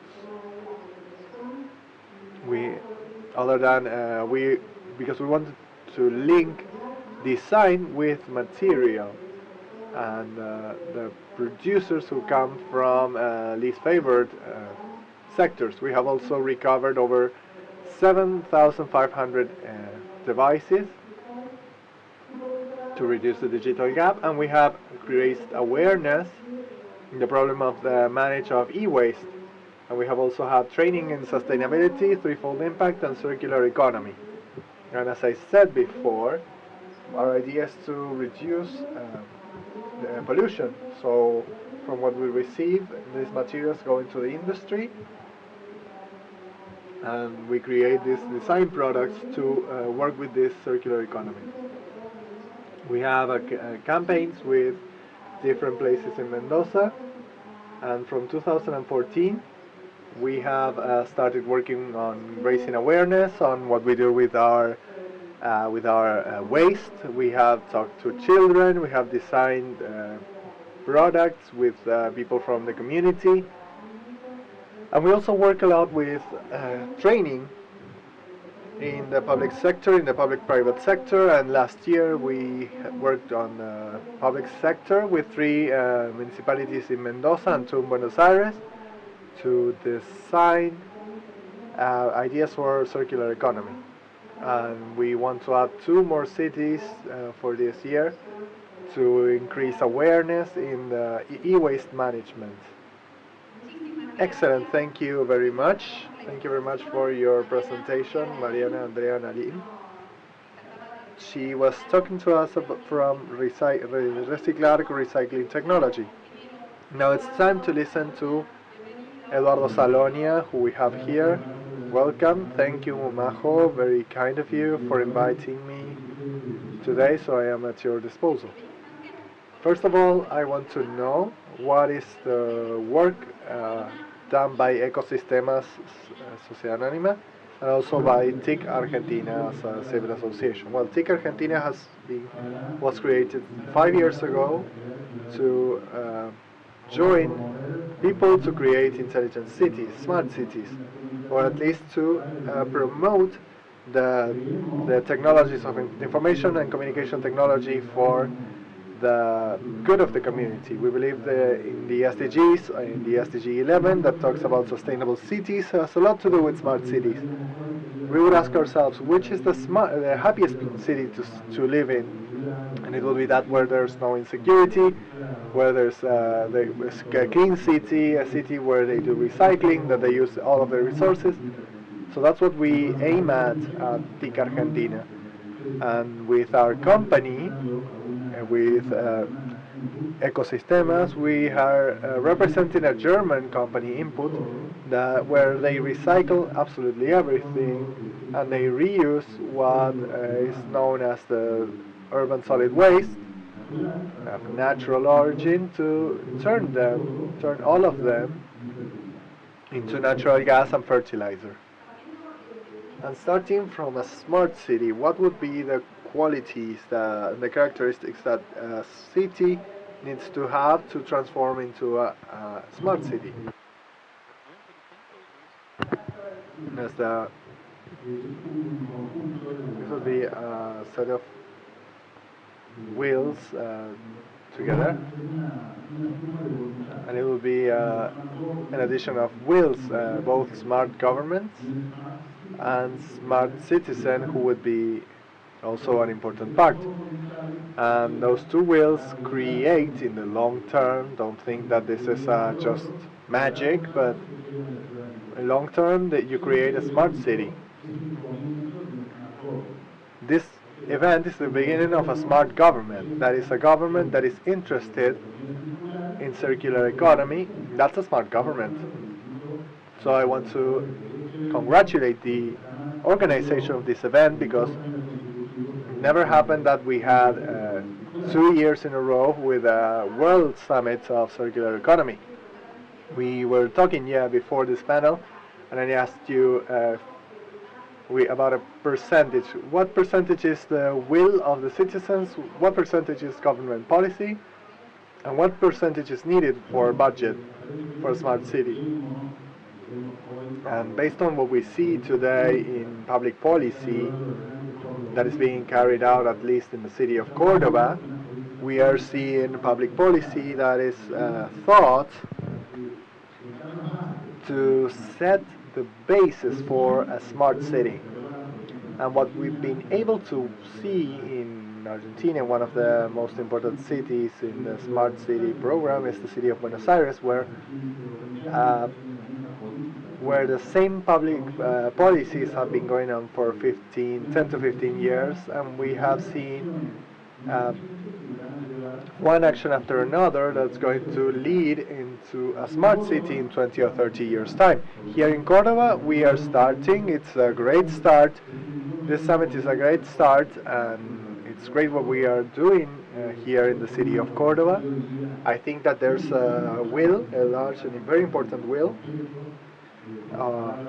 based on the words of the mayor and the provincial government, as for trying to create smart cities. As for the population is, I think that they don't believe in governments with provincial, municipal, and national governments, so we need to convince them that this road will lead to their happiness. But don't think that the governments are the only ones who have to do things, but rather the citizens need to participate. The government has the obligation of giving them a place where they can express themselves and offer things.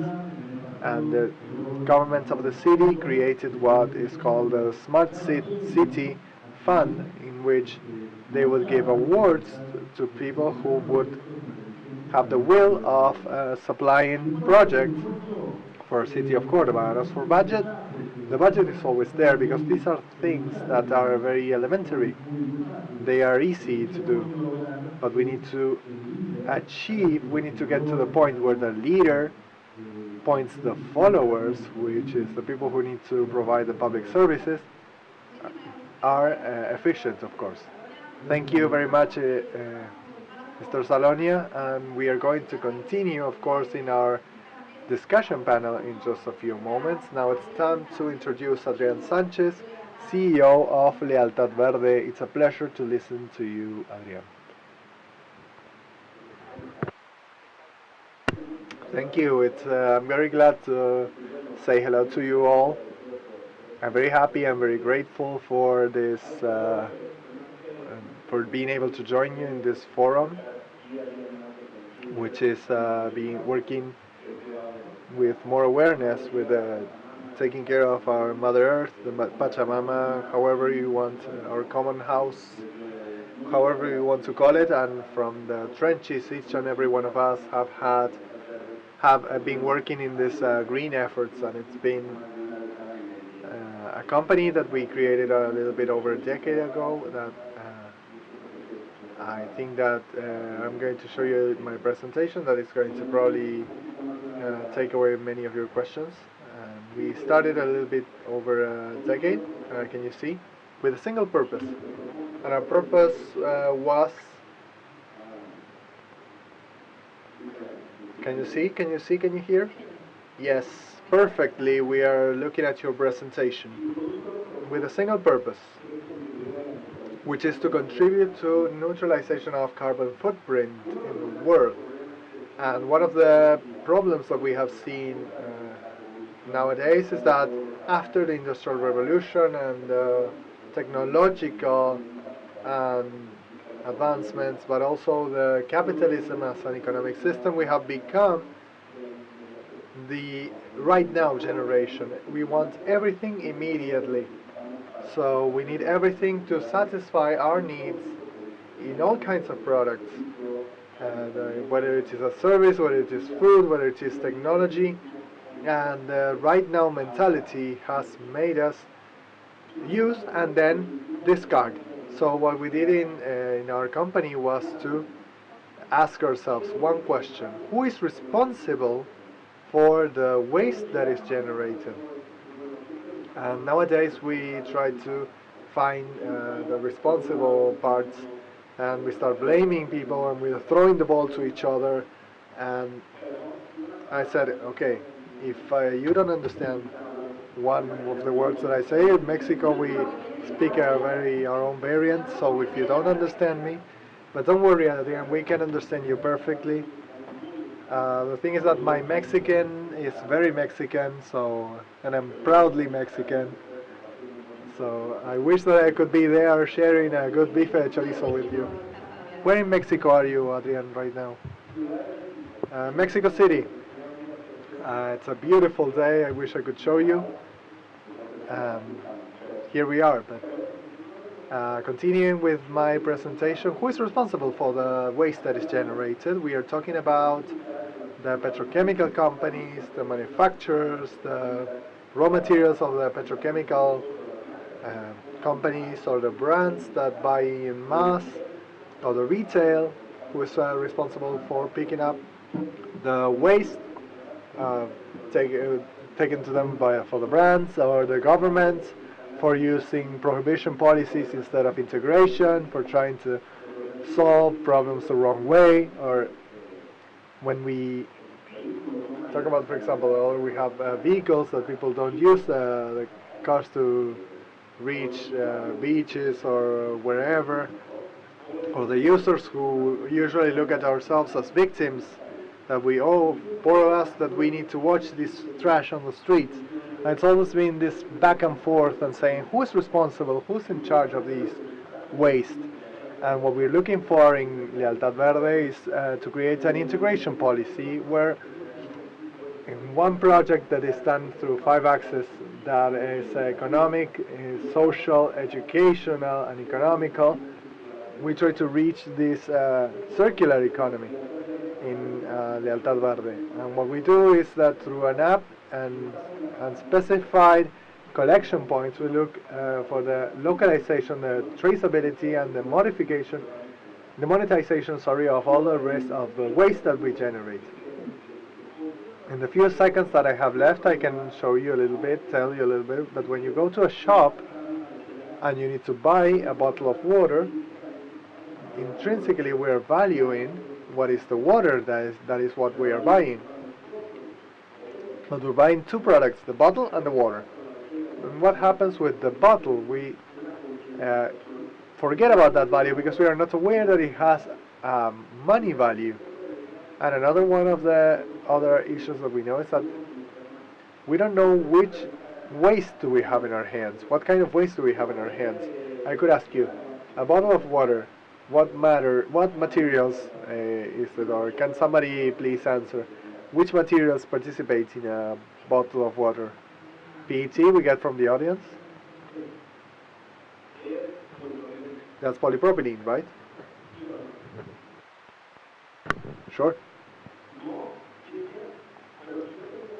No, but if you tell me it's polypropylene or PET or polyester, that's one of the main factors, is that we don't know how to classify waste. So the first thing is that we developed an application that is called Lealtad Verde, where you, in the same way that you buy a product, then after you consume it, you can specify, can figure out what kind of product it is. You can scan the type of waste, all kinds of packaging that you have in hand, and you will see what kind of material it is, how do you have to separate it, which container do you have to put it in, and how much are you going to be paid for the value of your waste if you're going to return it in the units that we are placing.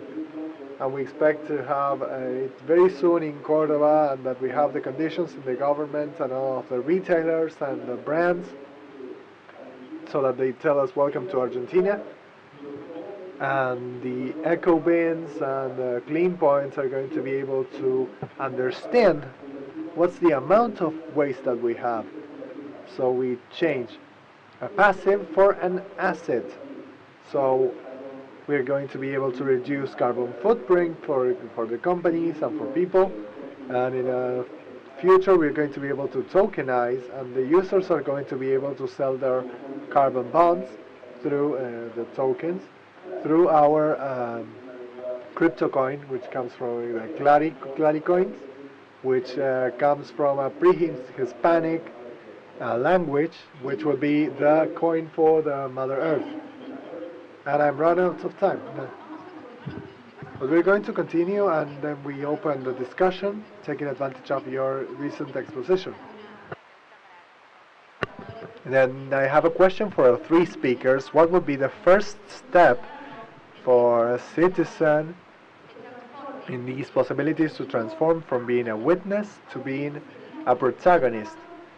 What do you think is the first step from each of your places, from Reciclar, from smart cities, and from having the technology at your disposal for a process of waste identification?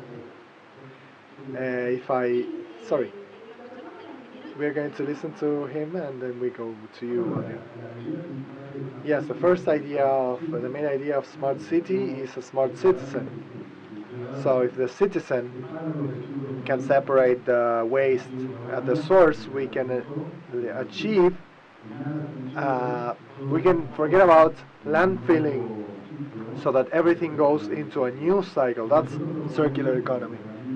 We have a proposal of zero landfill, using the resources of our trash, the waste in its entirety.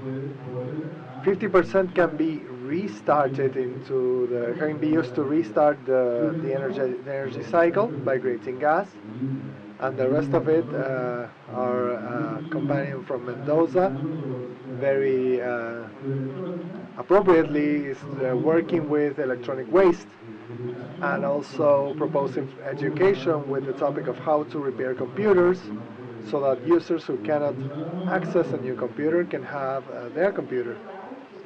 And there are cities at a global level that are reaching zero landfill. Of course, Germany is the main hub of zero landfills. For 15 years they've had that concept, and almost everyone separates waste at the source, and they take it to the green points with fines if they don't, or with additional costs if they take out the wrong waste on the wrong day.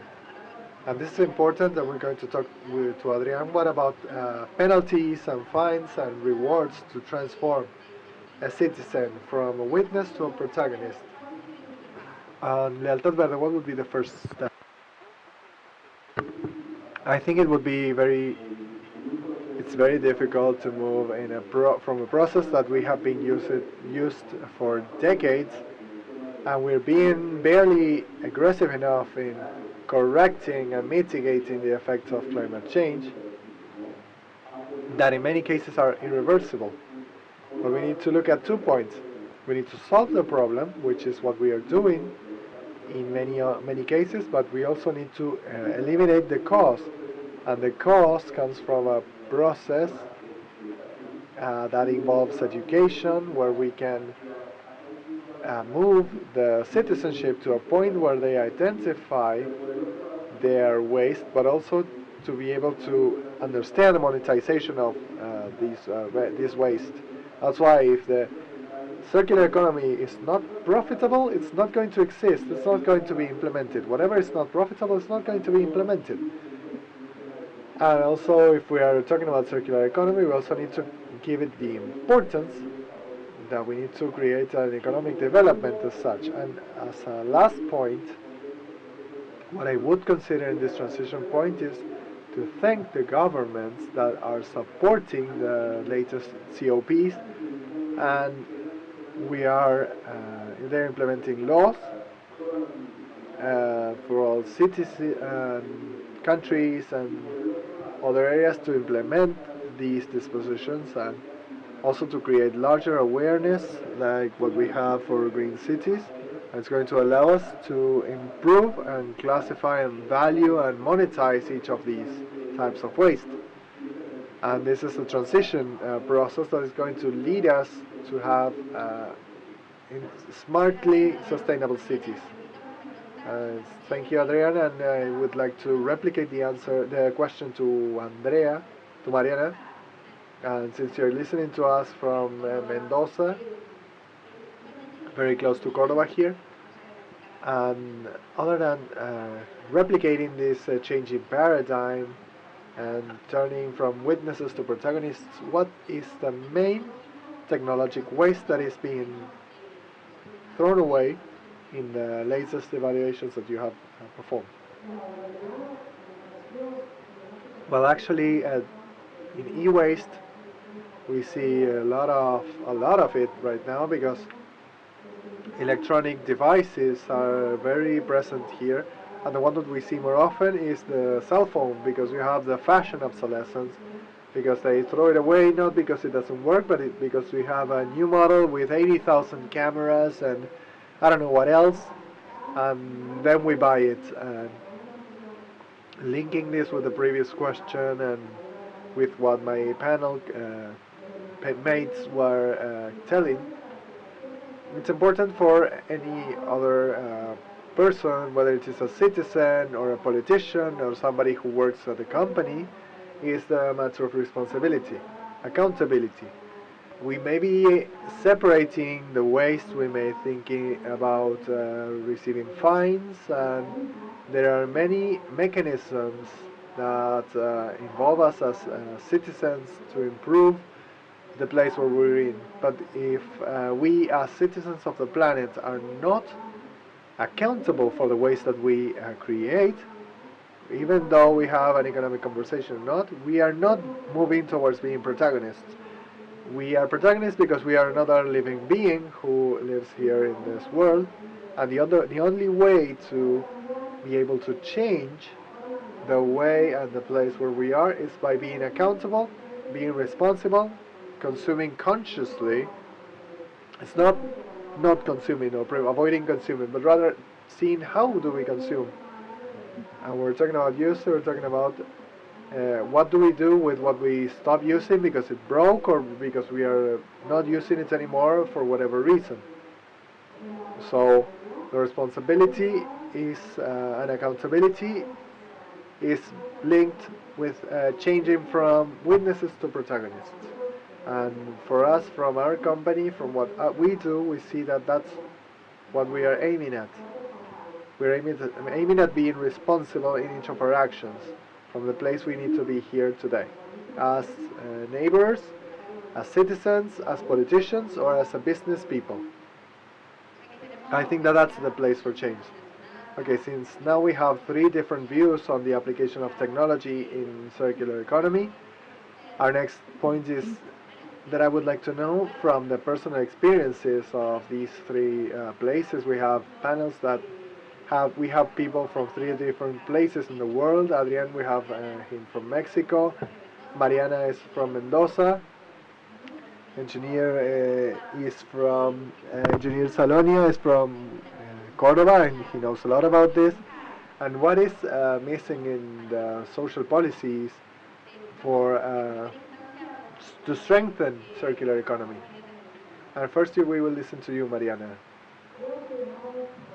I think that we cannot separate the politics, societal and environmental, because if we're talking about improving our environment, there is an impact in society, there is an impact in community, there is an impact in the companies that work with waste, the people that these companies employ, the citizens who create waste, and the people who need to manage this in a correct way. And when we talk about waste in general, we need to remember the social problems of people who live off waste. They may be formally employed or not, and I think that what's important is to work in a public-private partnership from the state to do a good waste management. That's also related with community issues and social issues, and with the informality that is generated in this waste management. Personally, I talk from our experience, and electronic waste is considered dangerous, and This is the same from, we're not talking just about the management of waste, the plastic in a bottle, cardboard, which is this is something different what we receive. So I'm going to let go of this computer that is not good for me anymore, and I'm going to put it in a place where it's going to be managed.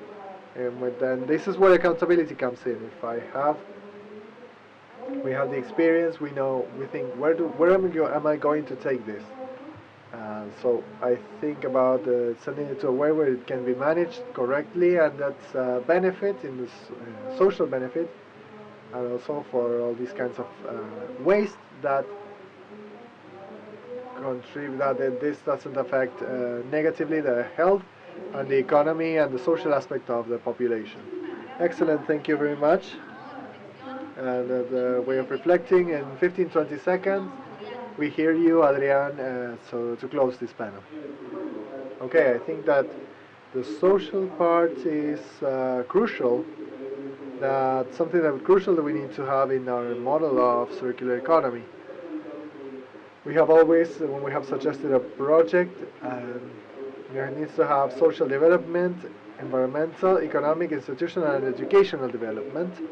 And one of the most important segregations that we have at Latin America, at the level of Latin America, you have people who are the collectors, the urban collectors, that we call them anonymous heroes, because they're forgotten about when talking about the conditions that they need, and they are working on the separation. And if it wasn't for them, we would have extremely dirty cities. So right now, governments, for example, in Mexico, they have passed a law of circular economy, and very particularly they're valuing and setting as an axis for these public policies the help and the support to these sectors. And also more important, that socially we could find the over 1.9% of the GDP. So multiply that for how many millions of dollars we could get and we could save for these sectors that are segregated because of the lack of education and acknowledgement. So if you change your mind, you change the world. That's what I want to say. And I think that it's time to seek the transformation of our environmental area, and that for us to prioritize the nature and not consumption. Thank you, Adrian Sanchez. It's a pleasure to have you in this panel. And Salonia, Mr. Salonia, this is as a closure. What's our challenge? As for the social area, I think that the city of Cordoba has taken point in this area, because we have eliminated the horse-drawn carriages, and they have given cards to social recyclers to pick up trash that can be recycled in green centers. And I insist that public policy is important for governmental decisions, and there are sectors that have changed their lives due to the social recyclers and cooperatives. Thank you, Mr. Salonia. Thank you. This was technology and innovation in circular economy. We would like to thank for the participation of our guests, the panelists, moderator Majo Quinteros. Thank you, Majo. Thank you for being here with us during the first day in this space called Circular Experiences, in the framework of the second edition of the World Summit on Circular Economy. And we continue enjoying these different panels to talk, to give our opinions, to argue, to discuss, and know more about circular economy. We want to tell you we're measuring the carbon footprint in this event, and we want to raise awareness on the impact we're producing on the environment. Now let's move on to this next panel. It's going to be moderated by Caio Lamberti. He's a host in TV and radio. He created the news platform Notify, which is broadcast on the following radios: Midera Gamba, Cosquín Rock. Welcome. Thank you very much. How are you today? Good afternoon. Thank you for staying here with us. And if you are there online or you're visiting the premises, we're going to talk about carbon neutral and the impact of carbon in the environment. I'm going to introduce the panelists. We will have some of us here with us on the premises and some of them virtually connected. So we'll start. First of all, we're going to introduce Andres Cohen, founder of Circa in circular economy. Welcome to the stage. He will be the first panelist. Isabela D'Angelo, head of sustainability of Supermercados Peruanos, is the biggest one in Peru that goes to Plaza Vea, Vivanda Macro, and Tiendas Más. It has a sustainability strategy for over 10 years with a focus on 5 pillars that are zero hunger, environment, value, responsible value chain, among some others. And we're also going to introduce architect Luciana Ines Percellini, analyst senior of works at Naranja X. She's going to present the rebranding external of 170 branches all over the country. Welcome, thank you very much. And I would also like to introduce in Zoom through the virtual platform Juan Villamayor, Director of Sustainability at Evertis. They are experts in the production of layers of semi-rigid parts for packaging food and other food applications as well. Thank you for being here with us and virtually as well. First of all, Andres, we'll start with you. Andres comes from Circa, founder of Circa. We're going to talk about carbon neutrality now. Hello, everyone. Thank you for coming here. It's great seeing that there are people interested in this. It is an honor for me being able to participate in this summit. What is Circular Carbon? Circular Carbon is a company that accompanies some other companies in the transition to circular economy. We work in 3 concrete pillars. One that is zero, that is measuring the impact a company has. Thank you for using your microphone closer. Carbon neutral is this company joins some other companies in the transition to circular economy. We work in 3 concrete pillars. One of them is knowing, evolving, and circulating. So our name incorporates the transition to circular economy. And as a presentation, our vision as a company is a resilient world where production and consumption are in balance with the ecosystem. From there, when we think of how we could link the supply chain, that is a big responsibility of greenhouse gas emissions, we came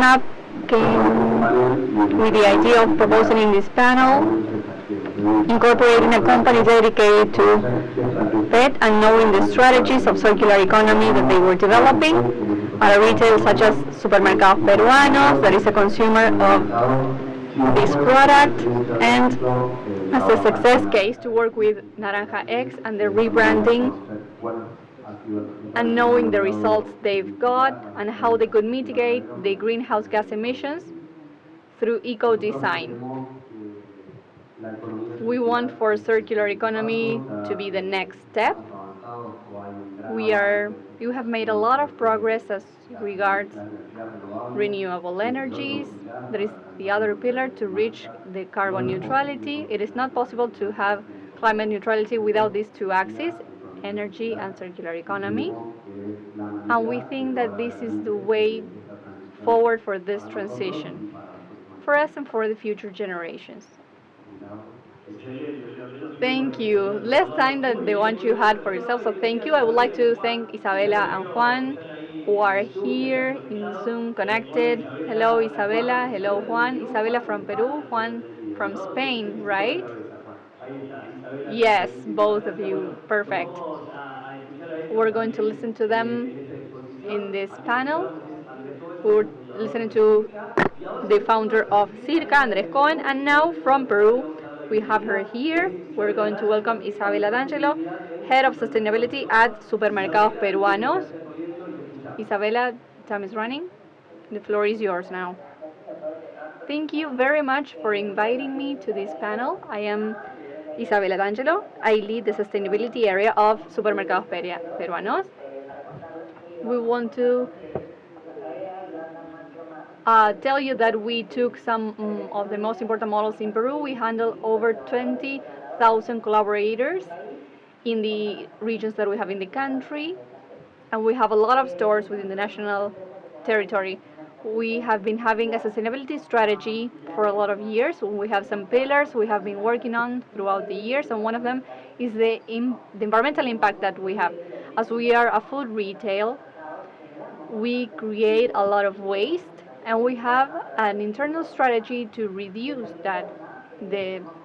We have a program that is very important where we measure in every store how the amount of waste that we have, and we have some targets on what they should recycle. We could create it with good practices and with awareness. Last year we could recycle 6,000 tons of material, so that has been great for us, and our stores are recycling 70% of the waste that they generate. For you to have an idea, the percentage in Peru of recycling is 1%, so having this percentage in our stores is great. And then we have the products that have lost their marketing value, and we started recovering these products. We work with the food bank to recover all of those products that have lost their commercial value but can have a social value. So we started with a pilot of 300, and now we have improved this. Last year we donated several tons of food. Those would be like 1 million meal portions, and we are reaching a great number of people. And as a single company, so we're very proud for this that we have accomplished, but that is not enough. If we handle sources internally, that is very important, of course, but we have an external reach as well. So we calculate that over 300,000 people visit our stores every day, and we get to millions of people. So what we did was launching Recicla Consciente. It's a national movement in favor of recycling with different partners, municipalities, environment agencies, NGOs, to change that number of 1% of recycling. So we made a call to action with recycling. We had the biggest recycling network of the country, of making these workers professional. I believe that this video could explain this better, so we prepared a video about Recicla Consciente, the program that we launched.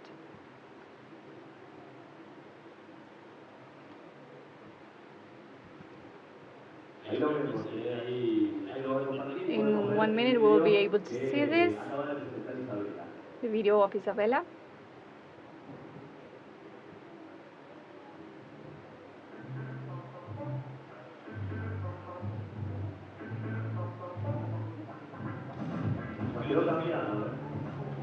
I'm sorry, this was not the video. You're spoiling the following chat, the following conversation of Naranja X. We saw the trailer of that part.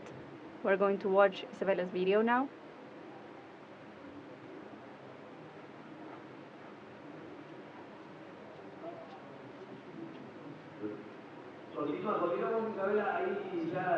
Isabella, please, if you can continue, we will be able to share this in a couple of moments. Okay. So I'll tell you a little bit more. We have this national movement, and what we wanted was to add more allies and partners to change this recycling percentage, because we cannot do this in isolation. We need for a collaborate work. So we collaborated with different companies. We have over 23 companies such as P&G, Unilever, L'Oreal, Colgate, some big companies that are added to this national movement to raise awareness on good practices of recycling, what I can recycle, where I should do that, where can I leave the products, and together we can change this. We have a call to action with different points for recycling, and this would not be possible without the help of collaborators and collectors, so we created a certified course that is helping train people who are collectors to make them more professional. And lastly, it has an investigation component. We get together with a consulting agency to understand why people weren't recycling, and from that foundation, we from Supermercados Peruanos take care of our internal waste, and we try to have a strategy for waste, but that is also one that is also external for everyone. Thank you, Isabella. Thank you very much. She was here with us sharing her experience from Peru. She's head of sustainability of Supermercados Peruanos. She will be staying with us because then we will have a Q&A. And now we go back to one of the panelists that we have here. She's going to tell us a little bit about her experience. We could see a trailer of the video. We're going to introduce architect Luciana Ines Veslini, senior analyst of Works in Naranja X. She will talk about rebranding in all of the offices that we have in over 150 offices in the country. Good afternoon, everyone. How are you? Let's see the video that sums up a little bit about our work.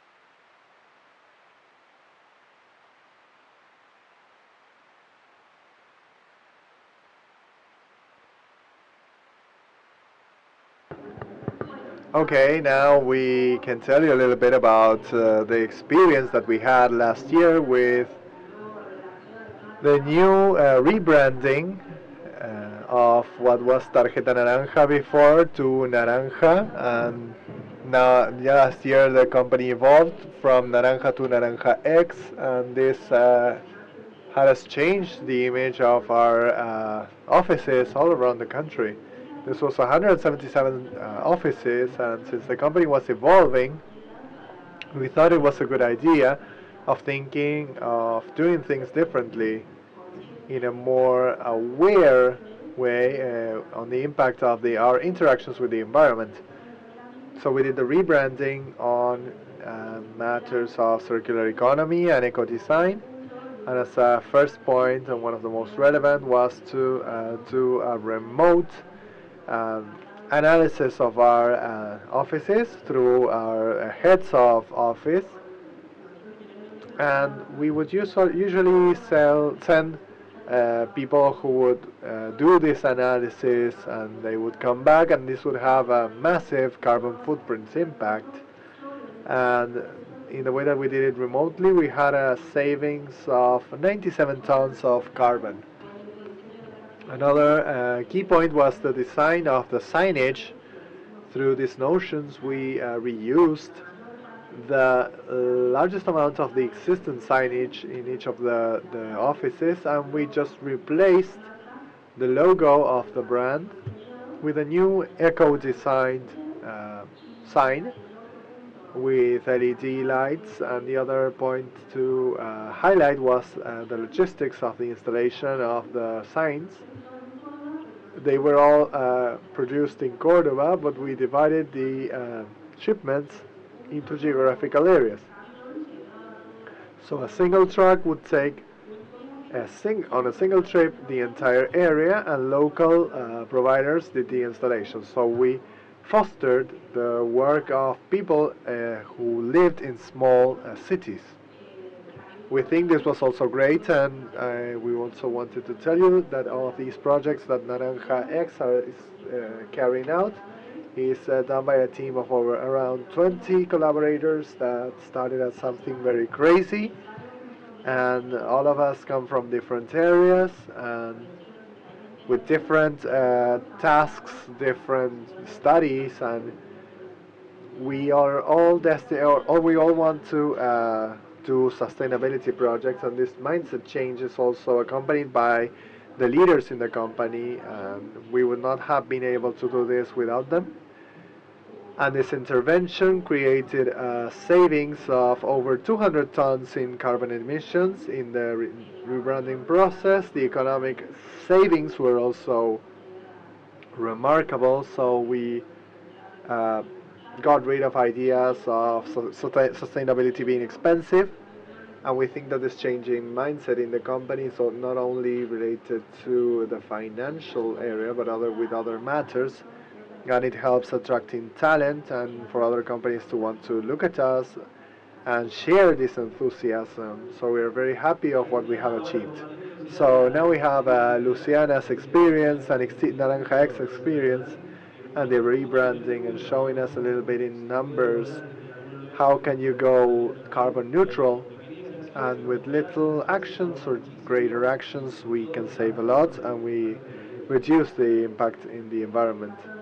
And yeah, you told me and you allowed me to say that Naranja X became the first carbon neutral fintech in the country. So this is a very important change. Thank you very much. And we have Juan from Spain. He's going to give us the last talk, and then we will have the last the question and answer session. We have Juan Villamayor. He's director of sustainability at Evertis. They create semi-rigid sheets for food packaging and other packaging solutions. Hello, how are you? Hello from Spain. Last week I was in Spanish Cordoba, now I'm in Argentine Cordoba, and well, it's at least virtually something. And like you said, we work in the production of PET sheets for the food industry. We have an experience of over 60 years, and from the start we've had clarity in our business model. For example, one of our pillars is the sustainability of the company, and one of the pillars is circular economy. In 2021, we managed to add 30,000 tons of recycled material into our PET sheets. That means around 30% of recycled material. So that's related to the circular economy, that we could recover, retrieve as much as possible, making sure that we can recycle, and retrieving them at the points where we have. So when you go to the supermarket to buy a tray for deli meats, that's when that tray is what we produce. So we incorporate recycled material in our product. So it's very important for us that the material is also recycled again. So that's why we create different plastic packaging with different associations with the entire value chains to make sure that the plastic is really recycled and that we can reuse it in our production spaces. In the company we also follow zero industrial waste policy, so that everything that is produced as waste is reintroduced into the process. We have a 0.01% waste. And we also have a recycling plant in our company, in our Evertis site, particularly in Portugal. And what we do in this recycling area is we pick up trays and bottles, and we turn it into materials that we can use in our production process. We have 3 plants in Portugal, one more in Brazil. Sorry, one in Portugal, one in Brazil, and one in Mexico. And we are working in all of them to incorporate this recycling. Other than the recycling plant, we also work with our suppliers, we work with clients, we work with neighborhood and local associations to make sure that we can work with this. We're interested in these recycled content, and we support any recycling initiative that we can see. As we mentioned, we have 30% of recycled material, and I think it's very important that we can think that all of our impacts need to be positive. So what we do is we also measure the impact, our carbon footprint, and we check the analysis of the life cycle of our products. Last year we did it for the first time with the help of circular carbon. And what we think is very important is to be able to know their impacts. Because what we cannot measure it, we cannot manage it. And if we want to reduce emissions, we need to know which are our emissions. So how are we going to get them? To get this, we are going to include more and more recyclable content, recycled content in our product. We're going to support our own self-generated energy. And it's incredibly important for us, this combination of factors, to become a regenerative company. Not just minimizing the negative impact, but also producing positive impact on the society and on the planet. In 2021, we started with regeneration, and we can see that this was one of our positive consequences for our activity.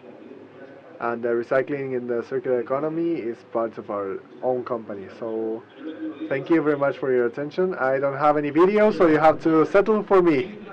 Thank you very much, Juan from Spain, Juan Villamador. He's from Evertis. I'm going to start with you the round of questions since you have the microphone open.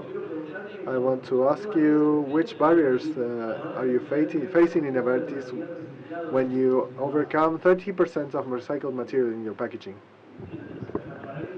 Well, we have no internal barrier. We're prepared to include 100% of recycled products without compromising the food safety, so there is no problem with that. Our company is prepared for that. The trigger would be external one of recycled PET. There is an issue there, so we work with different associations as regards plastic in Europe, in Portugal, in the States, United States, to be able to promote recycling and to raise awareness in the communities, because we need to recycle plastics. So that is the biggest barrier, that there is not enough recycled plastic in the planet, and we need to have more recycling. So that is the main barrier we are facing. And to overcome this, we work with different providers of technology, of solutions, of products. That is the way forward. We want more recycling in the market. Yes, the chain is very important in circular economy, right? Both providers and people working for you, because the intention is perfect, but it reaches a point where we have some limitations. Yes, of course, and that is the main problem that we are facing. So the consideration of the society as well, raising awareness. I see a lot of young people who are there in this attending this conference, and that is very important, because otherwise we will have no more planet to live in. We'll be filled with plastic, and everything is made out of plastic. The incubators for babies, this cup for drinking water, boxes of products, those are needed, but we need to recycle more. Perfect, Juan. Thank you very much. Now let's continue with questions for virtual guests. Now for Isabella. Why Mercado Peruano has rates that don't go over 1% of recycling? You said that before in your previous talk. Why is that? Yes, that percentage is very low, and in pandemics it was worse. We were near 3% and we went back to 1%. This is due to several factors. One of them is informality. 70% of Peru has informal markets, so these informal markets don't have these recycling systems that formal companies have, because they are required by law to have that. The second is that a recycler in Peru a month can earn $200 or $300 a month, working a lot of days, so that is not a very attractive business. And to be able to have formal jobs, there are several steps that have to be made, and there are some bureaucratic barriers, and that makes them not be motivated. Then we also have some part related to knowledge. This is key. The last study of Cantas of last year said that 33% of people from Peru find it difficult to know what they can recycle at home, and a lot of consumers don't understand the labeling of recycling. So we need more awareness campaigns on recycling that are key in our country. And lastly, I think is the lack of articulation. I mean, there are recyclers, there are some points for recycling, there are some programs of waste sorting of different municipalities. We have some producers that want to include recycled material, but there is no articulation between all of these parts of the recycling chain. So we need to raise awareness. That is very important because we have the Ministry of Environment, different municipalities. We have companies that need the raw material for recycled packages, some of them that created some points to collect plastic. So that articulation is very important to improve that percentage of 1%. We create huge amounts of waste and only 1% is recycled. So we truly need to improve this situation. Thank you, Isabella. Thank you very much. And now I'm going to the questions to the people inside. Here, this room is full. We see a lot of young people, adolescents here. So thank you very much for being here with us. So let's hope this will be useful for you. You can get good practices. I would like to ask you, Luciana, in this case, if you require more effort to implement these principles of circular economy within the rebranding of the brand. From my perspective, no, we don't need more effort, but more commitment.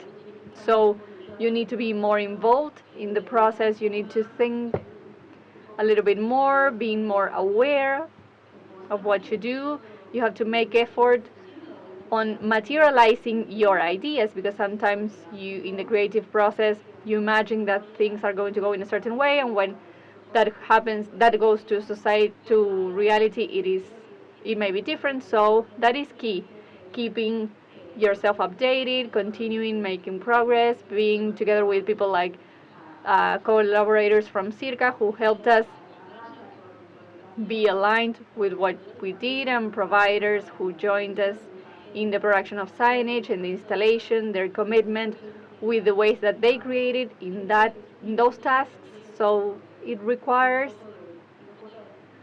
a passion for what you do and commitment for the environment, for the company you're representing, and for the rest of us. Well, in that case, commitment was internal and external, right? As you mentioned, it was inwards and outwards as well. Yes, people working at Naranja X really values that the company is taking these initiatives. Through internal networks that we have, they provide a lot of ideas. They create some comments about and questions about what they can do. We have a waste sorting program within the stores and offices, so that is great. Excellent, thank you. And yes, they point you as the responsible person for that, right, at Circa. So how can you motivate from Circa and from the organization for people to be involved in circular economy? Because, well, these are the clear examples that we can achieve this, but how do you motivate this? I believe that the first step that we must take when we start working with an organization has to do with training. And in all of the panels I heard about circular economy, but it is a concept that is difficult to define, and the easiest way to define circular economy is as opposed to linear economy. So extraction, production, consumption, and waste, that is the linear economy, creates in each of those stages a creation of greenhouse gases as well. So if we are able to take these to specific indicators and to know in which of these stages what is the impact that the activity is having in the organization, it is easier to have some actions for improvement and to be able to know or to set the targets on how to improve the environmental impact. Another aspect that is also very important is that organizations, although they don't have it identified on how they work with circular economy, when we start working with an organization, we see that they are taking some actions and sometimes they are not transparent because they cannot measure that in concrete indicators. We try to take that to indicators that is translated into an impact, and that impact has to be an improvement. That would be the way forward. Yes, there are some companies that already do that, and probably they don't know that yet, or they don't know that they fall within this, so we need to start identifying this. For example, what have you found? There are a lot of actions from inverse logistics, from companies, and who don't see it this way in renewable energies, recovering materials, and they don't have this in a specific indicator or they don't measure that. So when the time comes to see this, it's very difficult. So we help them make that visible.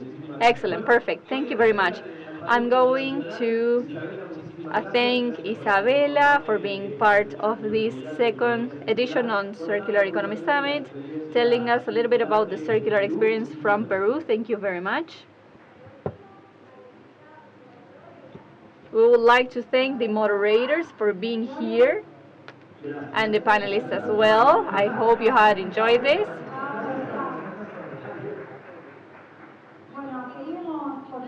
We would like to tell you that we received the visit of over 30 institutions of primary, secondary education. If you go outside, you will see them.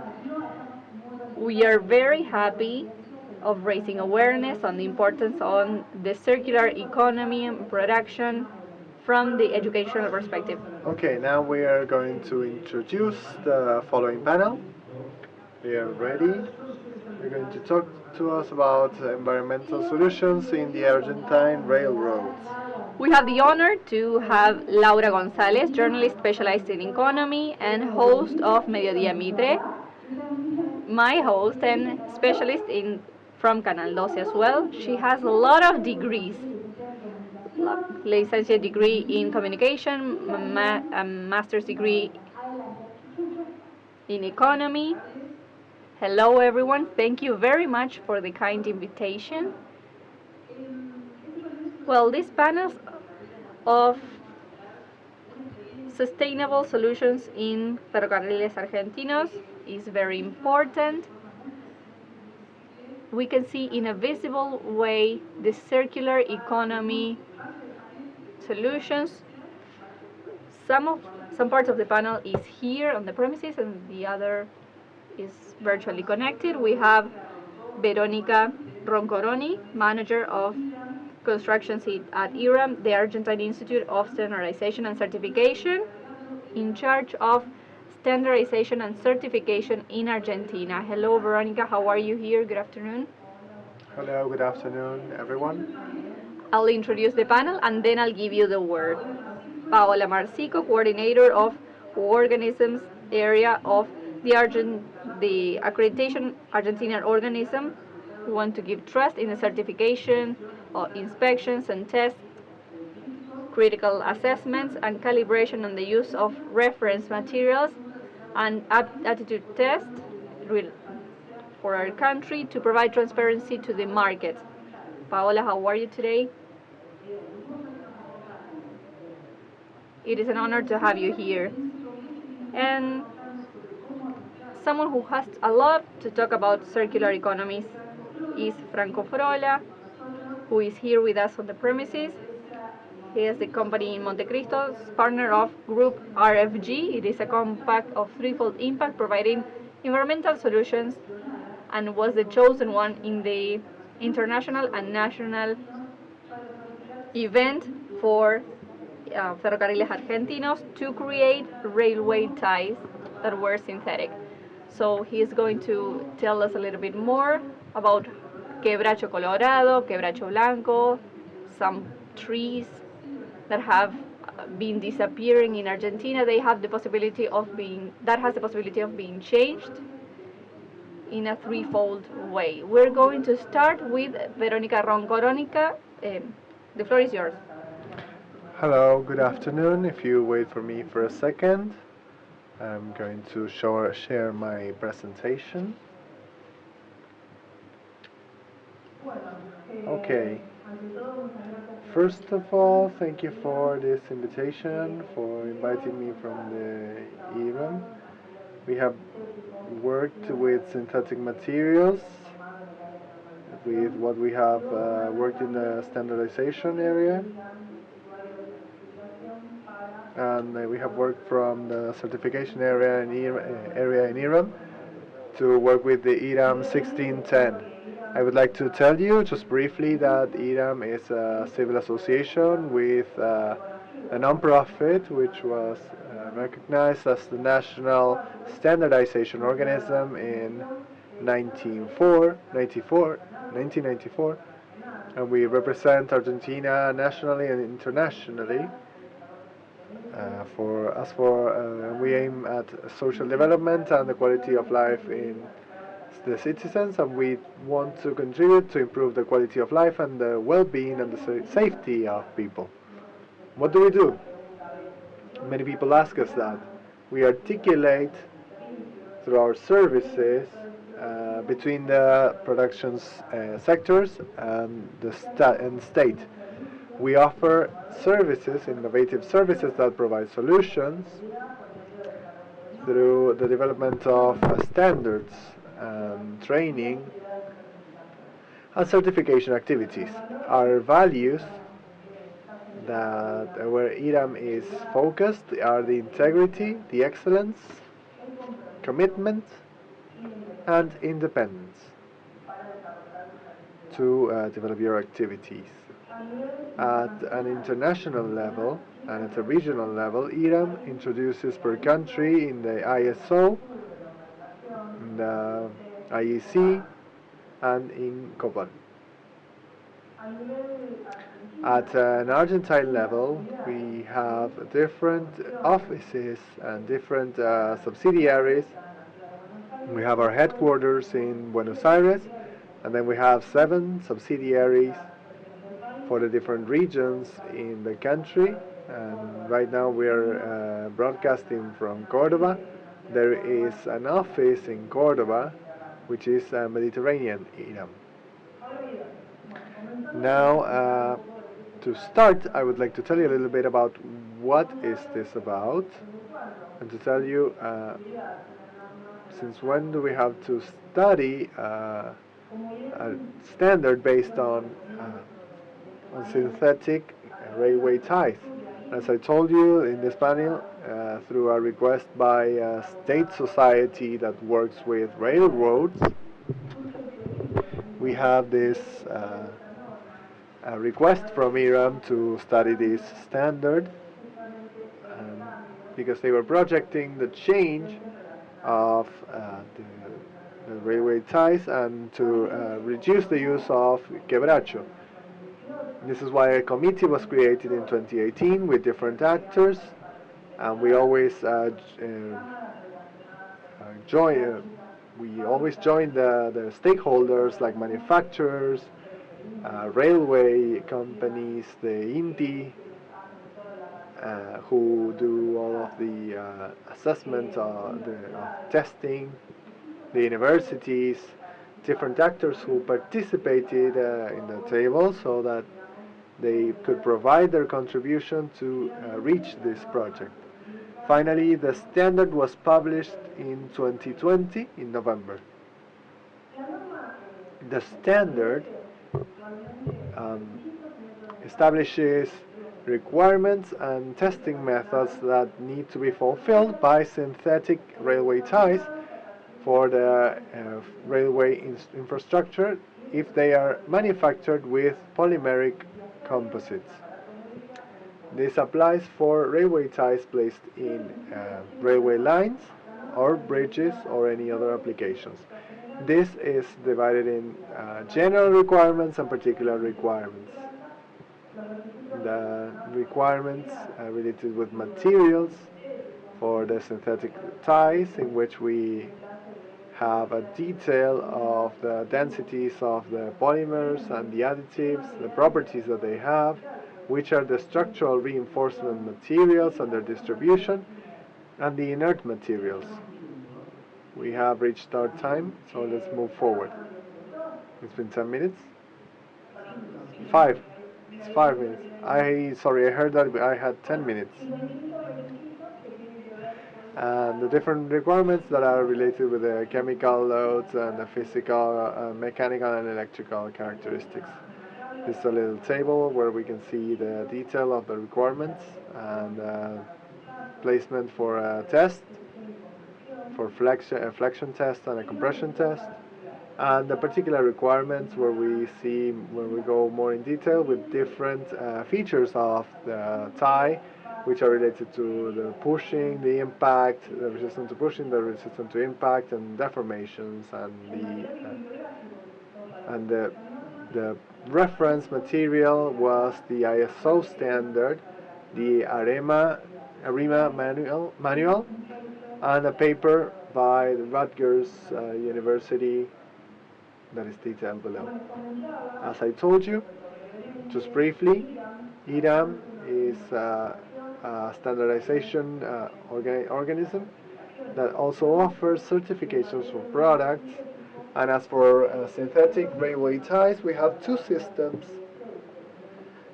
stated by IRAM ISOIEC 17067, and one of them is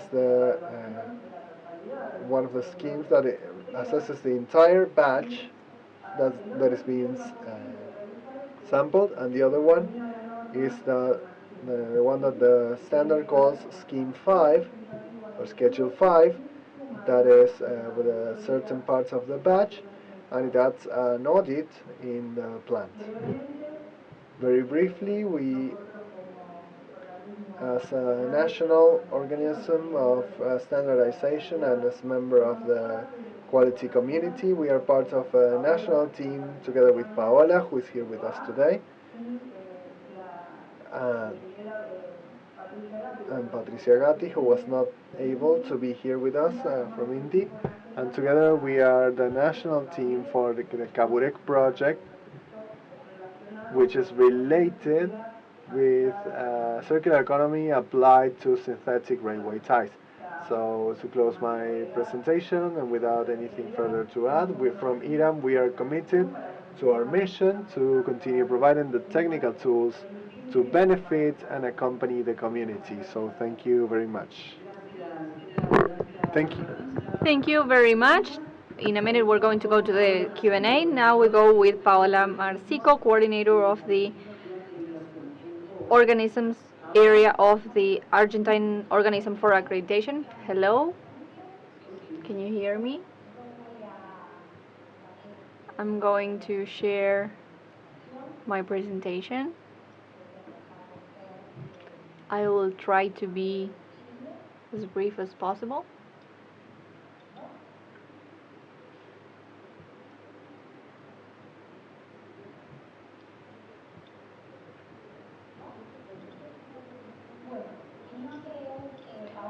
My name is Paola Marcico. I represent the Argentinian Organism for Accreditation.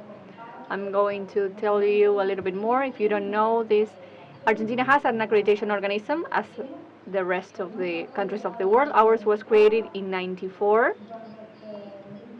where we designed in Argentina the national system of certification and standardization with the three pillars that we have: IRAM as a standardization, INTI as the National Institute of Metrology, and OAA, that is the accreditation organism. We work in an autonomous way with self-sustainability from the economic perspective, and we are internationally renowned. This is very important for us to explain to us what accreditation is and what is our goal. So we have as a mission and vision the accreditation that is composed of an assessment, a formal assessment, which has the goal of recognizing and giving conformity of the compliance of requirements and the technical competencies and the unbiased aspect of what we're going to call entities to assess conformity. So we define accreditation as an acknowledgement of an unbiased assessment and technical assessment that has to be improved throughout time. Accreditation tries to support the activities of production of products and services as well, and it aims at protecting the safety of users to improve the quality of life and to support internal and international, domestic and international trade. When we talk about services of assessment conformity, we need to understand what can be accredited. So we will be able to accredit some activities of tests, calibrations, clinical analysis, good laboratory practices under recognition of an accreditation organism, inspections, management systems, with the diversity we're working on internationally, certification of processes, products, certification of people, and validation and verification. For this, at a global level, we have two organizations, international organizations, ILAC and IAF, and a forum I also represent. We were presenting this morning, IAAC, the Inter-American Accreditation Cooperation. The main goal of these organizations is to be incorporated as accrediting organisms through the sign of different agreements to be able to acknowledge those tests, calibrations, the certifications of products and services and inspections, determining that they have the same validity level and trust level that those made by the parties that signed this agreement. We are part of an international network with organizations that are focused on working and trying to improve the accreditation services, the requirements for competition, and those are the organisms for the assessment of conformity. The OAA has signed those agreements for the scope that you will see here. So we'll have a pyramid where we will place the user and the client as the final audience of this assessment. Then we're going to have manufacturers, the certification organization, the accreditation organization, and the different multilateral organisms that provide a framework trying to look for credibility and integrity in all of these activities. Now going to what we give to circular economy, it is very important for us to determine the need of having products, services, and processes that are certified and certified by third parties.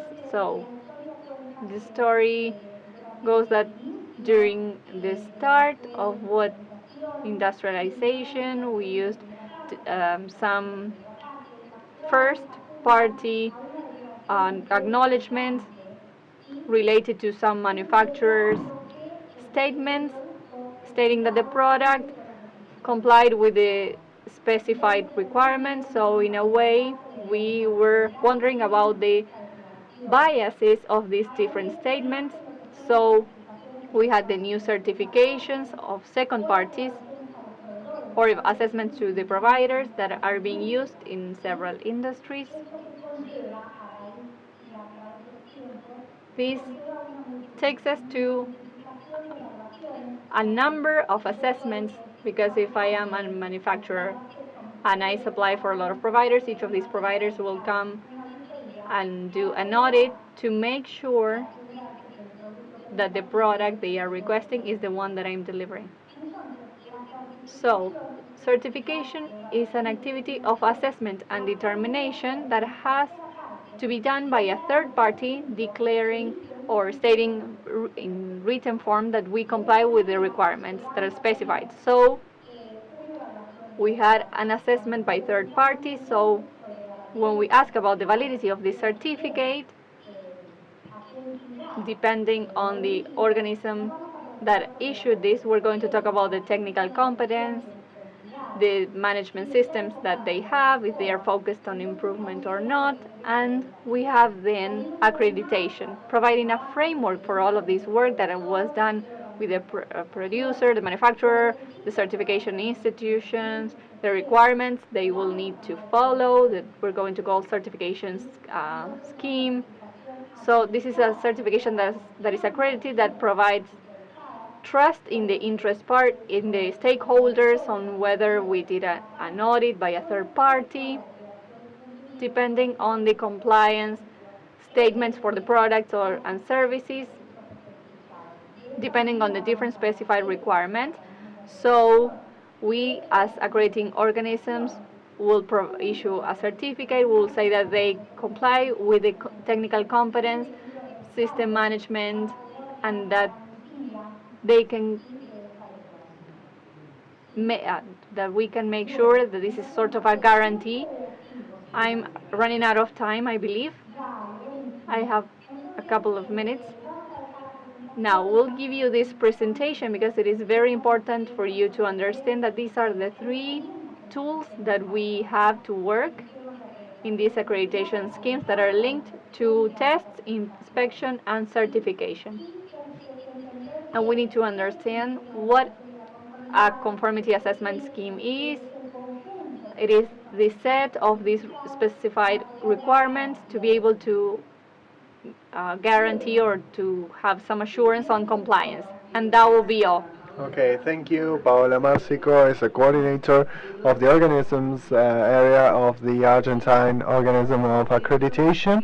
And now let's move to the concrete case, that is the Grupo RFG, which is the group that has won this bid to replace the Quebracho railway ties. Franco, welcome.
And there's that railway tie, right? The end of the process. Yes, we were telling you a little bit about how this came to be. And I wanted to tell you a little bit more about how this started.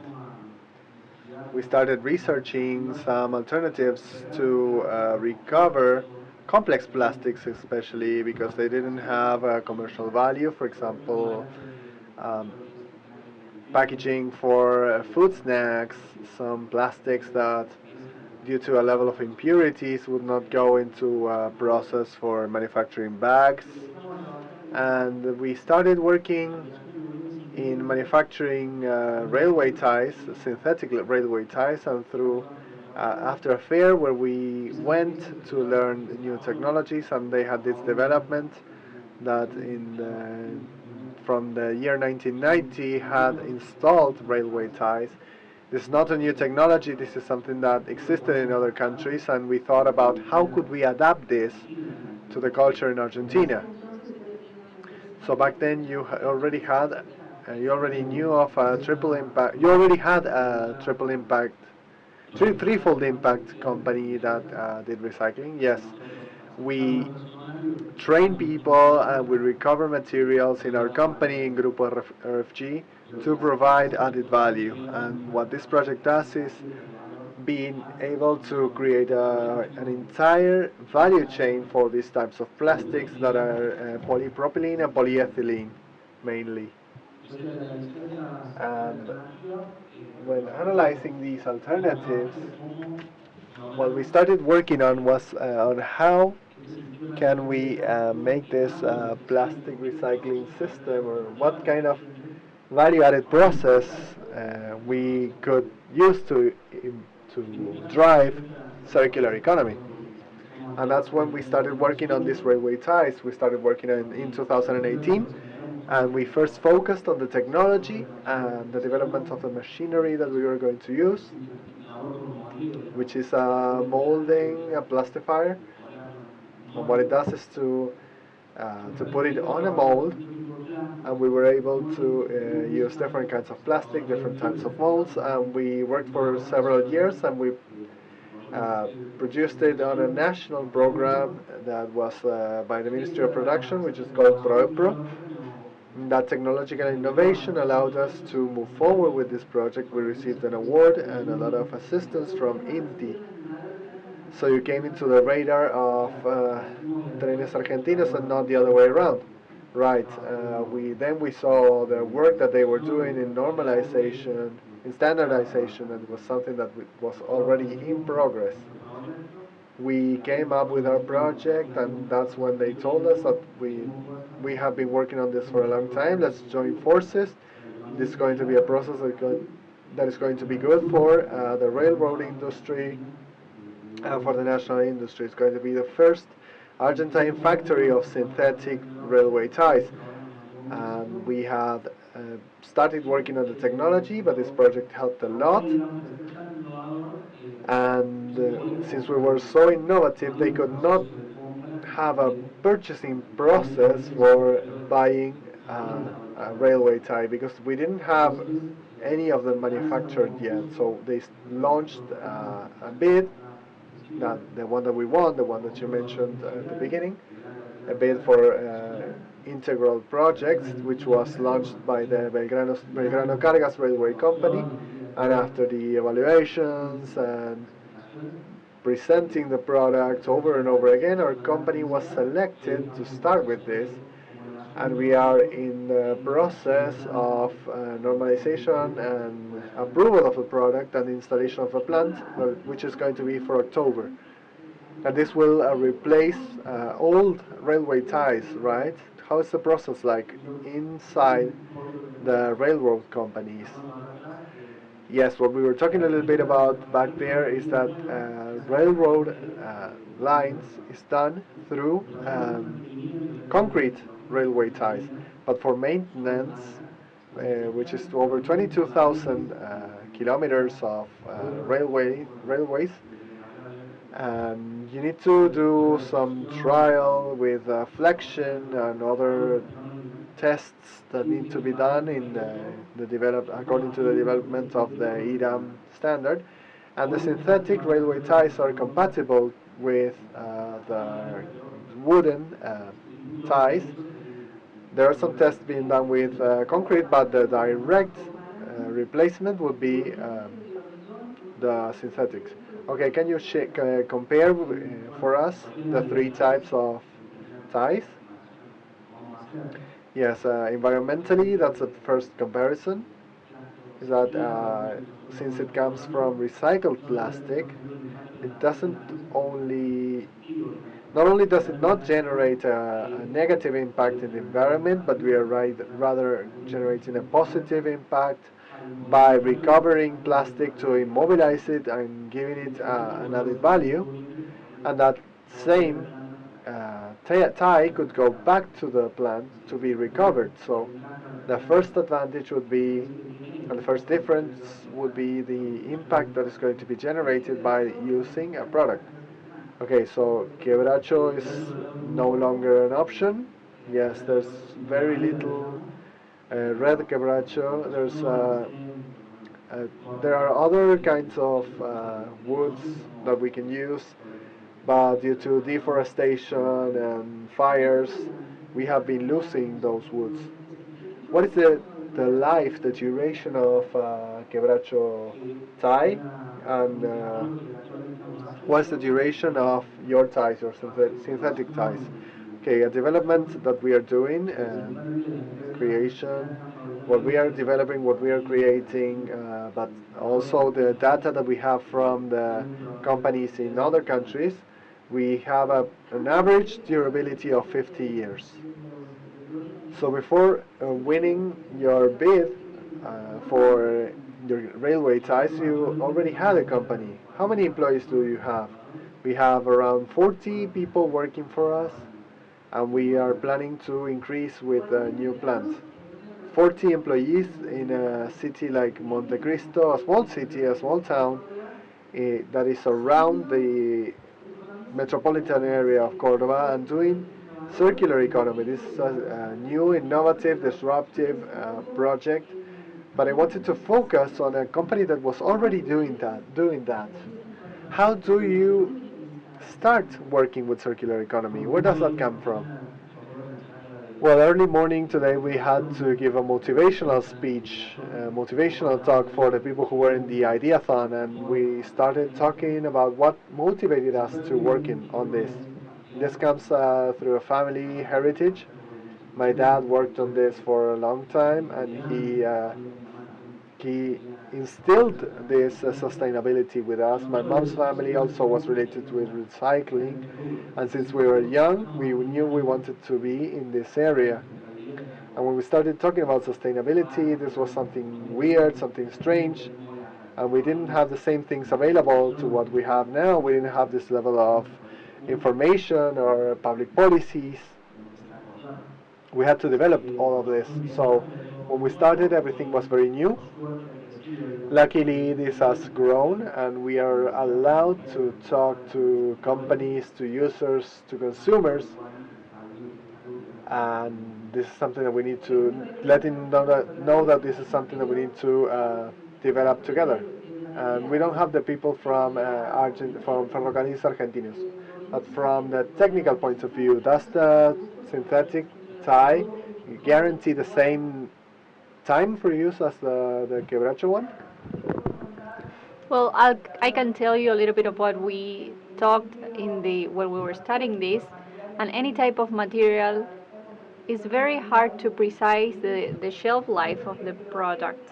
We do an estimation. As you mentioned before, the idea was for synthetic materials to replace the wood tiles because they are the most similar to the characteristics that we need to work on wood as compared to plastic. In fact, when we studied the standard, we observed the different standards of railway ties due to the similarities in the characteristics they should have and the mechanical requirements. So to answer your question, it is very difficult for us to have a shelf life precisely in years, but we choose a synthetic material to replace a wooden railway tie due to the similarities in the characteristics of mechanical behavior. That is what we try to assess, because it will have a lot of traffic. We will have trains over there. So is there any provision? How many tiles you have to deliver? Where are they going to be placed? How many? Yes, the bidding that we have is to do 100,000 railway ties in the following 3 years. Let's think about the measurements. A railway tie has 2 meters, 2.6 meters, 2.4 approximately, and it weighs 90 to 100 kilograms. and how many supplies from recycled material could we use? 90-something%. So you don't need to filter the material. Yes, of course, when they enter the facility, we need to sort some materials and see what we have there, but manufacture is done with a recycled material. We work with polyethylene, polypropylene mainly, and that applied to life. What are we talking about? The bottles that we see on the bathroom, the bottles for the conditioner, for example, the hard plastics. So we don't use PET bottles. They're the common bottles that we see for sodas or water, but the rest of the bottles we use. And we saw that in the video, but could you explain the process? So you crush it, in our process in particular, you melt it, for example. We have the plastic to be recovered, we wash it, and then we can crush it or not, depending on the quality of the plastic, if it is soft or not, and then we go to a plastifier. We place all of that plastic in a specific proportion, depending on the formulation that we have, and that is placed in a mold and compressed to have the shape of the railway tie that we need, and then it is cooled. And in time, how much time do we need for each tile? In time, the slowest part is making it cold. Our system foresees 8 to 10 hours of cooling because we cool it in a controlled environment, but then in manufacturing, approximately 10 minutes. I'm asking you in general, taking a look at the big picture of recycling, what is the most complex part? Finding the material, I mean collecting the material, having waste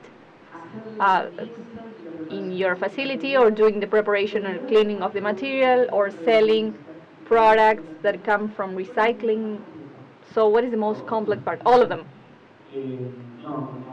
Well, the most complex part is the first part, right? We don't go to the supermarket to look for the products or go to a different provider giving us the amount of plastic that we need. So we need to develop awareness.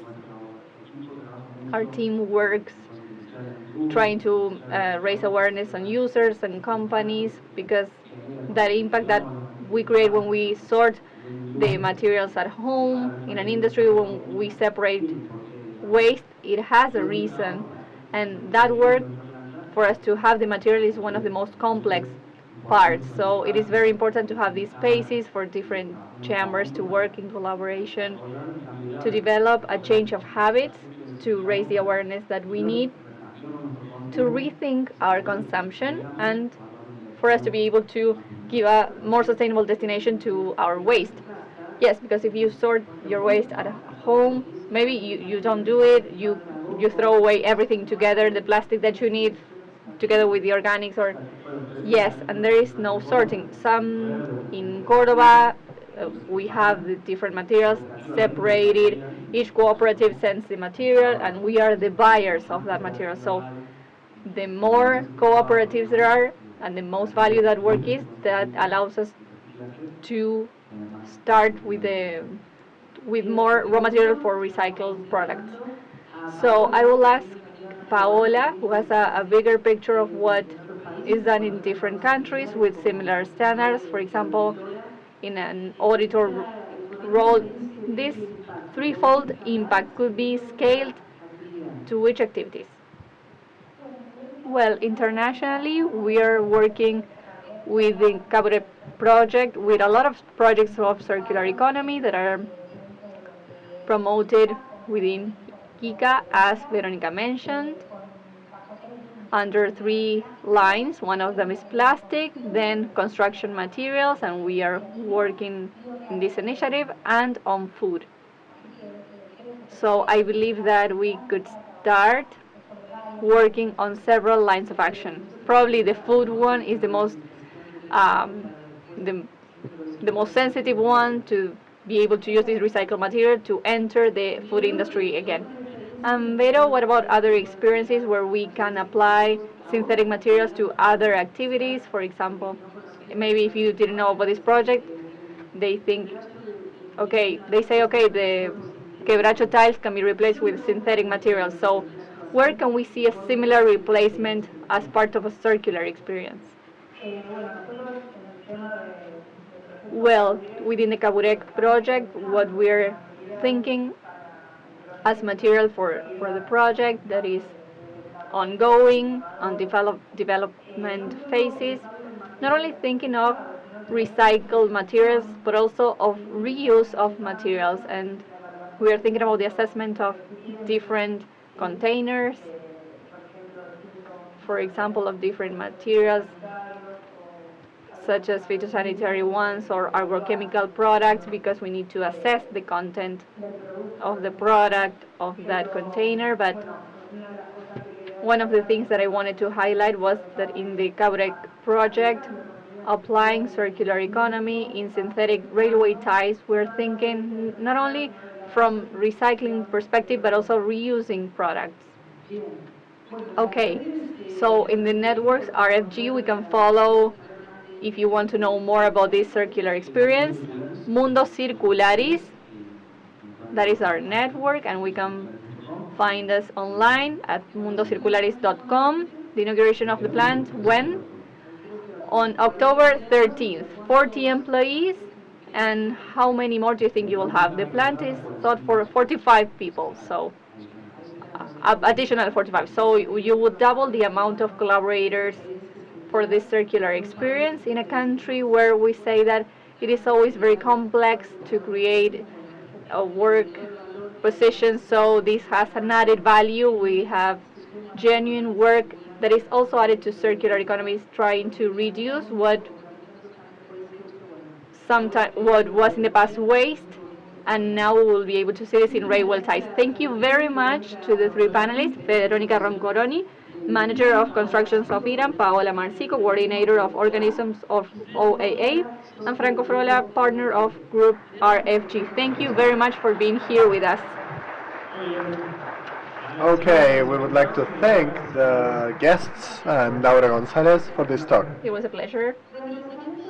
During the launch of the second edition of the World Summit on Circular Economy, the mayor of the city, Martin Jarjora, will leave some important concepts about this. Circular economy is going to save companies. It's going to create thousands and thousands of jobs, and those who are outside this level of development may disappear. That's what Martin Jarjora said. I would like to share another one of his statements. The new generations are going to start choosing products of this economy, and they're going to make the companies that don't adapt disappear. Two statements that anticipate what is coming. We have the privilege to introduce in this most innovative panels of the day. We're going to talk about cryptocurrency, technological innovation towards a circular economy model. We have the moderation of Franco Bosa, a journalist specialized in economy and producer of content. He's currently working in Canal 12. Let's welcome him.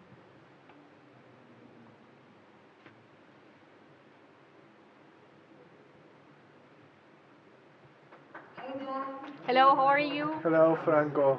Good afternoon. I hope you're doing okay. Excuse me, we'll leave you here. One of the most innovative panels, so. Yeah, it's quite a topic, and it's just a tremendous topic to talk about this week. So I'm glad to be here with you to start talking about this topic. Perfect. Okay, a brief introduction for those who don't know. This panel is going to be divided in two parts. We're going to have a discussion in English, and then we will go back to Spanish. So as not to take that much time with you, and without further ado, I would like to introduce our first speaker. I'm going to do it in English so that he understands. Buenas tardes a todos. Yo soy el presentador, moderador, soy Franco Bosa. Hoy vamos a hablar sobre blockchain, contratos inteligentes y criptomonedas. Nuestro primer orador es el señor Stephen Wilmart. Es un profesor e investigador en la Universidad de New Haven y está con nosotros para hablar sobre un proyecto que está trabajando with people all over El Salvador. Stephen, I don't know if you can hear us. Yes, I hear you. Okay, Stephen, how are you? I'm well, thank you. Great to hear about. Stephen, what can you tell us about this particular project, and of course, what are your main goals with it? Okay, I have 10 minutes to make a brief presentation. Is that correct? That's right, yes. Okay, and do I have the ability to share my screen so that I may bring up a presentation? Sure. Some graphs, yeah? Yep. El señor Stephen está queriendo compartir su pantalla. Find the,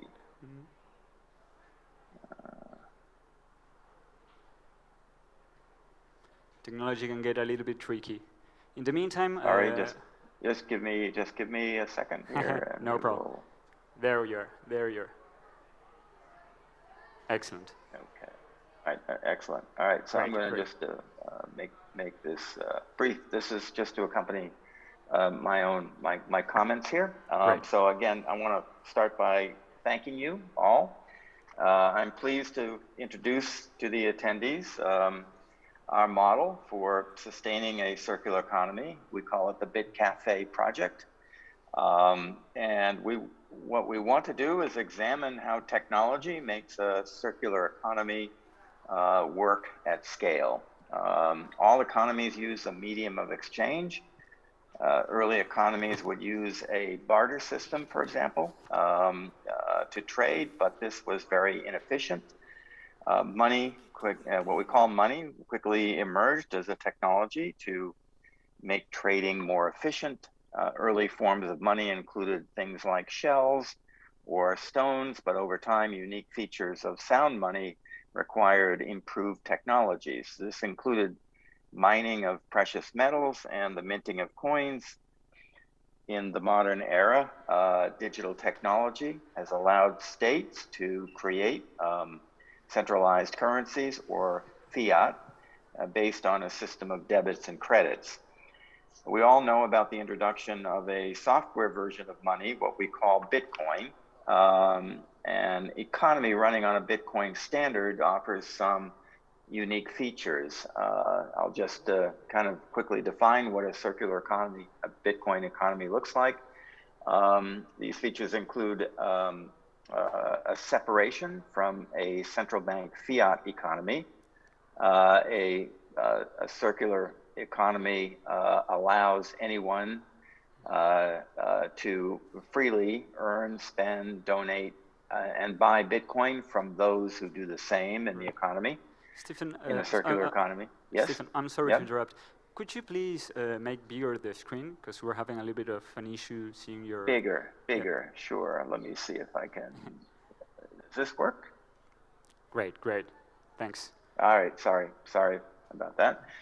And okay, so again, a circular Bitcoin economy runs separately and independently from a central bank fiat economy. A circular Bitcoin economy will allow anyone to earn, spend, donate, and buy a Bitcoin from those who do the same.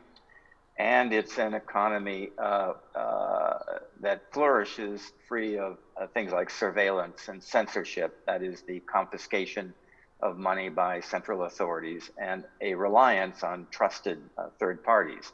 I've got a very quickly Spanish version, but I assume the audience is hearing this in a translated format. So our model for a circular Bitcoin or the Bit Cafe economy is based on really three levels. And I want to refer to this as a layered economic model because coffee is the base layer. I'll just move down to the next screen. I'm sorry. So our circular economy is coffee, what we call conversation, or another word would be education, and community. Examples of circular economies based on a Bitcoin standard exist today and locally in El Salvador, in Costa Rica, Guatemala, and in other projects that have been introduced into South Africa, Brazil, and other areas in Latin America that we know of. Yeah. Let's look at the supply chain in any economy. And in the modern era, supply chains have become what we might call very efficient, but they are centralized and they really run in one direction. They run from the producer to the consumer.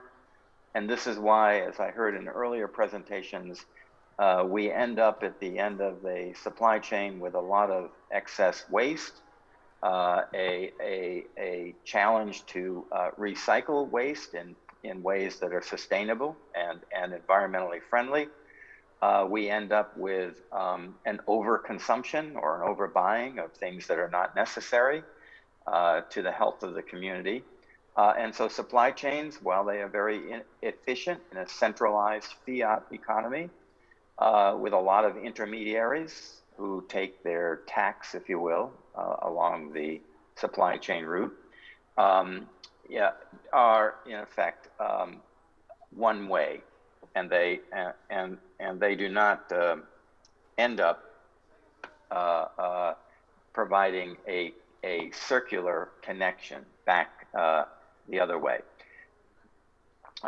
In a circular economy, in the Bit Cafe circular economy model, what we're trying to do is to, again, provide an efficient means of a producer providing their goods, their services to the consumer, but a more direct connection back from the consumer to the producer.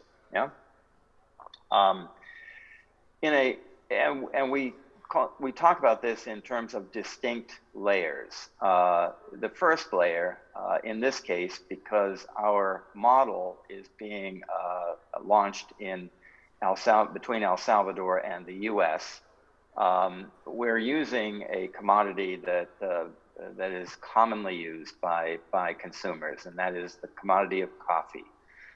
So we want to, in layer one, provide coffee on a Bitcoin standard to consumers. Consumers will have the option to purchase their coffee in Bitcoin. The Bit Cafe will hold those purchases in a treasury account in Bitcoin and minimize the amount of transactions that have to be done necessarily in a fiat standard. And so this is an introductory layer, if you will. This is the door, what we call the door opener, opening the door to a circular economy by both producers and consumers. And again, this is the Spanish version of that slide. The second layer is where we provide a conversation, or again, as I said earlier, another word is education. We want the consumer to begin to have a conversation, an education that enables economic inclusion on both the producer end and the consumer end, more economic freedom, more economic choice, et cetera, that is enabled by a different standard, the Bitcoin standard. Again, this in the Spanish version. So we have the second layer is education, and in any economy, financial literacy and education is critical. The current centralized form of fiat currency it takes away actually and diminishes the educational value to the consumer, to the producer of these trusted third parties, the banking systems, the regulators, et cetera, simply because they are the educated elite and the consumers and the producers are mere endpoints in the system. In the third layer is where we actually want to get to, and rising up above the exchange of a commodity or the education around the means of exchange The third layer is where we can connect communities in a much more sustainable way, that we can create sustainable health services, we can sustainable education, land use, energy, housing, these other kinds of projects and development that raise both ends of the spectrum, both the producer community and the consumer community, and creates a direct dialogue, a direct extension, a connection and a direct feedback loop between producers and consumers in a continuous virtuous cycle. Yeah. This first instance of this project is launched using El Salvador as the producer community, simply because it currently has a Bitcoin standard that it allows, and communities in the US that are primarily organized around a university setting, where we have a community of learners that are interested and willing to go through this scaled up educational program. Our objectives are simple. We want to prove the case for a decentralized supply chain as based on efficient, trustworthy, and democratic mechanisms. And by democratic, we mean in the broadest sense, where every participant has an equal voice that counts in the structure of the economy. We want to prove out the case for Bitcoin as a monetary standard to make this circular economy function efficiently and sustainably. And we want to prove out the case for wealth creation in a classic manner that democratically funds community-based projects that are decided upon by the communities themselves, and that these projects can share in a wealth fund that's generated from this circular economy economic activity. Yeah. So that concludes my introduction of the BitCafe circular economy model, and I'm happy to take any questions and add any additional information at your request. Thank you. Thank you, Stephen. It's been a wonderful presentation. Unfortunately we don't have much time, but I'd like to make you at least two questions. The first one very brief. What would you say is the most desired outcome of this project, of the BitCafe project? The most desired outcome is economic inclusion and monetary freedom that the world seems to be, particularly the developing world, seems to be yearning for, that current economic pressures due to supply chain issues in the global system and monetary issues in the global system demand that we address sustainability on the basis of financial literacy, economic inclusion, and a much fairer way of deciding upon how wealth is distributed. Great. And the last question, you mentioned global economy. You mentioned coffee as a main source of commodity, economy for you're right, as a commodity. What would you say is the future for international trading from this point of view? So the BitCafe is an experiment and a model for how this would work and how it can succeed in creating a more sustainable connection between producers and consumers.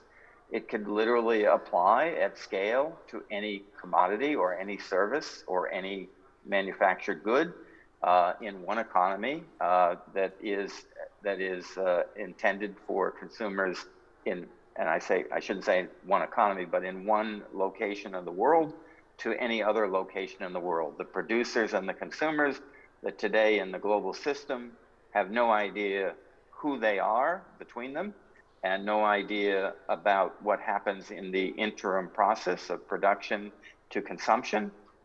It's all a black box, and in a more transparent fashion, a Bitcoin standard, for example, can enable this connection to be much more direct, and a conversation between the producer community and the consumer community that is a virtuous feedback loop that allows us to address the major issues of environmental issues, governance issues, social issues that currently are need to be addressed as we look at the existential threats in the global system. Yeah. Great. Stephen, it's been great having you. We hope you stay for a little bit longer, and hopefully you'll enjoy the rest of the panel. Okay, thank you. Bueno, pasamos al español. Okay, now let's move to English. I'm going to introduce our next panelist, Sebastián Heredia Querro. How are you? We can sit here together to be more comfortable. Perfect. Seba, you came here to talk with us about blockchain technology, but it's a little bit different, right? We're going to be talking about smart contracts and not about currency, right? Yes, absolutely. Seba, the project is called Tokenize It. You are the CEO of this company. What can you tell us about Tokenize It? It is a company from Cordoba of a technological base, but directed by lawyers and financially experts. So it is like a fintech. We were born in the midst of the pandemic, and we are working with services of this word that is called tokenization of things. We're going to delve into this, what we are seeing in Cordoba with clean energies. Okay, Seba, so as not to take more of your time, I know that you had a presentation, so the floor is yours.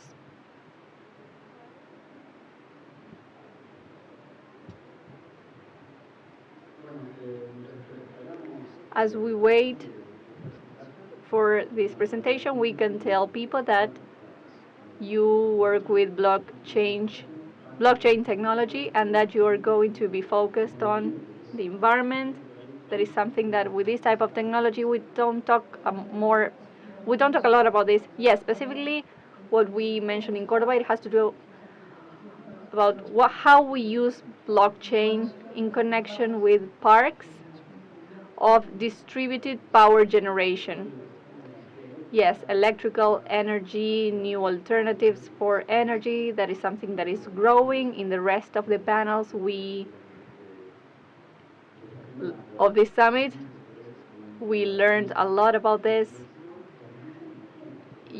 This allows us to measure this new type of power generation, right? Yes. What we are trying to assess together with the Secretary of Renewable Energies, Engineer Mansour, is how to use this technology linked to parks or farms, because if we go to the conclusions, the parks creating energy from solar energy are not using some other sources that are less renewable, for example, fossil fuels, to create that energy. So that has an environmental impact that is direct. That environmental impact can be seen in tons of carbon dioxide that are not going to be emitted, that were displaced because we created energy with solar farms. Solar farms that have a specific characteristic because they are community-based. These are very big, and a lot of stakeholders participate. They invest in these solar farms to be able to take the energy then, and they have renewable energy production. That is a very innovative perspective of what we see the small panel at home. This is a way of building a community-based power generation. Yes, this started probably with the solar panels at home in 2015, for example, in several cases in the world, with small grids, and this format of community-based farms that was developed in Europe, in Canada. It is a bigger perspective. Instead of having small panels, we have a lot of installed capacity that is of high significance. Those farms, when they are built and operated, they create energy constantly every day, and we can measure that energy using devices that are to measure in two ways. They measure the energy that can be consumed or the one that we can create and to send to a grid. Those measurements, that data can be represented with tokens, cryptographic tokens. The atom, let's say, of the current internet of Web 3 is registered information on databases that are decentralized, that are blockchains. Specifically in the case of Cordoba, what we are evaluating is using one grid. There is the Latin American chain. There is a development of BitLab, one of the 3 goals of the IDB, that for a lot of years, since 2018, has made available to the community as a regional part, a technological infrastructure that is public and with some permits. So everyone has access to the information that is being registered there. They have a permit because in order to add more information, to create a token representing something, the IDB lab has to allow you to use the network. So you use a network that is very solid, that has the IDB as a backup. And why do you use it? To place a record of the amount of energy that you are creating and who has the right to, for example, have a discount on the electricity bill because they have invested in a solar farm, for example. That is very important what you mentioned, not only at a level of economy and environment, but also at a political level, due to the transparency of that we can provide to the user, to the citizen,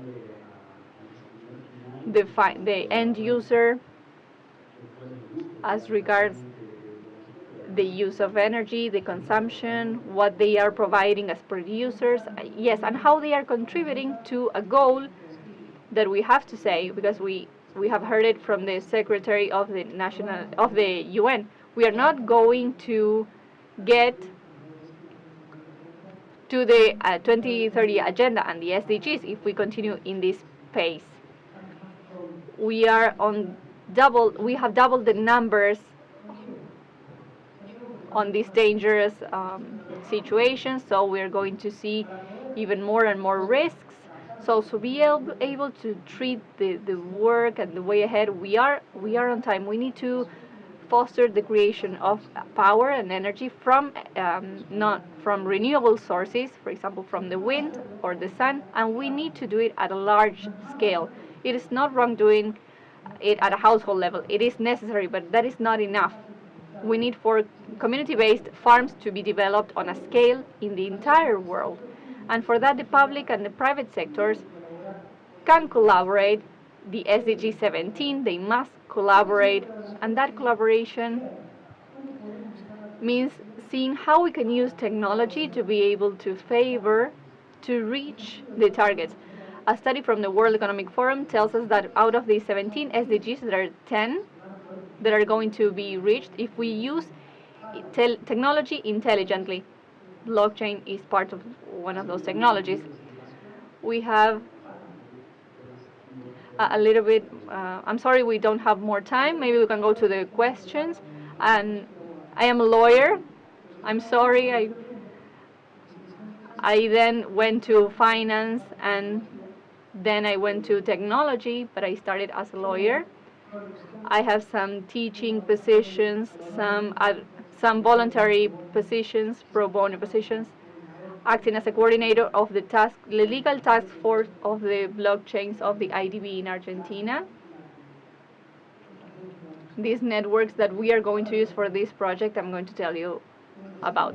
As I said before, the World Economic Forum says that technology is the one ally if we want to deliver what we have to deliver by the end of this decade. And out of the goals of the SDGs, 169, 70% of them can be reached and will only be reached with technology. Of those technologies, in every 4 projects using technology. One of them uses blockchain, and within the use of technology to be able to reach the SDGs, specifically the 17 related to clean energy. This case that we're going to see is a witness case that it makes sense to do that. But we also need to understand where we are now.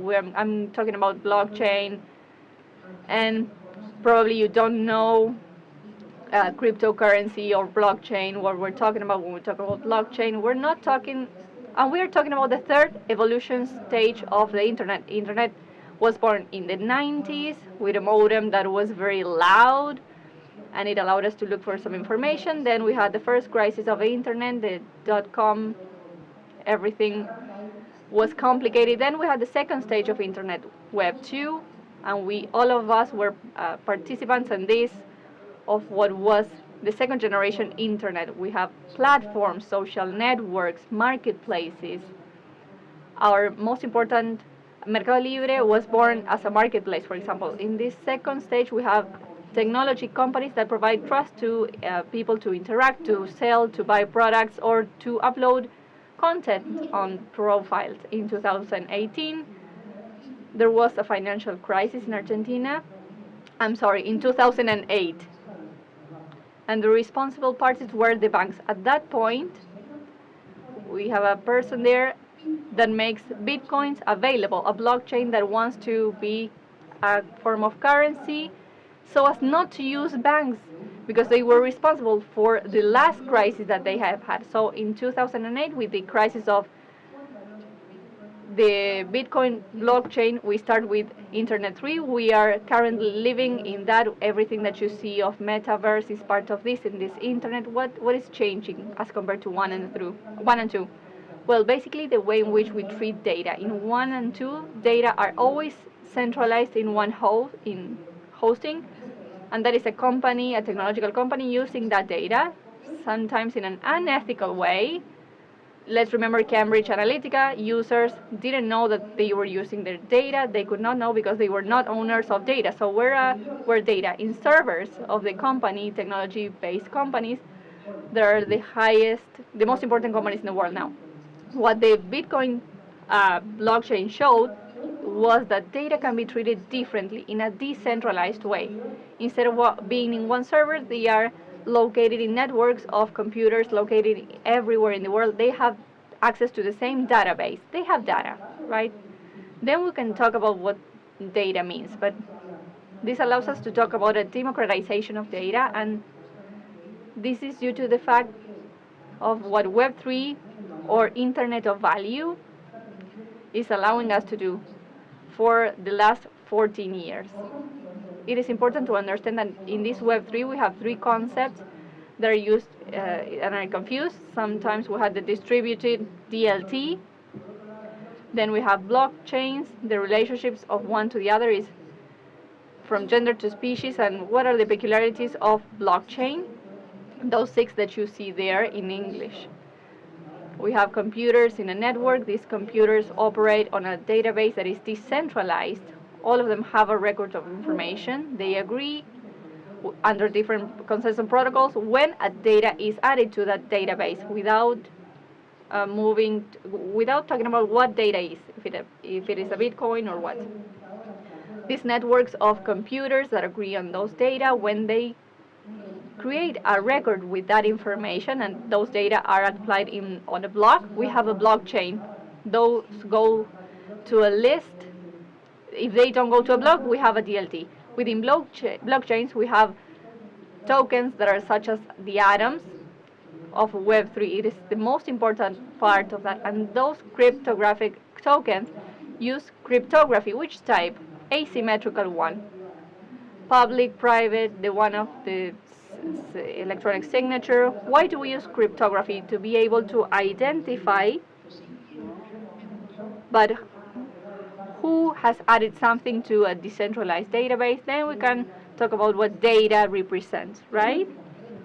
Then the most modern networks, not Bitcoin but Ethereum and all of the others, they allow us to create automatically tokens through something that we as lawyers, when we heard about these smart contracts, so lawyers are going to disappear? No, it is a software that creates tokens given a certain condition. Those tokens can be transferred in the users of the networks because we can identify them through cryptography, asymmetrical cryptography.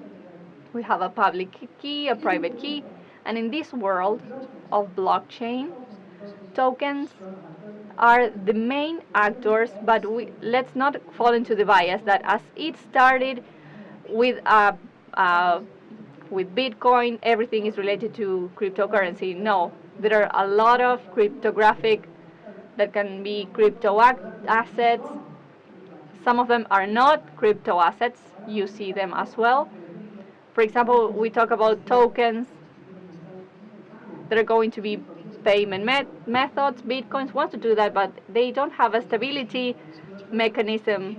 They move in the price very freely. There are some others that have a mechanism of stability.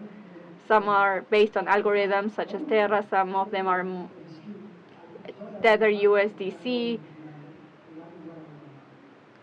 We also have the state trying to use that to tokenize what? Money. And China has done this in June 2020. We're all in our homes due to the pandemic, and the first currency, legal currency that was tokenized, that is not the same that was what El Salvador did. It is a currency that was created by the China bank, so the states are seeing that it makes sense. There are some crypto assets that allow us to represent the right to use services, to use assets, bonds, green bonds, and to represent assets that are NFTs, for example, of a work of art, or tangible assets, a bottle of wine that I can sell through a token, for example. So from the non-crypto assets, we can use blockchain networks for a digital identity. It's what the government of Buenos Aires mentioned. We may use tokens to represent certificates, diplomas, degrees, documents. There we don't have an asset, we have a document that is represented in a token on a decentralized database. And we can use, and that is what I like the most, this technology to register the right of political rights, the participation in elections. This is being carried out in Barcelona. And cryptocurrencies are one type of crypto asset. It is only that. So how do we combine all of this? How and why can we use blockchains as a part of technology, of distributed technology, to foster the creation of community-based creation of power? So what we are working together with Engineer Mansour, Secretary of Biofuels, it is a scheme for community-based solar farms that are funded by companies who want to participate. They will be able to use blockchain and tokens to register things. Which things? Two things. First of all, the amount of energy they create, because every time they are doing that, but at the end of the month, they can really see the creation, the generation. That energy is for whom? Who purchased that? Who has right to that credit, depending on the electricity bill that they get. So we can assign that credit, for example, to the owner of that participation or that share participating in the farm. And how do we do that? With cryptography and not crypto assets. They represent information, and they allow us to link the information to the user. And most importantly, we can measure that. Given that we have created energy through this way, we are not building coal or using gas or some other fossil fuels to create energy. And that produces a lack of CO2 emissions, and we have to foster this, and we have to communicate this. And how can we communicate this? With tokens. And in which chain of blockchain? Okay, let's not do a network. We can use the network of the IDB, that is the biggest one in the world. So data there will never disappear. So that allows us to know what happened, when it happened, who has the right to what. We have data there. Then we define what data we have there. And with that, in the project of Cordoba, The idea was to create two types of tokens. One will be fungible, the other will not be fungible. What is the fungible one? The one that measures the kilowatts per hour. For example, the non-fungible one is the one measuring the displacement of CO2 by farms. It is not the same having one farm or 100 farms. So the combined effect can make Cordoba to lead these efforts. We can commit to be a decarbonized economy within a realistic scenario and having a self-imposed goal over the standards of the country. And if we don't do that, we're going to be extinguished. That will happen. That is the problem. I'm not saying this. The UN is saying this. The IPCC is saying this. The Pope is telling us that. So this is what we are analyzing. I will give you this book that you can download for free. It is a bit technical. It is written by lawyers, but it is about energy and in the entire world, and this is related to the use of blockchains and cryptographical tokens on the Web3. Excellent. Thank you. Thank you very much, Sebastian, for your time. I believe that this has been very insightful. We don't have more time, so I will ask you a very brief question, or more than a question, it's almost a request. Could you please tell us a little bit about the user, the people from Cordoba, from a social perspective? How can they collaborate in this project? If you could summarize it very briefly. Well, if we could start in community parks, community farms, we may think that each home in Cordoba could generate their own electricity, and that would be the maximum commitment that every one of us could take or make to collaborate in the mitigation and the adaptation to climate change. So we have very little time left. Thank you very much, Sebastian, for your time, and for everyone for listening to our speakers. This was the Blockchain, Smart Contracts and Cryptocurrency panel. And I hope that you continue enjoying this summit and that you have taken some relevant concepts. I also want to congratulate the organization because everything is going perfect. Thank you very much to all the participants and Franco for the space. In this moment, we have a great attendance of people on streaming. We really thank your participation in the second edition of the World Summit on Circular Economy from Cordoba. We want to tell you also that presentially and in parallel we also have a circular economy fair and also the circular ideathon, the biennial for design, and a symposium of urban mobility. We introduce the next panel called Eco Design and Consumption in Cultural. Moderated by Silvia Perez Ruiz, journalist and host of shows in Canal 12 and Radio Pulso. She is also a columnist of Culture and Show. Welcome. It is great for me being here. Welcome, everyone. Now we're going to share with you 3 experiences that are wonderful, truly, that have to do with the topic for today on circular economy and experiences in Cordoba, some of them with over 10 years, some of them that are more recent, but all of them are very valuable for us to keep on being engaged and motivated about circular economy. It is wonderful to see the examples that we have in our city. We are going to introduce, first of all, Noelia Ponce de Leon, partner of Chromosoma. It is a project that was developed in Cordoba, having to do with the clothing industry. I'm going to tell you, it has to do with how we can do for this t-shirt that we have, this jacket that we have, to have a shelf life for it that is bigger, almost infinite, that can last and not to create waste that contaminates the environment. So we are talking about something that is very important, a social fabric that is very important for our society. So we will have Noelia. We will also introduce Matias Portela, co-founder of Ondulé. A great round of applause for Matias. An innovative project that has to do with games and with children.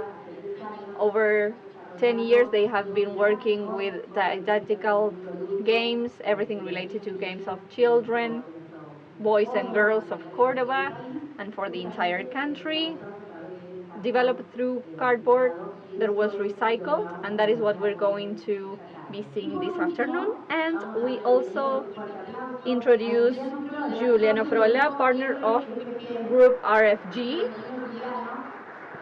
Welcome, Giuliano. Another project that it goes hand to hand with the one of Noelia that has to do with the clothing industry. So, from a part of a car seat that can be converted into a leather good or another product. So we would like to give the floor to Noelia to tell us a little bit more about this Chromosoma project. Hello, good afternoon. My name is Noelia. I'm from Chromosoma Social Design. We are a study that has worked for 10 years in Córdoba. We started working with communities and in the field, and now what we diversified and what we bring to the summit today is our textile area, which started as a map, and now it looks like a network that connects actors towards generators of waste and people who reuse that waste.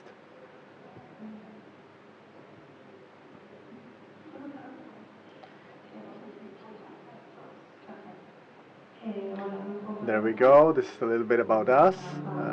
I have Agostina, who is in the audience, and Nacho participating in the Ideathon. And we are all clothing designers, and what brings us to using design is that we see design as a tool to create these better possible futures. And why textile residue? Why textile waste? Why clothing waste? This industry is characterized for having a linear consumption model, because after every season we use, and after each season we discard it for any reason, either because I don't feel it's used anymore, so I get rid of it, or I don't want to use it anymore. That leads us to have numbers of scrap of waste of around 73 million tons around the world, and waste that is generated after that consumption, only 1% of the clothing waste is reused. Therefore, the accumulation of waste is creating problems not only in land but also in the seas, due to the components of the textiles and of clothing, like microplastics. Monthly, a company usually creates 8 to 10,000 kilograms of clothing waste. And the problem is that we are creating mechanisms for plastic, for cardboard, but there are no efforts to reuse clothing waste to balance that waste that's being generated. Therefore, when we started becoming aware with the actions of picking up waste around the city, we realized that when we had the bags of clothing waste, we didn't know what to do with it. And we found actors who were performing several actions, but were not important enough to create an impact for all the amount of waste that we were finding. And we started working on what was being done before.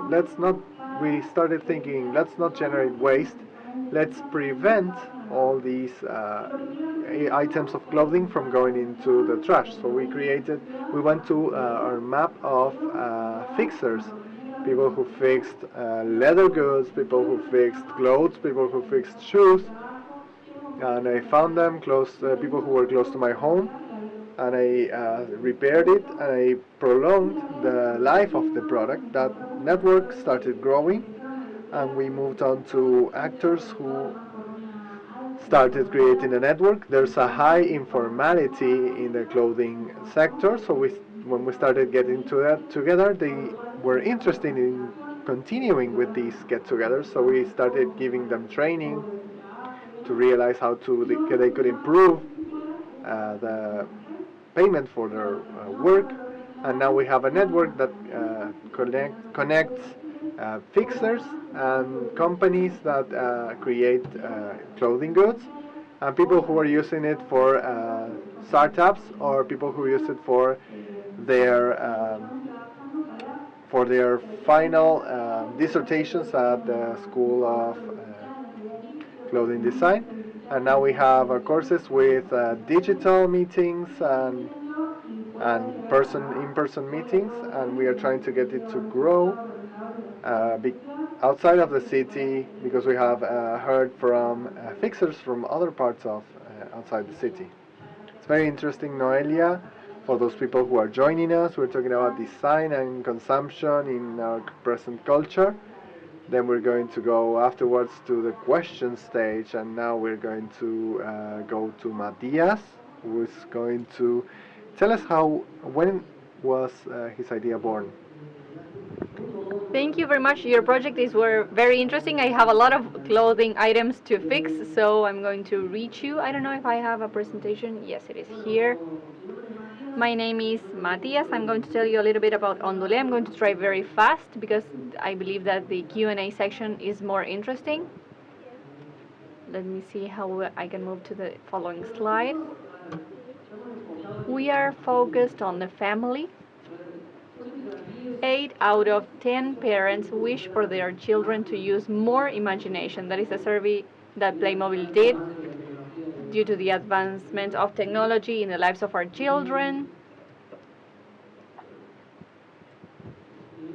And 93% says that they try to move them away from electronic devices. So what we said was, in the case of this problem that we are having, we wanted to design toys to have for this, to improve that imagination in children, and also to serve as a bridge to link the kids with the youth, that way of communication that we have. And the particularity of our games was that they were made out of recycled material, particularly cardboard. We have castles, houses, planes for them to use their imagination. We sell in toy shops. In these over 10 years that we have sold over 270,000 toys, and we really want to make an impact. We have used more than 200,000 kilograms of recycled material, and we want not only for the design to take care of the environment, but also trying to involve the social economics in the production process. We try to treat the waste. We work with urban collectors. They provide different signage for different products. We are always look for this circularity to be bigger and to motivate all of the stakeholders of the chain. This is important for us, thinking about circular economy as a system and not as something in isolation. And this is very fast the idea, the story of Ondule. We have been working for 10 years in over 400 points of sale in the entire country. We have exported some of them, the products, so we are growing with, well, all of the complex situation of the country, but this would be sort of the concept, and then we can talk in the Q&A section.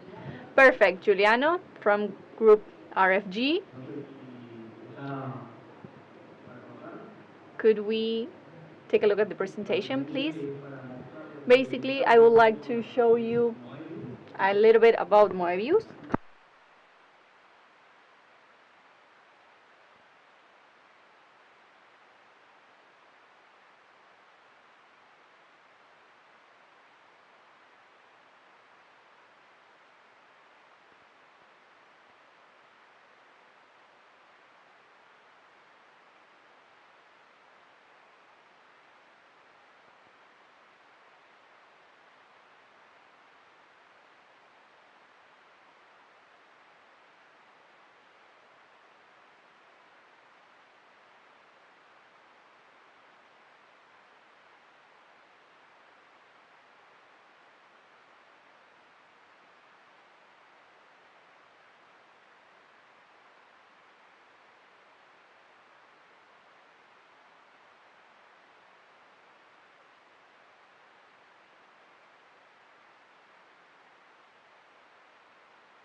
Well, as you could see in the video, modelos is a project that is has threefold impact. We want to create a solution for textile hubs. Our company, Group RFG, for over 9 years have been working in the market, providing industrial solutions for companies. One of those industries create car seats, and they created a lot of scrap of clothing that was buried in landfills. So we started trying to add value to that material that we saw that was discarded, and we started to think about which product and service we could provide to the company and to the client that would be renewable and sustainable. So we started seeing the possibility of creating the brand Moebius due to the Moebius tape that is like the infinite tape that we create from one point. We go back in the cycle.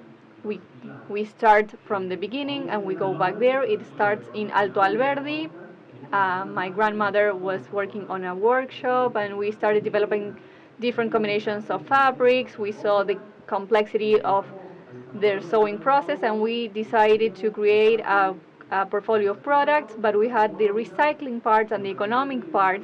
But to be threefold impact, it needed to have a social impact. So we started working with popular economy of women who were sewing. So we created leather goods, for example, bags, women bags, or wallets, or products that we started developing that we received from material from the different industry. We are also adding fabrics from parachutes of those that are discarded in the plane industry. And then we have the internal fabrics of different products. We could add value to different products, and that waste would no longer be thrown away on landfills, and also to provide an impact to the society as well. So we are consolidated as Moebius, a sustainable brand for leather goods.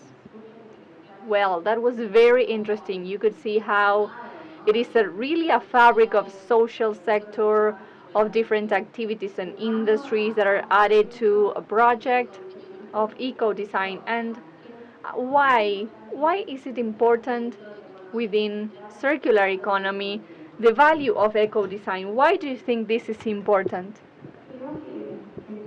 I believe that eco-design makes us think about a product within a system where that product is going to be included, and that takes us to think of the product in a cross-sectional way. So not only as an aesthetic product that is nice to have, but also that takes us to see what happens in the entire chain of the product and what will happen with the product once the person doesn't want to use it any longer. So how do I think of a product so that at the end of the life shelf they can be reused or used in a different industry, or can be separated and used in another activity, or how to enter back into a chain of value, I'm sorry. For me, to have a true circular economy, we must have eco-designing products, not only developing them out of recycled materials, but also, as you said, thinking a little bit further as regards when the element is not working anymore, which circuit, which cycle can be given to that so as not to have it on a landfill, for example. Yes. And what happens, Matias, as regards families? Do they have that feedback? What happens with that toy? That is different in a way that we see in the toy industry. What predominates is plastic, right? So tell me if I'm wrong, but you enter a toy shop and what you see the most there is plastic that comes from oil. And what happens with these toys, because we are not truly used to these types of toys, maybe. Yes, the plastic culture is difficult. I always mention this, that is not in any book, the cost of being a preacher. Because if we are pioneer, we need to preach and we need to be the first early adopters. Now it is simpler or easier to talk about this, but 5 or 10 days ago, that did not exist. So I we had the big house, for example, for kids, and I went to the toy shops and I showed that, and after the beach I said, okay, how much is it for the box? They had the shape of a house, but they couldn't understand cardboard to have a different value, and they only saw a box there. So when we see in houses, the feedback that we get is amazing. I never expected that experience of children from a toy made out of cardboard. That's what parents say. And I wanted to add something related to the previous question. In this meeting, we talk about eco-design. And for me, it is, we cannot talk about eco-design separated from design, right? So we have pollution due to a design problem. We thought about how to sell the product, consumption, and no one thought about final destination. So today, saying eco-design, I'm a little bit against that. We need to think about design in the consumption currently that is intrinsic to design. That has to be there beforehand. So in the careers of design, we're talking about this. I'll say, okay, let's start thinking about what will happen then, after consumption. So one of the biggest problems that we have in society are due to a design mistake. So it is very important to talk about this. Now let's see it from a different perspective. Did you have any pushback from some other sector, or lack of trust, or what do you want to do? How do you do that? Because new things, sometimes when we have something that is disruptive, that may create a little bit of pushback because we don't want to change, to make a paradigm shift. So if you have had that experience, how did you solve this? It happened at the beginning. Chromosoma is a project that has been working for 10 years. We started in 2012, working within communities, talking about what happened with the clothing industry, when you cannot choose what to wear, for example, because in sustainability we say as consumers, what do we choose to buy? So at that point we talked about when you cannot choose what to buy. No one understood what we were doing, and talking about fashion, that was very weird. So after fashion revolution, there was the breakup of a building of suing people. We had a lot of important brands, and everyone started thinking about where we were going, who is doing the items of clothing that I'm using. So in there we started to see more analysis on what we're doing, how the items were produced. So from there we started having a more understanding way of what we did. Then we started working in textile industries. We supported workers from this industry, and with the adoption of the common frameworks, we need to have this value within the brand. And we have a role of supporting companies who really want to talk about this, who are more concerned about what they are creating, and there we have a role of being consultants and to join different organizations and companies who understand what is happening. This is a need. As creators of products, we have the responsibility, we are accountable for this. We need to think about the products that we're going to launch to the market, and now we understand a little bit more what we were mentioning at the beginning. Yes, and year after year, there is more awareness. Crises are times for opportunities. In our countries, we start optimizing everything that we have, the resources that we have handy, and these products and projects truly create value in Cordoba, and they are replicated. So there is sort of a domino effect. I really want to do this too, or with ideas. Ondulé is a brand that is really innovative. They have their own brand, Chromosoma, with this map revolutionizing the entire situation, having networks, and this item of clothing to have a longer shelf life. And of course, Group RFG, where can we get the bags, for example? Through the networks or social media. You can Modelos, Ondulé, and Chromosoma project. Now we have to close this panel. Thank you very much for your attention. Thank you very much for your time, and I would like to to give a round of applause for these amazing experiences that have been part of the second edition of the World Summit on Circular Economy. Thank you very much. I would like to stay here more, but you can continue with these conversations online. So if you are curious and you want to know more, you can look for them in social media. Thank you very much for you, for the panelists as well. I'll see each other in the next summit. Bye bye. Thank you.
Here we are, we continue sharing with you in this spectacular afternoon on the 15th of June, tomorrow 16th. We have another great day. We have already passed a large part of this great day. We've had great colleagues, people who have shared their experience in circular economy. And we want to tell you that we recently created the Transformation Center, ITEC, that works within Bio Córdoba agency. They want to do the analysis and studies and some proposals to leverage renewable energies, energy efficiency through the investigation, scientific and technological investigation, transfers of knowledge, and the provision of services in the elaboration and implementation of public policies. Okay, great. In a moment, we're going to continue with the next talk. We would like to thank Silvia Pérez Ruiz and the guests that we had before. Let's introduce the panel called Legislative Architecture as a necessary base for the development of circular economy. The moderator is Diego Marconetti, journalist and professor. Welcome. He's also publisher of La Voz del Interior. Their articles are on environment, sustainability, circular economy that are very important in the world. Welcome. Thank you very much. Welcome to this new summit. I can see some familiar faces in the crowd. You're talking in this panel on legislative architecture as a necessary base for the development of circular economy locally and globally, and the issues of states in relation to climate change and human resources. We have our presenters who are via streaming. We have Dr. Carmen Colasso from Calidad group from on women. Lorena Abdallah, she's a deputy for Neuquén. She's the president of the Climate Change Commission of the Connected Legislatures. We have Silvia Paleo, who is a provincial legislator for PRO. We have Gladys Gonzalez, who is a national senator. Nadia Fernandez, who is a provincial legislator and vice president of Córdoba's legislature. And Jackie Flores from the MTE, the Excluded Workers Movement. Welcome. We have a full women panel. And as a starting question, I don't know if we have the people who are connected available. But if not, we're going to start. The first question is, what place in the agenda is being occupied in the political or legislative agenda by climate change. We know that we have the 2030 agenda that Argentina has signed, and how is the approach in the different legislative stages. I don't know if Silvia, you would like to start? Okay, good afternoon, everyone. Thank you very much for your invitation. This is a question that opens up a lot of questions, and that's excellent because we can approach this from the different legislative environments. We're going to talk from provincial level with legislator Fernandez, and at the provincial level we have a lot to do, but we have done a lot as well. At a global level we also have many advancements from the public sector, also propelled from the private, driven from the private sector and from the civil society, who is sustaining and maintaining this wave of innovation and this revolution that is happening.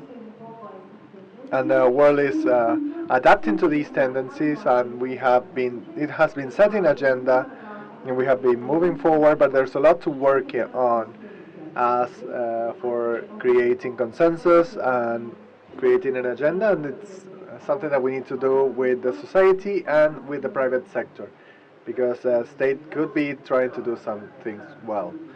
And from the Senate, are you working with climate change? Yes, good afternoon, everyone. Thank you for inviting me.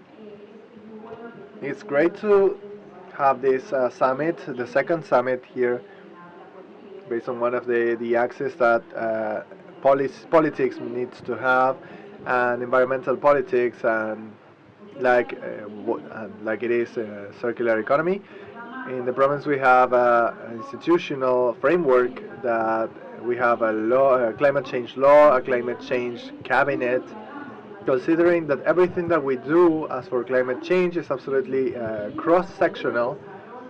It is about the model of country, city and province that we want in a cross-sectional vision, because it refers to decisions in all areas of the government.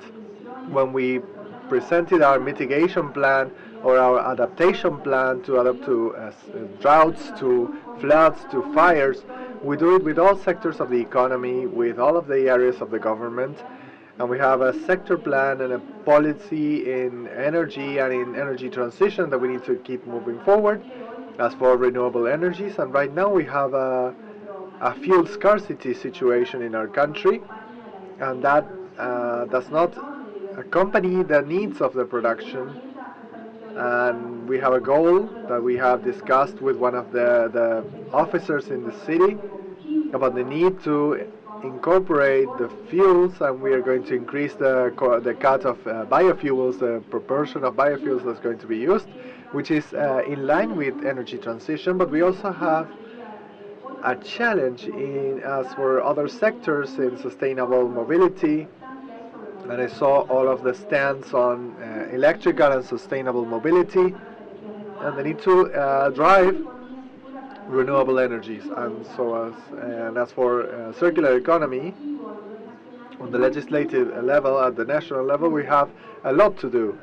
And something I would like to invite you, Nadia, as well.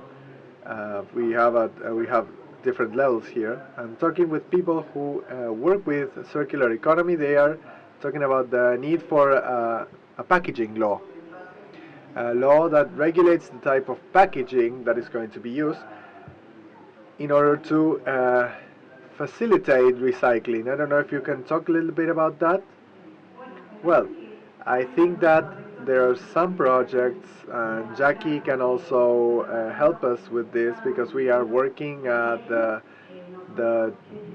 Chamber of Deputies at the federal level. We need to understand and we need to integrate provinces in this discussion, especially based on the resources that are generated, for provinces to be able to participate in those resources, and that's fundamental. Córdoba has been generating a legislative framework or architecture to transition energetically, and of course we need to move forward with packaging and with the waste law. That's an important topic that we believe that we should move forward with. We need to move forward also with the popular economy sectors, and we need to think, especially in Cordoba, we need to think about decarbonizing the productive model. And I think that that's why we need to move forward in biofuels and bioenergy, because we have a law that already strengthens the production of biofuels. We have important problems with this, and we also believe that out of the production sites that we have in the province, the biogas plants are also create a perfect circle, a perfect circular economy that, based on the production characteristics of Cordoba, they are fundamental. So it's quite a topic that we need to introduce, we need to go into, and we need to work with the sectors of the popular economy, with industrial and the business community, and also the agricultural community. In this, in this that we imagine this agricultural transition, and we need to have a more federal energy matrix, and this helps the development of local economies, and it's a pending issue for Argentina. How do you see the eco-recycler area from your point of view? You have many in your organization, and the work, are you accompanying this? Is there a change, complaints or reclaims? Well, hello everyone, first of all. Not only in reference to the excluded workers model at a national level, but also what we wanted to make visible a long time ago. I think that we can develop the idea that we need to have a responsibility act, and how we are doing in the politics. From everything that we could build, today I am Subsecretary of Urban Solid Waste in the first ministry of the province of Buenos Aires. And I think that we should engage in discussions on an act for packaging, and that has to do with the logic of knowing that the industry has a lot to say. For example, it is not an act, what we want to achieve was in commissions. We want to start with the negotiations again. We need for Cordoba to foster this debate in all of the provinces as well, because it is not something for reward or punishment. What we really want is for citizens to understand that all of the producers creating packaging, first of all, they need to have recycled materials. And why? For the safeguard of households. And we also need the existence of a census, a list, or whatever the name you want to give it, but for which are the packagings. Yes, that is very interesting, because there is a lot of ignorance as regards this. It happened talking to people who who recycle. You sometimes mix two things that are that look the same but that are different from the chemistry perspective, and that ruins the product. So they need for more education, and producers need for more information as well. They want to declare what they are going to transport in those containers and what they are made of, and then the citizens will know what they are consuming and what is the packaging. Then the biggest debate is that provinces must have the budget for local recycling points. For the truth is that otherwise we remain with the ugly part of saying that it is only us recover an exceptional work, but they are doing it for free. So the environmental cost, who pays for that? Citizens. And that is responsibility extended of the producer. All of us have gains. It is not a tariff, it is not a tax. That is part of re-educating ourselves using the tools of specific acts that we can enforce. Because the truth is that it is something that changes, and to discuss this act, the format of that act, what was the text of it, the entire circuit of recycling, for example, the plastic industry and cardboard, they agree with this. So when an act is not communicated well, we can see some other interests and all the lobbying behind this, and we need to make a political decision that has to do with not only safeguarding the work of that industry, but also the quality of life of the citizens. And Argentina deserves to have an act of extended manufacturer responsibility. Yes, I wanted to add that I agree on the fact that the Argentina laws, we are debating for over a lot of years, and we need to consolidate the extended producer's responsibility, not only in packaging, but in the entire industry. In 2016, we had an act on the integral management of phytosanitary waste, and we need to work there to improve in the enforcement of that act. And apart from the need of a packaging act and managing waste, we have local responsibility, provincial responsibility or jurisdiction, and all of the industries have to be in that table, and it is a responsibility of the citizens, but you have to provide them with the tools for those who are aware, who do sorting of waste at home and try to change education and everything related to circular economy and environmental economy. You have to provide them with the tools, as Jackie mentioned, of a good municipal action and an industry that is willing, they say they are willing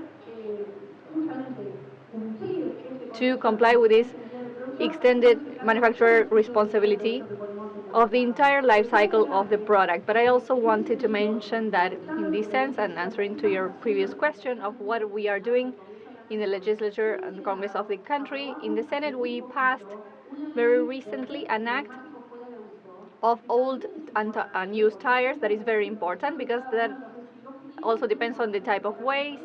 They have a different circular economy circuit, and it is having an impact, right?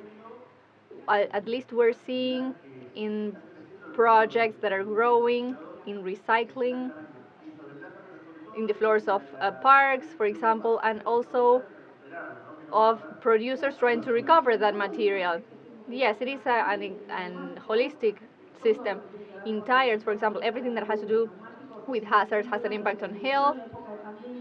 It came again during the pandemic because there was a study that said we are finding zoonotic diseases, but the tires is where is where mosquitoes grow, and that creates a lot of health issues at a high cost. So doing nothing has a higher cost than that fostering circular economy with regulations and also with incentives. How we can create incentives for SMEs or big companies to incorporate those type of waste and to create new products again, to produce new stuff and to create green jobs and decent jobs.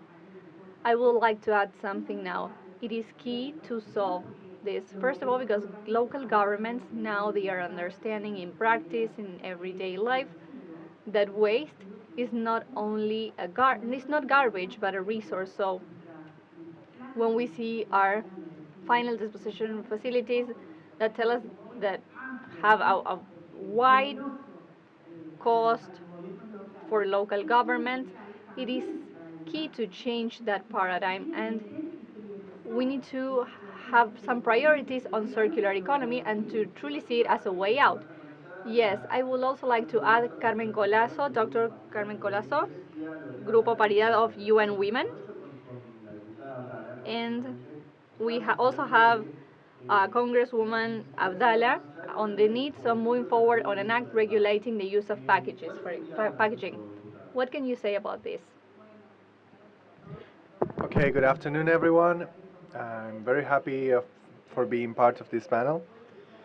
I was only able to listen to the last things that they mentioned, but I think that this goes the other way around. The recycling, from what the peoples need, we need to listen to the people, understand what the towns need for the treatment of their garbage, of their waste.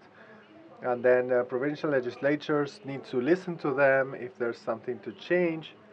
Laws cannot be need to be dynamic. They cannot be static, because each and every one of the types of waste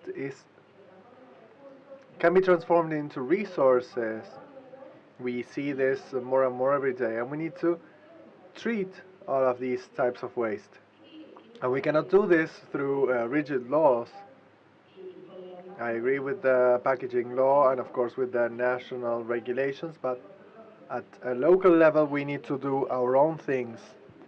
We cannot just adhere without knowing the idiosyncrasies of each of our places. Carmen, I saw you assenting to what Lorena was mentioning. Welcome.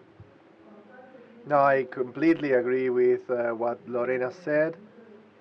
From my point of view, since I work more on the constitutional area, we have the entire constitutional framework to create this regulations, and they need to be seen from the bottom up, worked from the local spaces, which are the ones that are closer to the ecological and environmental and resource problems, and also from the provincial and national frameworks.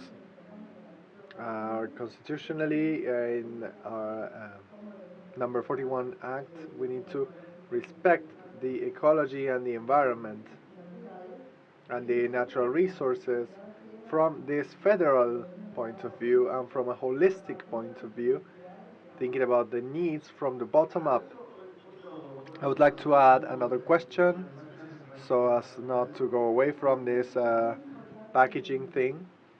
Yes, I think it's important when we legislate, when we start with the proposals, we need to reach a common criterion.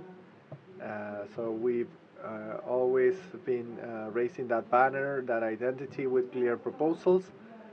And I would like to take advantage of this time. This is the second time. I'm very proud that in Cordoba we had this circular economy summit in my province, in my city. That's not minor, and we need to remember that we need to try and go and think about the human beings and put them at the center of this discussion, of this debate, because many times in the criteria of capitalism leads us to another place to argue. So since we may have laws that change people's lives, I think it's really important to have an emergency law for packaging, because this common house is something that we are mentioning a lot. But we need to put this into actions. We need to think that if we want to intervene, okay, everybody who wants to intervene, they should do it. But this needs to be a law that allows us to advance environmentally. We have our mandate from our place. We need to take back what we have forgotten. If we serve, because we are public servers, we serve the people.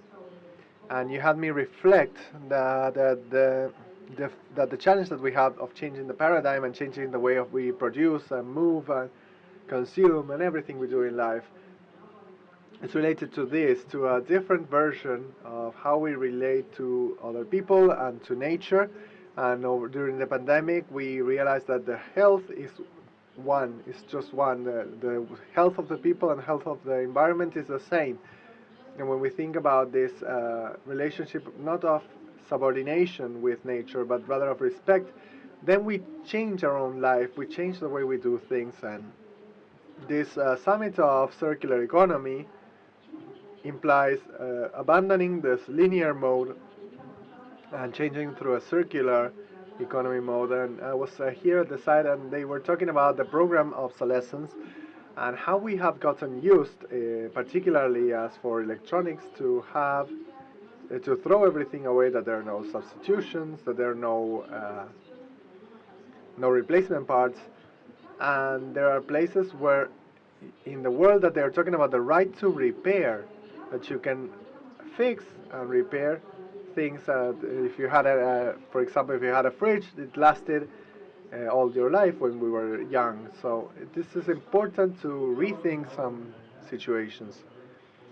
I wanted to go to another link in the chain in the recycling, for people that work on recycling, which are the ups and downs of the market, and how do we need to reach an agreement with something that we saw in urban waste. And there was a conference by people from Barcelona that they asked to intervene in the market to maintain the prices of recyclable goods, to maintain the economy that generates around it.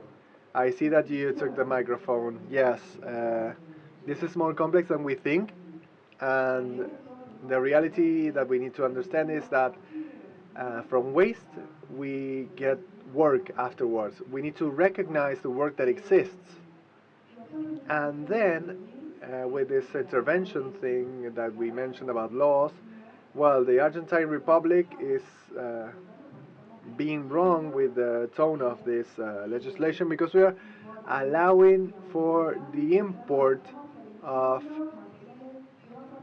waste materials from other countries in our country. And we need to actually grab the ball by the horns. We need to discuss what's really important.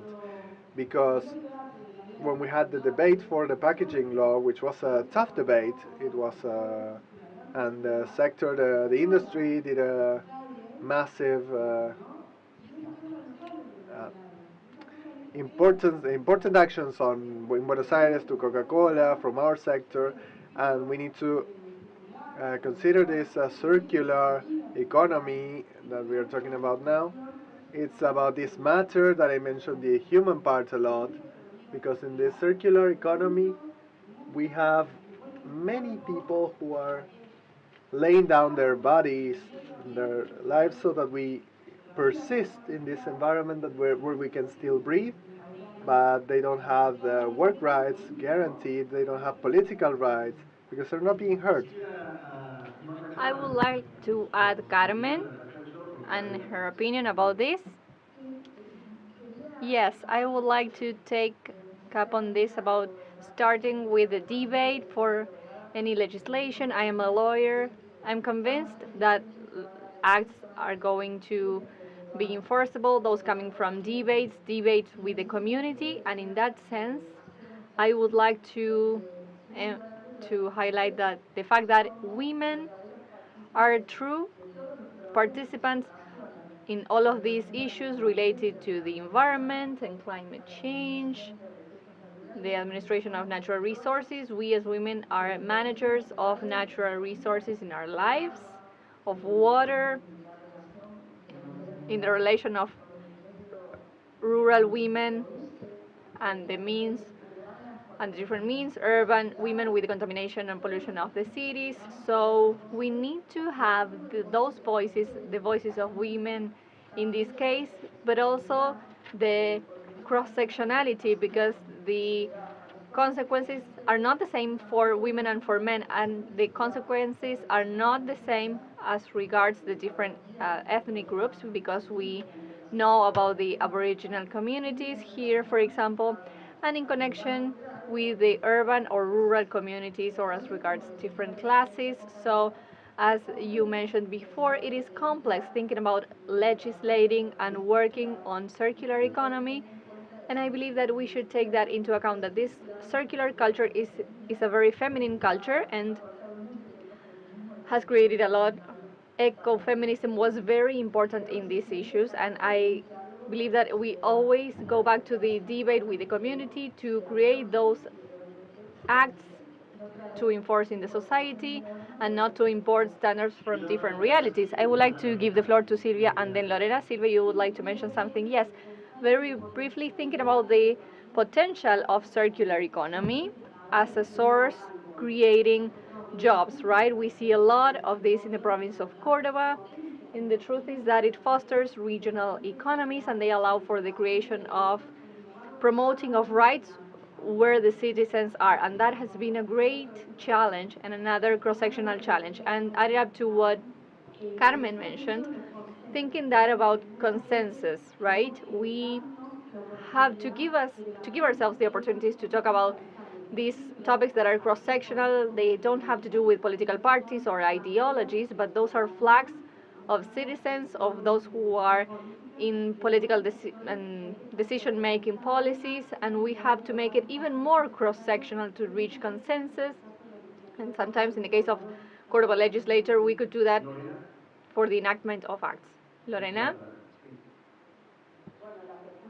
Yes, I listened to you, and I think that In Neuquén, we are far away, not only in kilometers, but also in public policies you mentioned. I think that we are not in the same position in the entire country as regards circular economy, because I quote in Cordoba, and I congratulate you for this debate, for these sessions, and in here it's divided in a lot of sectors, but when we go to interior part or we go to different provinces, they don't talk about circular economy. So raising awareness is very important from the connected legislatures on the Federal Commission for Climate Change. We want to combine our efforts not only in acts but also in knowing what is happening in the other provinces, and that would be very useful for this to say where are we at, because in the environmental or ecological aspects,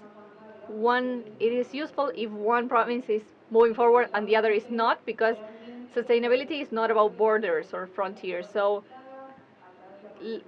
these connected legislatures are very important to leverage from these opportunities, these experiences, and we need to talk about this paradigm shift, as you mentioned before. Yes, Nadia, you wanted to mention something, right? Yes, I agree with all of you. It is not.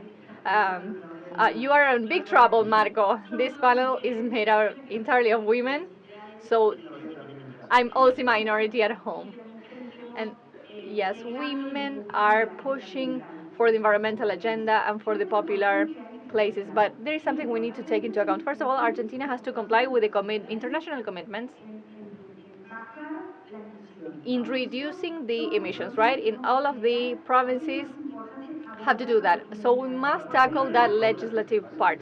Yes, for a day that looks far away, but we are not that far away. So we need to create acts, but also public policies, and they have to provide stability for the public policies for decarbonization. The acts on biofuels, bioproducts, or packaging. Sometimes we have an idea of circular economy being expensive, so the business person goes against that because they think that they cannot pay for that. So I believe that states in this, both national, provincial, and local states, so it is very important what we are offering outside this World Summit on Circular Economy, and where Cordoba wants to be the hub or the capital or being in the face of these changes, because we need to guarantee for future generations and our generations as well. We need to comply with those commitments and to talk about bioproducts. I believe that that is key. Tell us a little bit about bioproducts. Today we have an act in Cordoba from 2020 of biofuels on bioenergy, because we have a lot of energy and Argentina has a lot of potential as regards this. So Cordoba is speaking on renewable energy, solar energy. We are producers and consumers in the entire country. We are at the forefront in production and consumption of renewable energies. And as regards biofuel, today we have a crisis of fuel, specifically of gas oil. And we are, together with Tucumán, one of the main producers of bioethanol, and we would be solving problems on fuel, for example, Santa Fe with soy. And that is important because biomass travels in the wrong places, and we are following a matrix on linear economy. So I met Gladys because she was one of the part of Act Yolanda, and we were making some debates. So all of those acts must be approved on consensus. The Biofuel, Bioenergy, and Bioproducts Act, where we can create pharmaceutical products. For example, we have companies such as Porta creating from waste of corn. They create gas for sodas or a powder for aspirin. I don't know the name. But there is a diversification of products, and if we go outside this matrix of linear economy and we move forward to circular economy or bioeconomy, well, we will be able to comply with these international commitments without thinking that those are going to that they are going to delay us or we are going to reduce jobs. I would like to add something because I was listening to Congresswoman Adala and on the importance of municipalities. And in Cordoba, we had the peculiarity because there are some small municipalities that are very advanced and they are need zero waste. For example, La Para, and how sometimes the change goes forward from the smaller places to the bigger places. I don't know if you, Congresswoman Abdallah, were mentioning this or I didn't understand. Yes, in the small municipalities here and in the touristic municipalities is where we have more awareness on climate. For example, in La Angostura, we had some landfills that were near rivers or near aboriginal sites, and we had to take some action. So in those municipalities, we saw the first awareness campaigns, and we could work with the classification or sorting of waste. When you show the way they have to continue, and all of the tourism agencies want to make progress on this as well. So we are trying to make a debate on eco seal for tourism providers. That is the B certifications that we all know, but taken to the provincial level, brought from the provincial level to with some tax benefits. So all of the tourism providers have some tax benefits if they promote this environmental situation. So when you show tourists and agencies the way you're making this progress, they are added to these initiatives, and we work in at a regional level to try to motivate this energy between the different municipalities, and we create Hirsus tables, center north of the province, where we create some debates, and if some cities are near there, we can collect the waste, then the companies contact with one or more municipalities, because municipalities are in charge of waste, but we don't have to give them all of the responsibility. I don't know if you want to mention something about what is being said from the province of Cordoba. Well, the province of Cordoba, we had Bañuelas that was for Cormecor in Piedras Blancas. We had the possibility of creating biogas from waste. So taking a look at different potentials that we have from a landfill that was a big problem for a municipal government and that now has a potential, and we can create energy and to inject that in different municipalities. There are municipalities injecting from the biogas facilities to the main pipes, gas pipes of the province. So I believe we have to combine the public investment. They have to accompany at a provincial level in this case, local governments, and at a national level as well. So we need to have different commitments and an agreement. We need to introduce waste in the idea of energy, in the round of discussions on energy, and to go and talk about this mix of energy in Argentina. So we need to motivate this, and in Cordoba we're doing that. Gladys, yes, I would like to add that there is a lot of work that we have been doing of resources being converted into energy. We saw a planned geocycle as well. And the truth is that always considering that we are the last chain of the hierarchy, but it is a very important step to accompany this process. But I also wanted to repeat some of the things that you were saying on the need of investing in innovation and in technology to create solutions from the basis that waste is sort of a defect of design of what we do. So I believe that what would be the role of the state? The role of the state in the politics of creating incentives, accompanying technology, innovation, and as Jackie mentioned, when you talked about the products that can be recycled, okay, if we're working in an industry of having products that can be more recyclable, so working for them to have a longer shelf life, so as not to create waste, and that needs an investment. So that is a very important role from the state, and also to create an incentive for the demand. What can the state do to improve this demand, for us to incorporate this? And we can do that with sustainable purchase policies. For example, 17% of the GDP in Argentina comes from sustainable purchases, and the state is a great purchaser that could provide, for example, benefits or incentives or priorities. For example, if I purchase a product that is made out of recycled material, that would be cheaper than if I purchase another one. So that would truly motivate circular economy. So you have roles in the state. You need them as a regulator for the acts of packaging, of old tires, of electronic waste, or everything that we talked about, but also a state that can create incentives and to decide where they put the money on and resources. They need to foster circular economy and create green jobs. And as Jackie mentioned, green jobs mean decent jobs.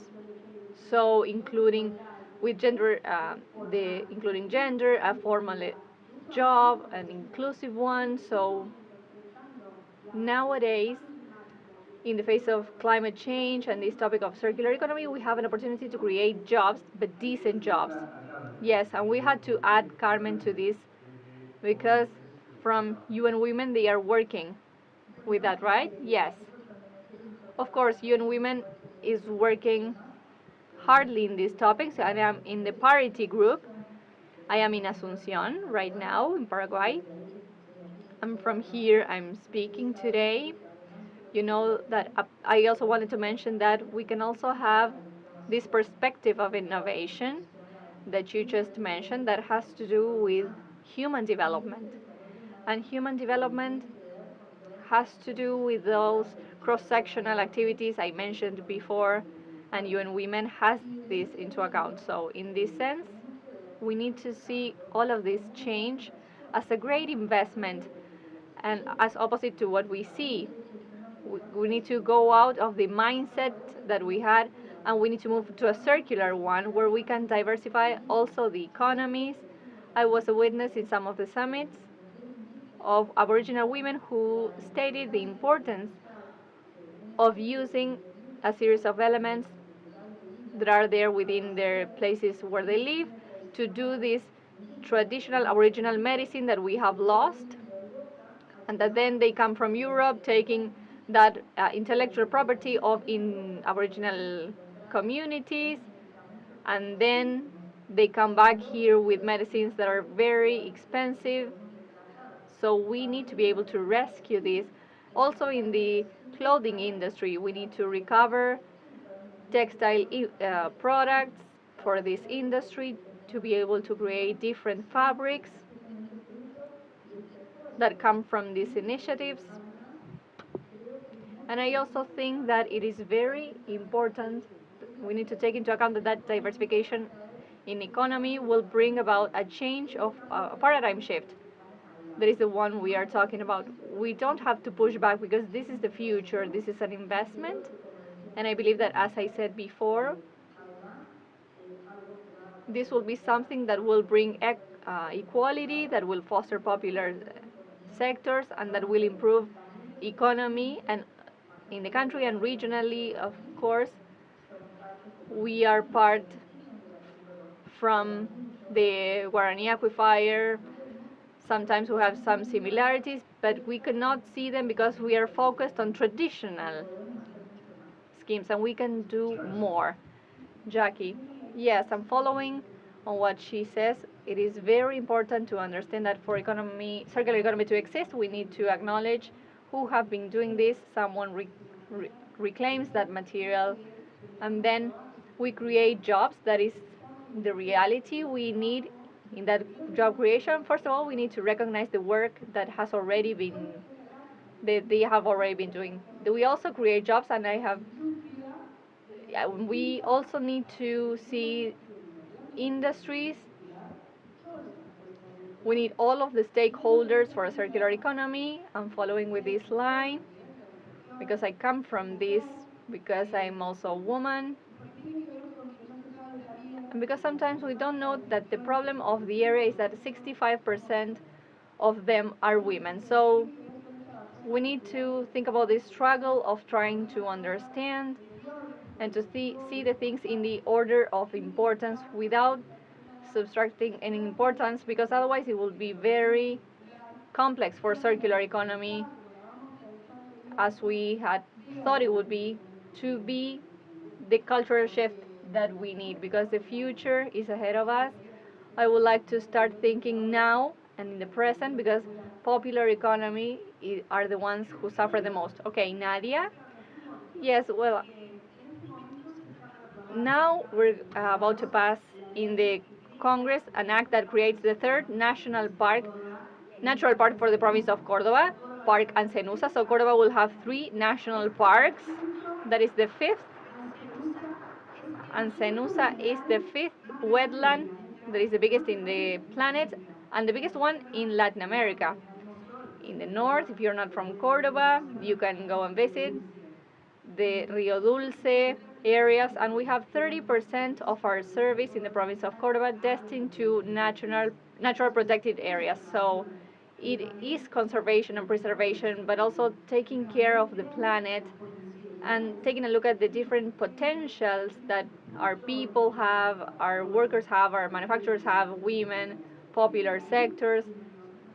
From there, we will be able to save the planet. And this is what has to be first on the political agenda of all of the governments. Yes, I want to go there, Sole. People from PRO, from Peronism Party, from different political areas. Part of all of this, which part is a state uh, competence? So throughout the time, different shifts,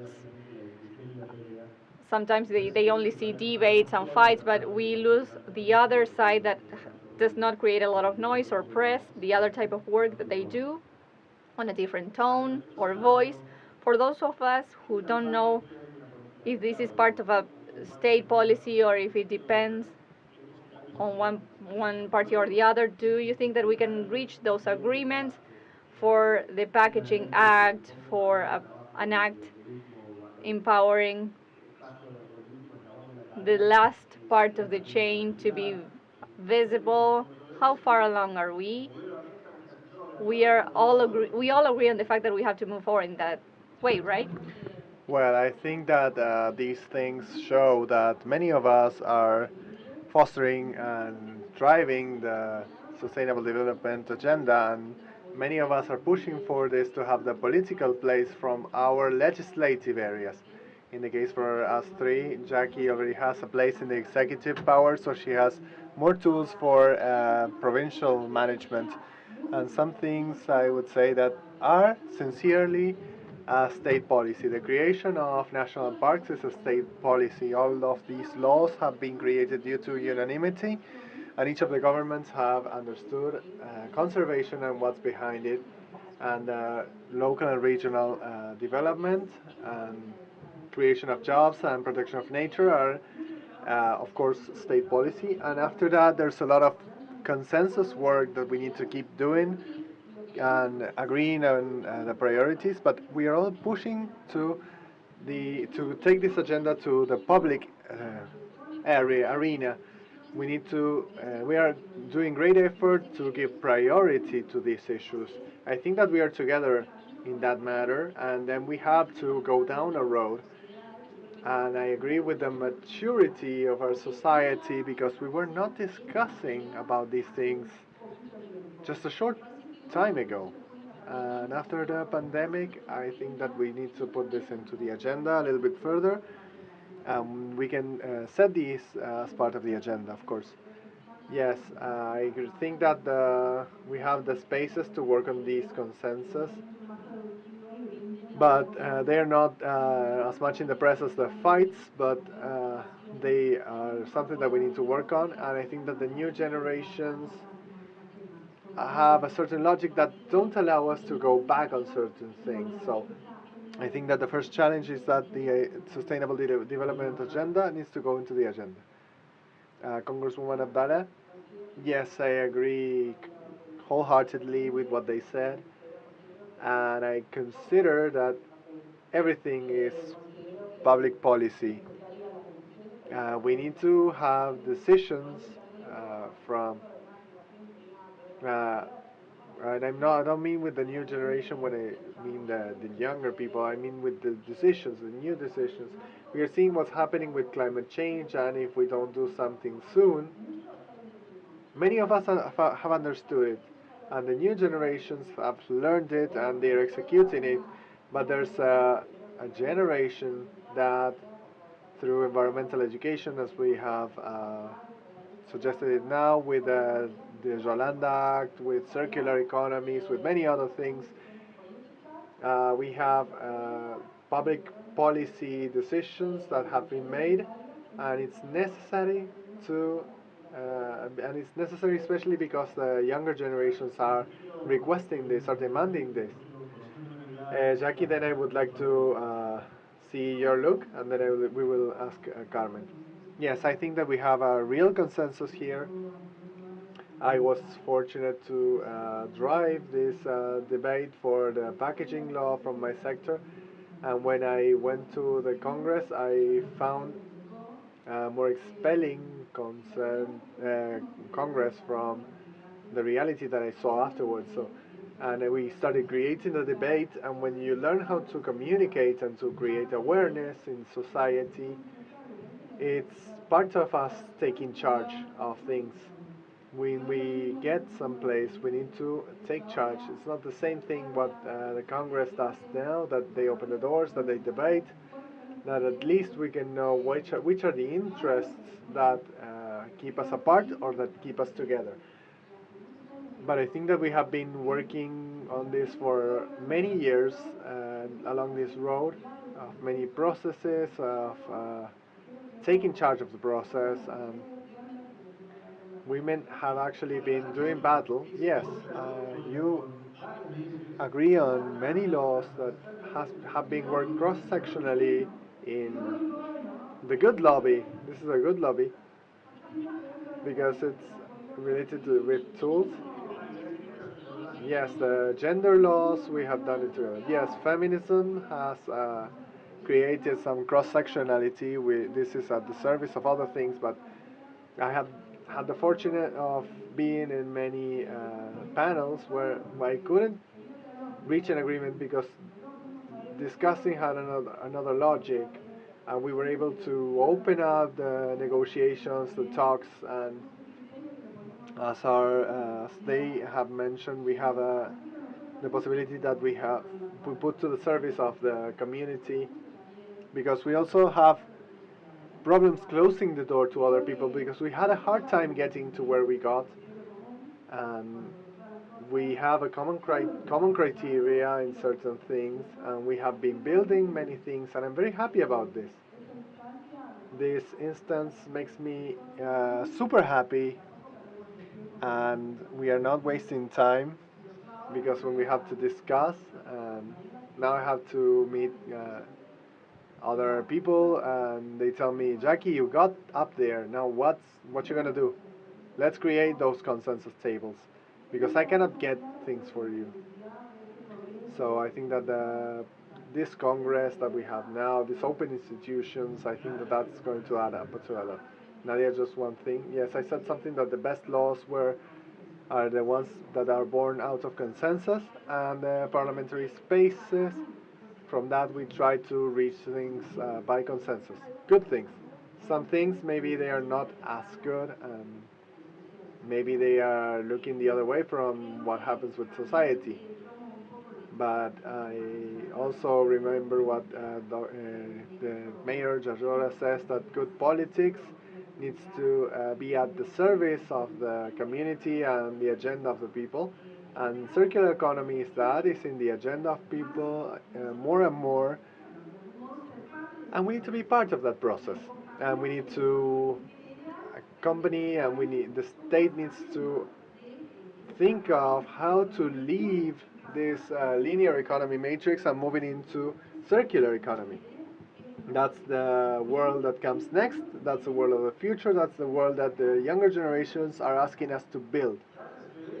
Carmen, do you see this same speech, the same discourse for you that you're outside the legislative environment? Yes, I wanted to tell you briefly that I've had the fortune and the opportunity of going around Latin America with interesting projects with the government, with Lula's government.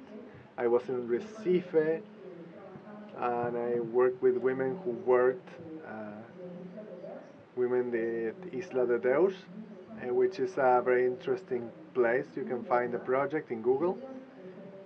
And they would get poisoned with shrimping, but they kept working because they had no other means of production in an island that was completely isolated, close to Recife, but completely isolated. And with the work that we did with circular economy, we started working with the manglers to recover that. We worked with cleaning waters, with an artisanship, so that the shrimp was used not traditionally for poisoning, but rather to create crafts.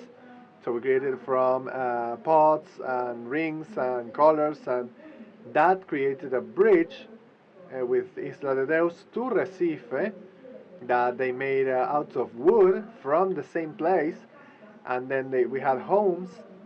They went lived in one home until they constructed and the other home, because they were huts that became beautiful homes made of recyclable materials, very known. And Ilha de Deus was joined with Recife, and the town of Recife went to buy to Ilha de Deus to reduce poverty, reducing violence, intrafamily violence, because they set up they got a better economic situation, the women, and they call that Triunfo das Mulheres, the triumph of women. With this example, this is an example that I bring because it moved me really, and I had the opportunity of being with Bartolina Sisa in Evo Morales' government, who put together the production of coke, not of the leaves of coca, and to create a clean production fostering the development of women. The state would get them together and would help them to not buy to sell to drug leaders, and they would change it to a cola beverage, that digestive beverages, and also toothpaste and other products that were part of the circular economies.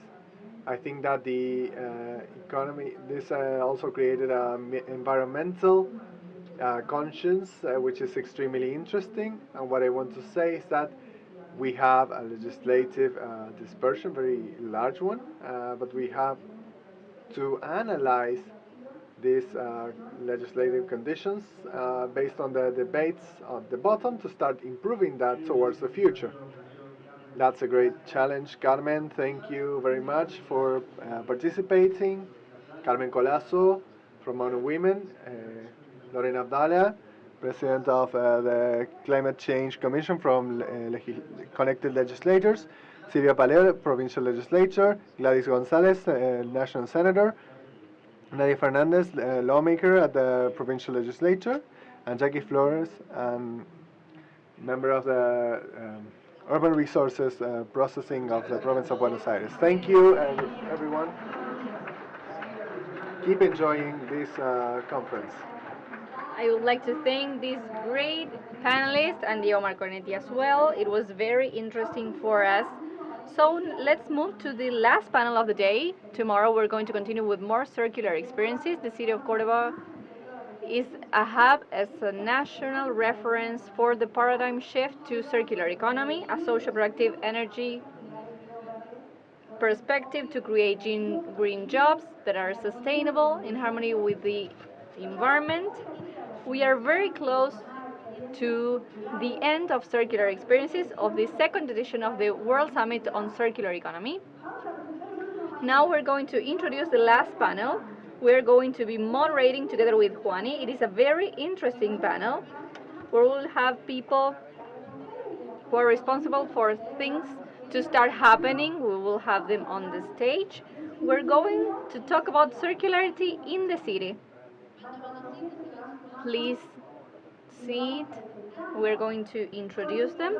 Jorge Foloni on environment and sustainability, Natalia Quiñone from the province of Córdoba, Julio Bañuelos, president of Cormecor, Intercommunal Corporation for the Sustainable Management of Urban Solid Waste of the Metropolitan Area of Córdoba, Guillermo Díaz Cornejo, General Director of Municipality of Córdoba Environment, Victoria Flores, president of Córdoba Works and Services, and we'll also have Enzo Cravero, who is signing an important agreement with EPEC, president of BioCórdoba agency.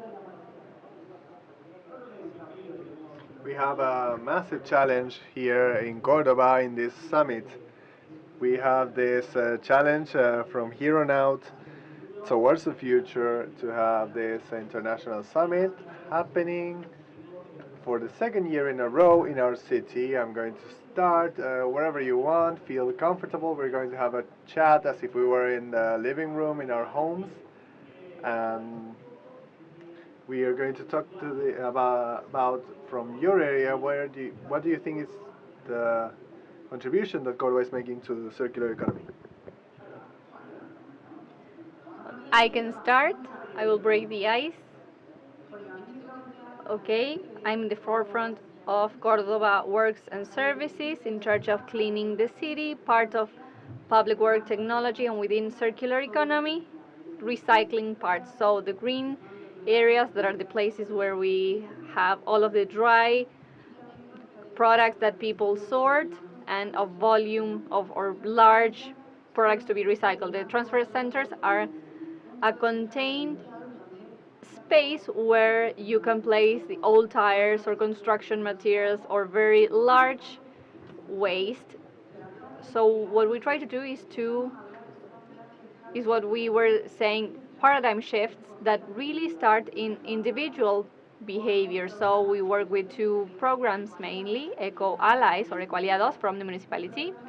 We created this program to raise awareness on the model of consumption. So what we consume, what we do with what we consume, and which products we choose, because in this back and forth, there is to work with entrepreneurs of circular economy, and from the green spots or the transference areas, they take that garbage or waste that is the supply, the raw material for these chains, and together with urban collectors, we work with the management of urban solid waste, and we do the sorting in Cordoba. We have some specific areas in the province, and the creation of large waste is in charge of cooperatives that are regulated by means of the agency, together with the entire environmental department of the municipality, but our specific task is to work with them. So that informality that previously existed, we want to transform it into formal jobs with a follow-up and with traceability as well. That is key, right? Yes, that is key, because those are the threefold policies: a social, economic, and also environmental impact. We are combining the three variables that a public policy must have to truly have an impact, because otherwise we continue in the romantic idea of recycling and sorting waste only to protect the environment, but we cannot move forward from the municipality without having a public policy including this, because this situation exists, and when we see the levels of recycled material, we're not even in 5% of the volume of what, as compared to what we create or generate. So a municipality in isolation cannot do everything. So we need to have some strategies, not only for those in this path, but also for the ones who are creating waste. We need to change this behavior that the municipality is something, this is the problem of the municipality. We are responsible for that. So strategies have to be different. So from this agency, we work on this step, working with the neighbors, with citizens, with schools, not only with children who are the future, but also with the present. If we don't do something today, the planet will not wait for us. And what about the neighbors? How do they behave in front of this change? They have evolved. When we started in 2019, we recovered a lot of tons from waste. The following year, it improved 1,500, and today we are improving this amount.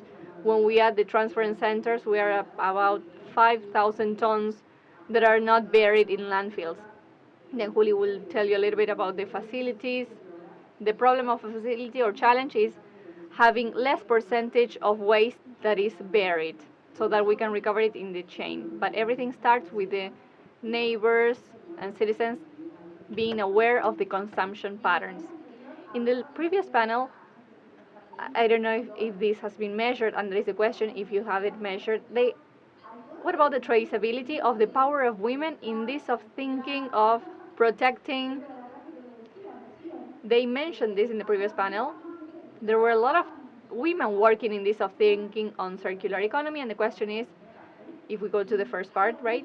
If there is some measurements, you have some specific data on the numbers that you have collected, that women is the one that starts doing the sorting at home, or purchasing in a different way, or having different consumption methods, or this is a fantasy? Maybe I can tell you a little bit that we have EcoFem, that is a green center that includes the gender perspective, and related to what you say, women, as we have the assigned role of being the caregivers, those are the first who have to take care of this situation. If you're a single mom, for example, there are a lot of collectors who are women, also joined by men, but EcoFem some of the possibility of having a second opportunity. So with the government of the province, all of the women who are in a specific situation of violence, they go to our center, and we give them a second opportunity on circularity, because these green spots are processing plants, but the LGBT community and women can get training for 1.5 years, and then they can be linked to circular economies, and women not only in circular economy, but we always want to move forward. Given the assigned roles that we have had, there are a lot of women, but there are also a lot of men. Yes, we celebrate that. There is a very important challenge. And what happens after with waste? First of all, from Cormecor, and for those of you who don't know what Cormecor is, it is a company, and the main stakeholders are the municipality of Córdoba, but we have 8 more municipalities who are partners of Cormecor, and they have a minority participation, but also the union is part of some stocks. So it is a company with that peculiarity. It is a non-limited liability company, and the owners are these institutions I just mentioned.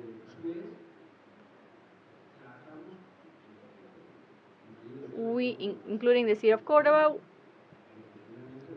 we place the waste of 25, 26 municipalities here in Córdoba and the Great Córdoba. That is the equivalent of half of the waste of the province of Córdoba. So the role of Piedras Blancas facility is fundamental. And talking about circular economy, we were like the maximum symbol of linear economy. We buried everything that we discarded, and the great challenge was starting to see what we could do to add to more initiatives on the environment from the municipality and COIs, with the services, the programs, to be able to recycle and to give circularity to the system before they go to the facility. So what do we do when we have them on the landfill? We have 65, 70,000 tons a month of waste. And we started thinking and looking for allies in this. And what happened was that we had meetings with different companies until we met with Holcim and Geocycle, that is a subsidiary of the Holcim group. And they mentioned the idea of having a facility to sort fossil that comes from waste. And the only plant doing this, this happens in some other places with industrial waste, but we do that with the urban solid waste, the different bags collected from the different houses. When the truck arrives, it dumps all of the waste, and we, with a shovel, place it within that processing plant, and an automated system sorts waste.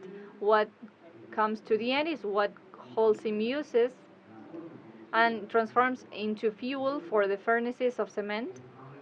That is more or less 50% of that, and the other 50% is organic material that, first of all, that nowadays we are using to create compost and to place on the top of the mountain of piles that you can see on Route 36.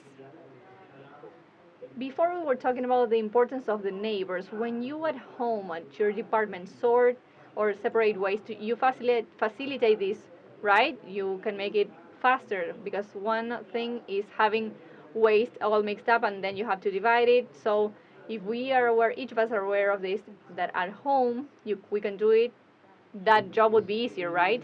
Yes, that is key. Our role is the other. When everything that doesn't go through that process, we take care of that. So we started thinking, what is it that we can do instead of burying waste? So for you to have an idea, at that point we installed in a production of 50,000 tons a year in the short term due to a Jarjora's request. And Holcim wanted to do that. They wanted to create a second line for an installed capacity of 100,000 tons a year. And we had another problem, a lot of tree trimming. So what do we do with that? We have two chippers that are very large. In this way we avoid burying 20,000 tons of tree trimming a year, because they are used to create compost, for example. And Holcim, one of the chippers is from the group Holcim. One of those is used to being in that furnace. So before, the tree trimming was part of that burial, so we tried to see what we could do. And then with all of the concrete of buildings and constructions, that is turned into waste, so we create new materials. So we are trying to see which strategic partnerships we can make to reuse that waste from construction that were very large. They took up a lot of space of burial. So we are trying to rethink of a park of circular economy that will be materialized soon. It will invite all of these companies who want to ally with Cormecor to create circularity within this facility and avoiding final disposition and burial, and to create an economic activity in that future part of circular economy that probably will have the news very soon. Okay, you can start answering whenever you want. You can mix up. Maybe we can have also questions from the audience, but I think that probably you want Cordoba to be a circular, a reference in the world, in the country. I want to know, which are the cities, which are the examples, where are you looking at, and why are you doing that? Well, we are looking at several experiences that we have found in many of the things that we are talking about have already been invented worldwide. A city that we look at a lot is Curitiba in Brazil, with their experiences that they had, and we take a lot of experiences from there. One of the former mayors, Mayor Martí, was one of the first ones to foster this environmental issue. He founded the Free Environment University based on an idea he took from Curitiba, and something that I think it's very clear, that is also an idea that was taken from the Environmental Protection Agency in Buenos Aires, And in the 70s, the United States created the Environmental Protection Agency.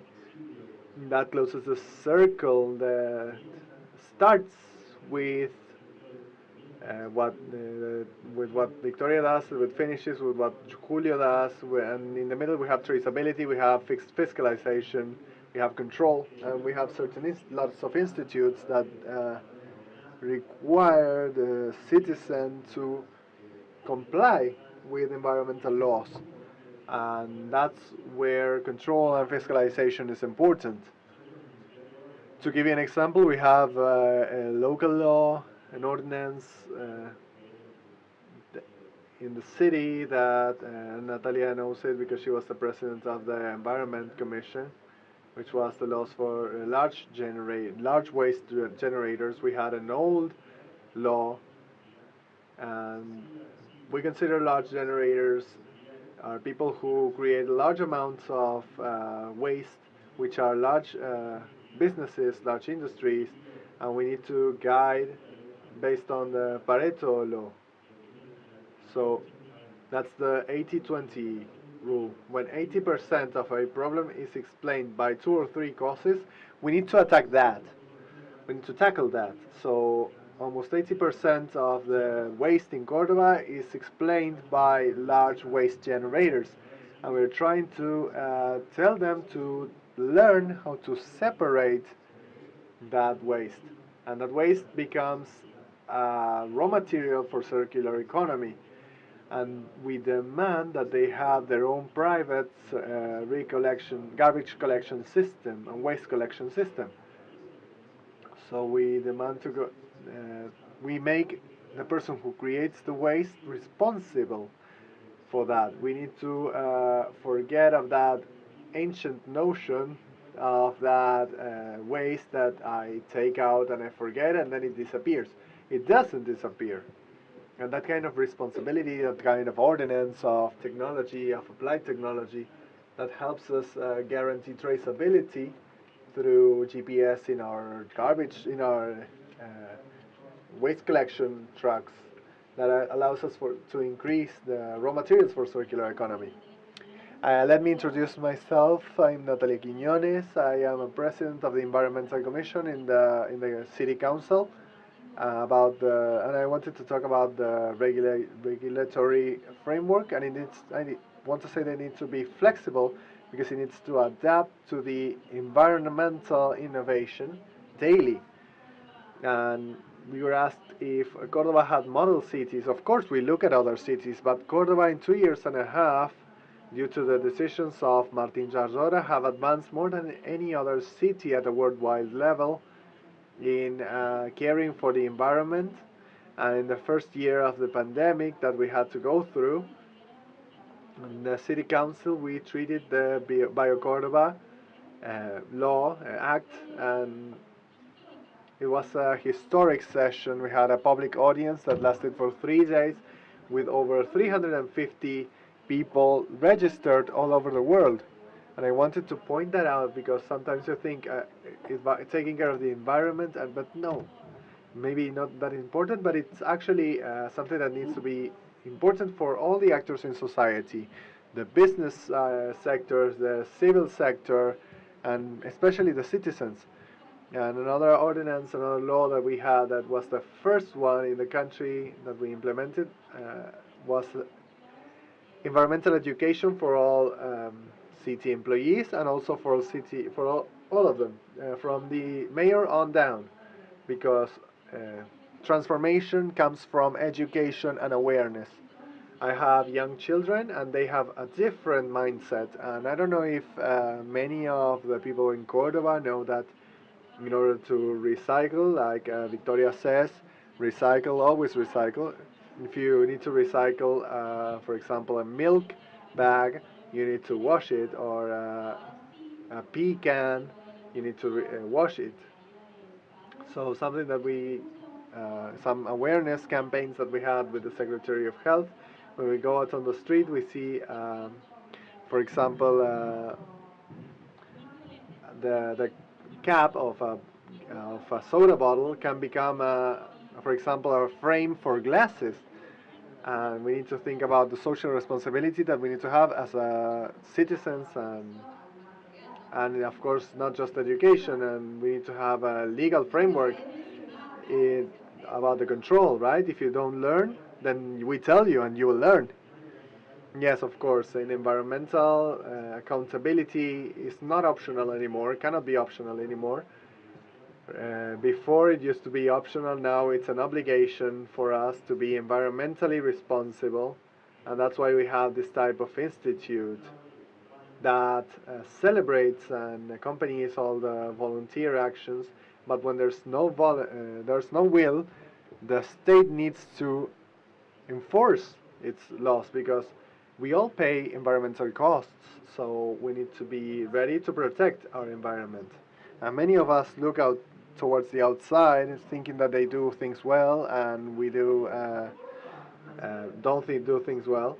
Now here in Cordoba we have this circular economy summit, this World Circular Economy Summit, with a lot of ideas and tools that are being developed to improve the environment. So I'm going to retrieve the order that I had in the beginning, Jorge, because we were discussing about the development of each and every area. From your side, what do you provide for the circular economy? What's your contribution?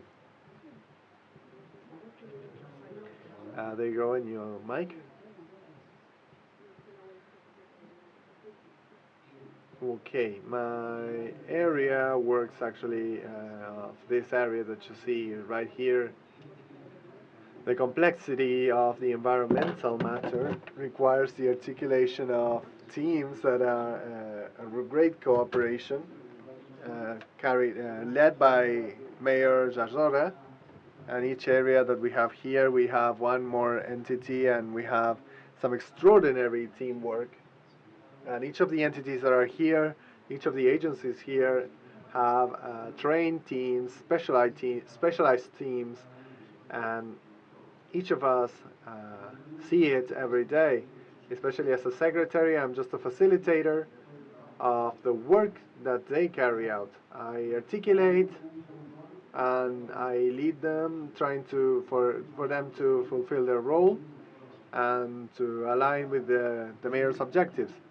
And when we started, we had to create the structure for circularity. And to be circular, we need to start from here, from Natalia's work. We need to create the framework, the legal framework, to create the institutions to create change. So our first step is always going to be in Natalia's work, because you create a project to create, for example, the BioCórdoba agency, who was the articulator of the conversion of the former zoo to change its outlook into a different concept. And Martin asked us to, especially Victoria, to advance with the conversion of an entity to something powerful in economics, in recycling, and that's what she has been doing in recycling, and the expectations have been exceeded. Julio is also building the first circular economy park, and that started with her work, with the 225 Act, and the work of Guillermo with the ordinance that created the IPA, the Environmental Protection Institute. And we also need to the courts are part of this institutional framework and structure, which we need to understand the role of each and every one of us, and we need to move forward to what we can see right now, that is a circular Cordoba. With an institutional structure, we can move towards action, and action is carried out by all of us throughout recycling, throughout the recovery in the final disposal area, with the objective of reducing and not burying, and reducing the amounts that are disposed of, and controlling and fiscalizing, and also the learning, also teaching through the Free University of the Environment, which is under his area, and also Natalia in the city council that has a role with her team that made it possible for us to be managing the environment, which is extremely complex and required all of this institutional structure, which is difficult to understand, but I think that it's working, and I think that you can see it. I think that you can see a city that's starting to be a circular city, which is what Martin wants. I wish everyone was agreeing on this in every part of our lives, because we see that a lot of sectors um, are saying, are doing. What is the weakest point we have in this link? What do we have to work the most? I understand that we as citizens have to work harder, but what is the obsession that you have, at least for this year? All of you have an opinion on this. I would like to listen to all of them. I'm not going to say any names, but what is the challenge that we're facing? What is the obsession? The IP was being created, the IPA, I'm sorry, and at the beginning, one of the things that we started doing at Cormacor was for the great generators, that they disposed of their waste and they pay for nothing. So we saw what Ciamse was doing in Buenos Aires, that is a reference and on different tariff schedules and programs. Then we had an ordinance to approve that tariff, and with a specific chamber we signed an agreement. The IPA was not in function yet, so we said, okay, you take this amount of tons of waste. If you sort each of the tons of organic waste that you take, because we reuse the organic waste, we are not going to charge that to you. It goes without a cost. So that would be great, they said. It didn't work. The agreement didn't work. They'd rather pay and not recycling until the state came in. So it is very important. First of all, we invite them to participate. We try to seduce with this idea, and the challenge in Cordoba or in Argentina is try to convince the stakeholders. And when IPA started, we applied more restrictions and they started working. But that was the anecdote. What is the challenge? All of the stakeholders, until we get to the neighbors, they need to understand logic, to be committed, to understand the problem, because as Guillermo said, someone is paying for this, right? Can I add something? Yes, of course. I'll talk a little bit about the perspectives I have about the pains of this or challenges. We have two things. First of all, Cordoba, and this is good to say, Cordoba chose the hard way of recycling. Most of the cities of the world, in general, they skip the entire process and they go to the end of the process before burial. So we do the sorting of waste at the source. So in each of our houses, we need to start doing that. In Latin America, that does not happen often, and that is a cultural battle that we're facing, because people need to know how to use different bins to sort waste, and it will take a lot of work from us, from the education, control, and inspection for citizens to start sorting more waste. But once we overcome that part, the degree of efficiency that recycling will have and recovery will have of this raw material in circular economy will be very big. So I believe we are in the hardest path, but this is the way to go forward. We'll start washing the packages of milk. I can tell you for sure. Thank you. When you take a look at the state, regardless of the chain, of the different parts of the chain, I believe that the true challenge is creating a threefold impact policy, and we are in the summit where we're constantly listening to some reference and some promoters of local perspectives. So taking this volume of recovery, of sorting waste, and taking into account the programs regarding social inclusion and gender inclusion, we cannot remain there in the romantic idea of protecting the environment.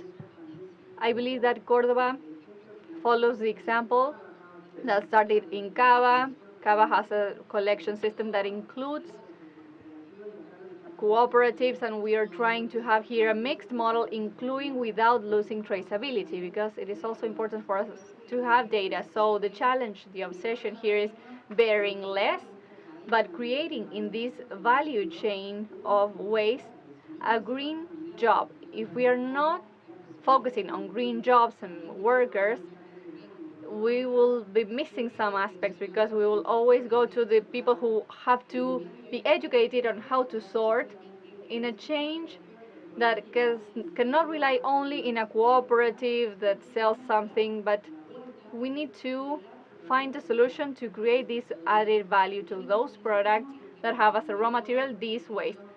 Cordoba is growing exponentially with the entrepreneurs. Some of them are cooperative, some are independent. Which products, for example, metals, eco glasses, or bags? There are a lot of entrepreneurs who we don't know, and we start discovering when we are analyzing the value chain, the added value chain. So the challenge is separating, sorting waste, educating, managing better the resources, trying to do composting, yes, but if we're not focusing on creating added value, inclusion will not be part of this. And I believe there are models in the entire country that replicate what we can do to replicate this, and not only to remain in this uh, situation. For example, some of them pay to contaminate, but if we don't understand that we don't have to contaminate, and what is recovered has to enter a value added chain, it will only be a wishful thinking. So we need to talk about inclusion and to think about this from the perspective of public policies, and that has to be very important. Now, I have a question.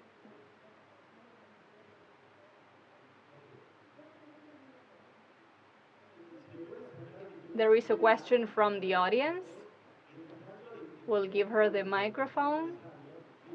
And you have a great challenge ahead of you, right? Because from sorting waste, I visit the city, and we shouldn't be a collapsed streets. We would like to see more plants and greener spaces. In order to have that might create criticism at first, or people who don't want to undergo those changes. But apart from a political side, you go and try to make progress. I imagine this is not easy for you taking those initiatives. What about the hardest way? Jorge, maybe that you have to coordinate all of the areas. Is this easy for you? Well, the decision of the mayor, we try to go forward with his ideas and projects. I believe there are certain institutions that are milestones in the creation of the circular city. I would like to mention two fundamental ones. The first cluster of circular economy, that is an area that has combined companies, the municipal state, universities, 63 circular companies debating on standards, new projects, and also circular products on the table. So we need to keep this, and let's hope we have them in the future. That is the first cluster. And then the first municipal school on circular economy, that is an educational area where the student or learner can see the process of transformation of waste from the download of the truck, the plastic bottle, and 30 minutes then they can take a pot holder, for example. So that is very important for awareness. Those are institutions that I believe that should remain there in the future. Okay, we can go to the question from the audience. Good afternoon, everyone. I am from Los Gigantes Anexo neighborhood in Córdoba, and we have fought for years for the closing of a landfill. And in the previous management, I did not have any open ears for this. We had serious cases of illnesses that were deathly due to the contamination of this landfill, and I saw the work of the different areas of urban hygiene and sanitation and green spaces, and with the National University of Córdoba, of the scholarships of agricultural career program, university program. But there are some fractures in the systems as regards this. First of all, the work of education within the neighborhoods, because we planted over 30 trees in different spaces. We recovered 2 spaces. One of them was the surface of an entire block. But what happened? During the summer, I was taking more than 10 buckets of water for the trees, but there wasn't awareness in the community. So I wanted to create some papers and documents on awareness, but I was told that these other agents couldn't do that, so they broke the trees.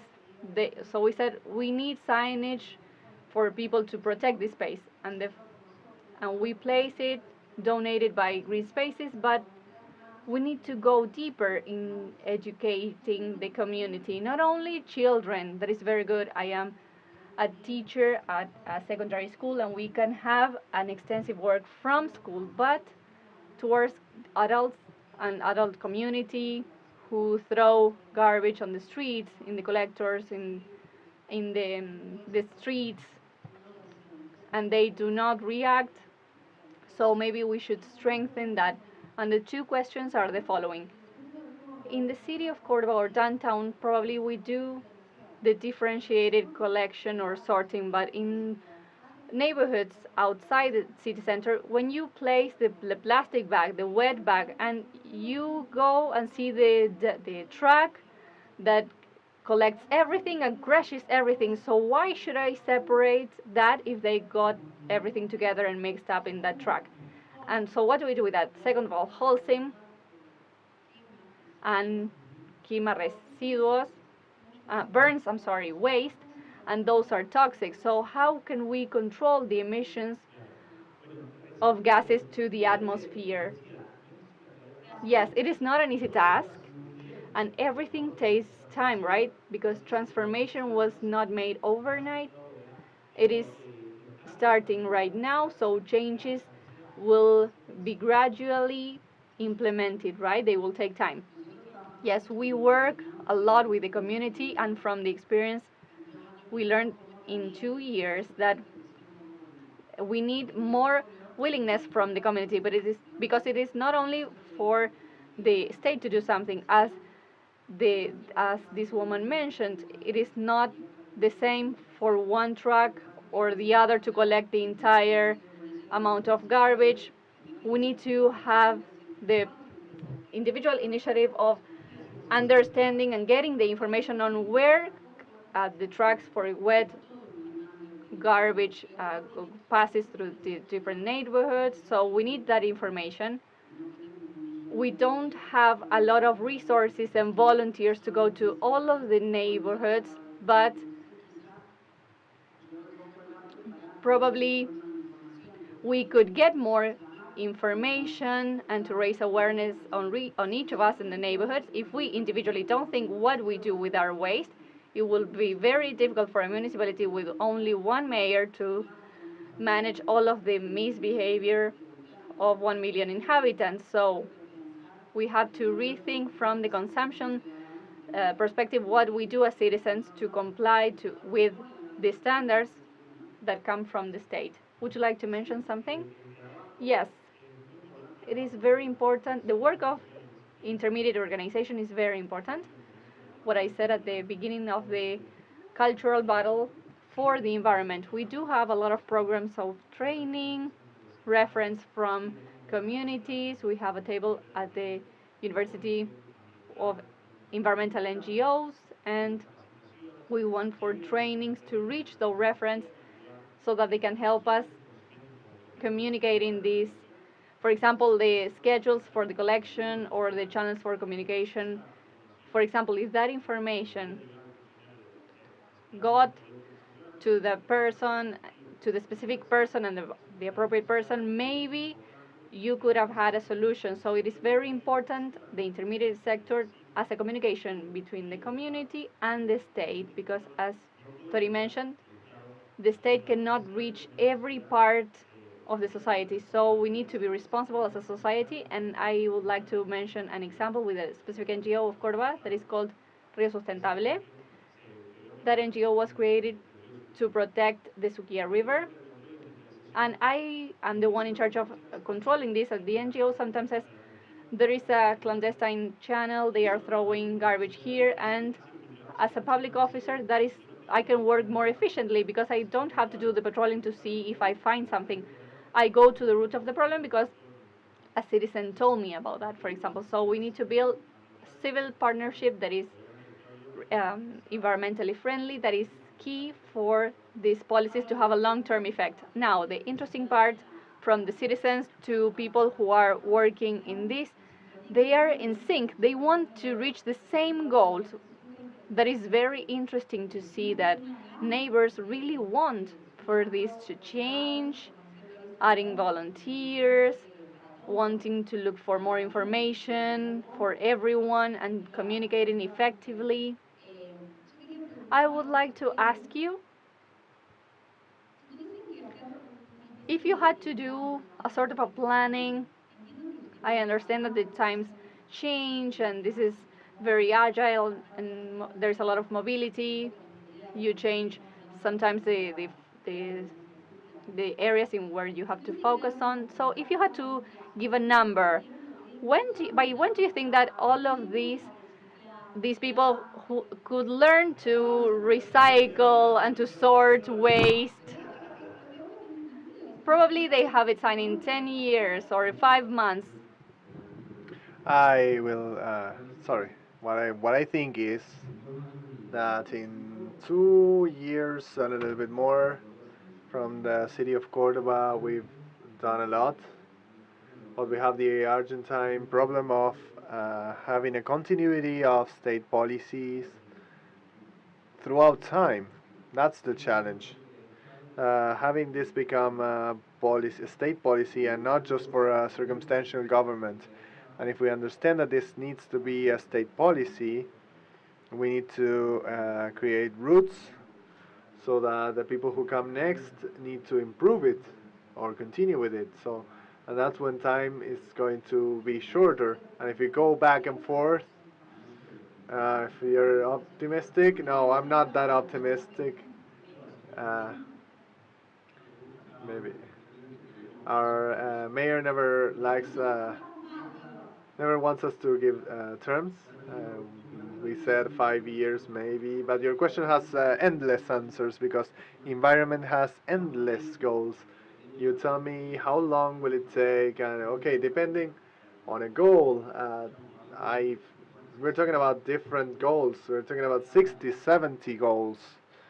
And each one has a different period. The city looks different. We have done a lot. We have a lot to do yet. And we are talking about the largest city in space, in surface, in good part of Latin America, one of the largest. And we have a lot of problems. We had 201 landfills, open landfills. And we still have a lot to work, to remedy. And how long are we going to say that the city is about to starting to change its colors? It's changing into a greener city. Okay, I'm going to turn around one of the questions that we did in this 30 minutes of talks. We were asking, what examples are you taking from the world? Now, what do you think that the world can take as an example from Cordoba? Well, basically, we have an institute that we are proud to lead, and we have an environmental, conceptual, and institutional process that we are leading. The first circular economy cluster, the first municipal school of circular economy. We have an entity that works with recycling, and it's a powerful one, and it's creating awareness.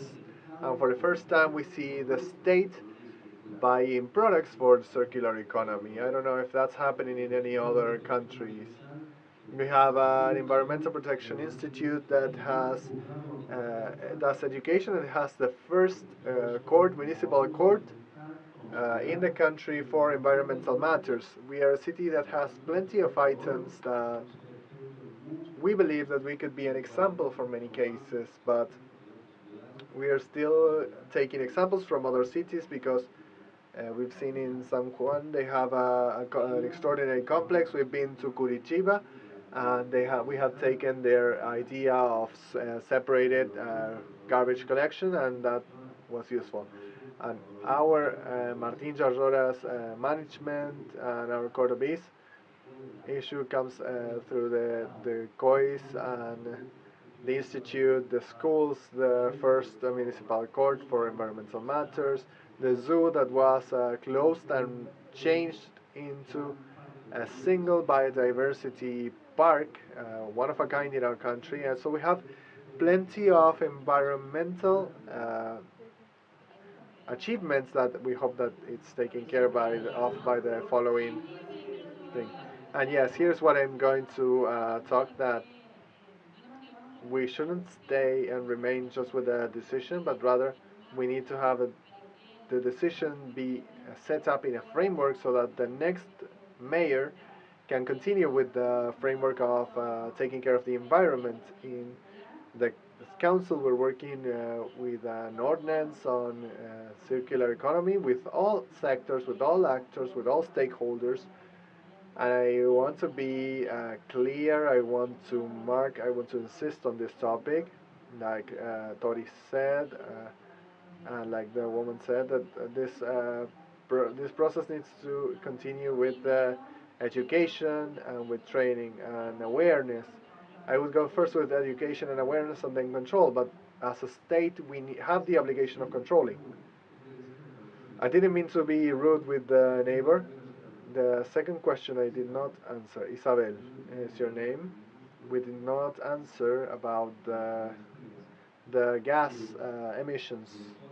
When Holcim decides to incorporate the fuels derived from the waste and even part of the materials that we decided using, they start with an investment process, not just in Piedras Blancas, but also in their own site, to be able to develop this process. Even by adding filters, they change the maintenance processes, because this is a different fuel from conventional gas, right? But there's another positive impact, that each ton that we are not putting in the ground with a coefficient of 0.9 is one less ton of methane that is emitted by the landfill. So we don't only have the insertion of this waste in an economic cycle, but we also reduce the gas emissions from this landfill. So there's a double effect. And for your peace of mind, I don't know the case of Palmar, but I know the case of Holcim. They incorporate all of the technologies to be able to burn these kinds of products.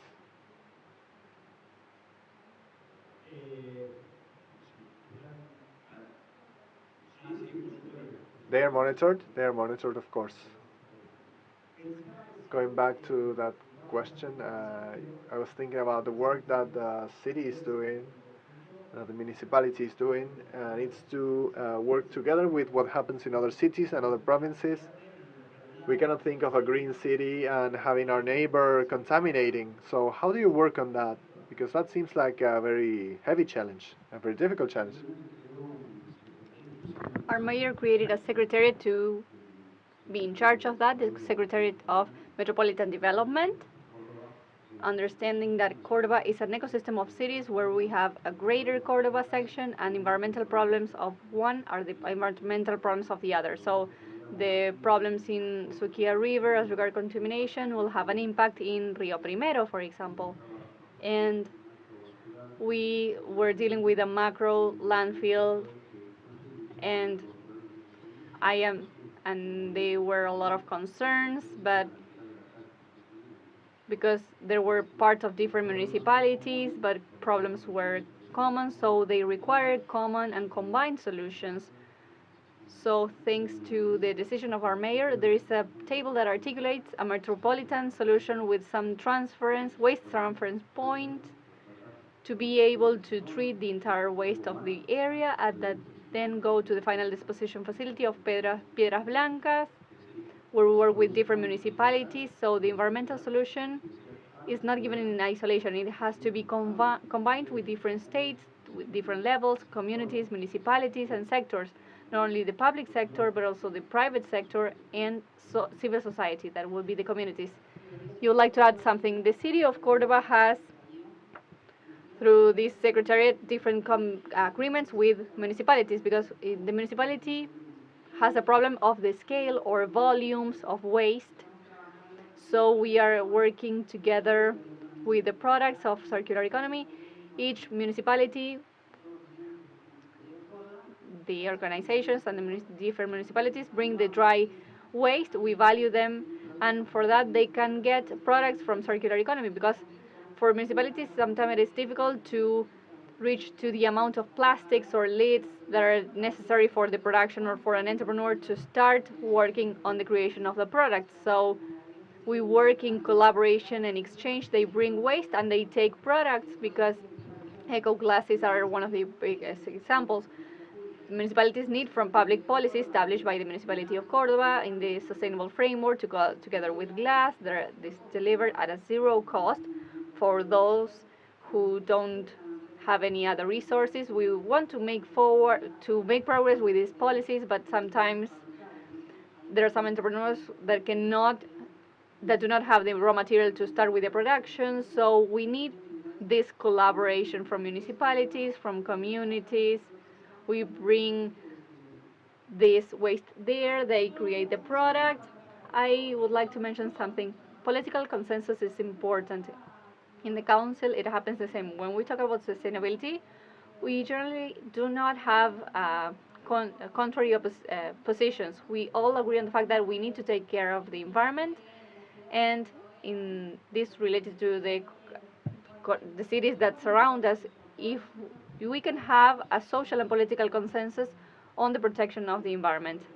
Okay, let's say that we are complete ignorance and we don't know how to sort waste. Since we're on an international summit, we are being watched through streaming, for example. So let's take advantage of this opportunity to educate with a simple advice on how you can sort waste in our homes. Something very simple that we can use and easy to do. All of the dry waste, whenever they are clean, they can be used. The cardboard, for example, for pizza, is that useful? No, because the material has to be cleaned. So all of the plastics are useful. So if the liter of oil, the oil packages can be used or not, yes. If they are clean, they can be used, even if they are not 100% clean. But because what happens with bottles? The plastic goes back to being a bottle again, because it's derived from the polypropylene. If we don't do that, we have to extract minerals to be able to produce them again. So whenever you have the lid, the bottle, and it is clean, all of that is useful. If we separate that and we take it to collection day for those specific days that are taken to green spots, that enters as raw materials for circular economy, but they have to be clean. Except in those specific cases, I am in the kitchen, what do I do? Where do I place the things? We need to have two bins. So the municipality in one of the programs has the different bins. We distribute bins because one of the problems that we have as a community is, okay, I sort this, I separate this, but where do I place it? Because they create a lot of volume. So in the eco spaces and through this promotion and awareness, we provide them with a bag of a recovered fabric. Then they go to the eco point, so they don't have to use the plastic bags, because we have to reduce the use of plastic bags. And it is something very important that we need to take into account. We need a tutorial to control this. How can we control this? Because we have the intention to improve. We, the community, we are small Guillermos working there. Maybe this is very productive. Yes, that is a necessary part, of course, and that takes me to this thought. We need to know the different channels to submit this In the case of Cordoba, is the IPA and all the social network. You can follow us and do all of the filings that you need and inform us. But these type of summits are very useful for us to talk in a common language, different from some other sectors in this area. There are some things that sometimes we don't have a common language. For example, in recycling or standards, there is not a common language. Black here means wet waste, for example, something that cannot be recycled. In some others, it means organic. In others, the green area, the green bags may mean green waste. So we need to have a uniformity on the language. For red, for example, we use it for electronic waste or sometimes with hazardous products. So all of us who are interested in this need to develop a common language. And when we develop a common language, it will be easier for us to communicate this message to all of the layers of society. So these summits are very useful. We are forgetting about the pearl that we have in environment. All of these areas are articulated through a system that is the platform of environmental management. That is the IT platform that allows us to follow in real time the entire environmental variables, the collection points of collections. We know how they are run. We have geolocalization of the macro landfills of the city. We have public trees of the city. We measure the quality of air with 4 stations that we have in the city, and all of that information that has to do with the most important part, that is the traceability of waste, where they are generating and which are the volumes for treatment. We have that in this management of environmental problems. So we have only 5 minutes. All of the panels have done a final reflection, 1 minute each, because we have very few minutes. One minute each. You have 1 minute each. Okay. I believe that these opportunities, such as this summit, can make us analyze this not only about the common language, but also having common conducts or behavior. No, I don't know if you can measure this in time. I, there's no pressure, no pressure. No, we cannot measure time. Yes, but in the individual behaviors, we can measure that. So we need to rethink, and we have to insist on this fact of the consumption habits, because we talk about protecting the planet, but then we go and start consuming the same products, we throw away the same garbage, think that they go to the same part, and then I protect the environment.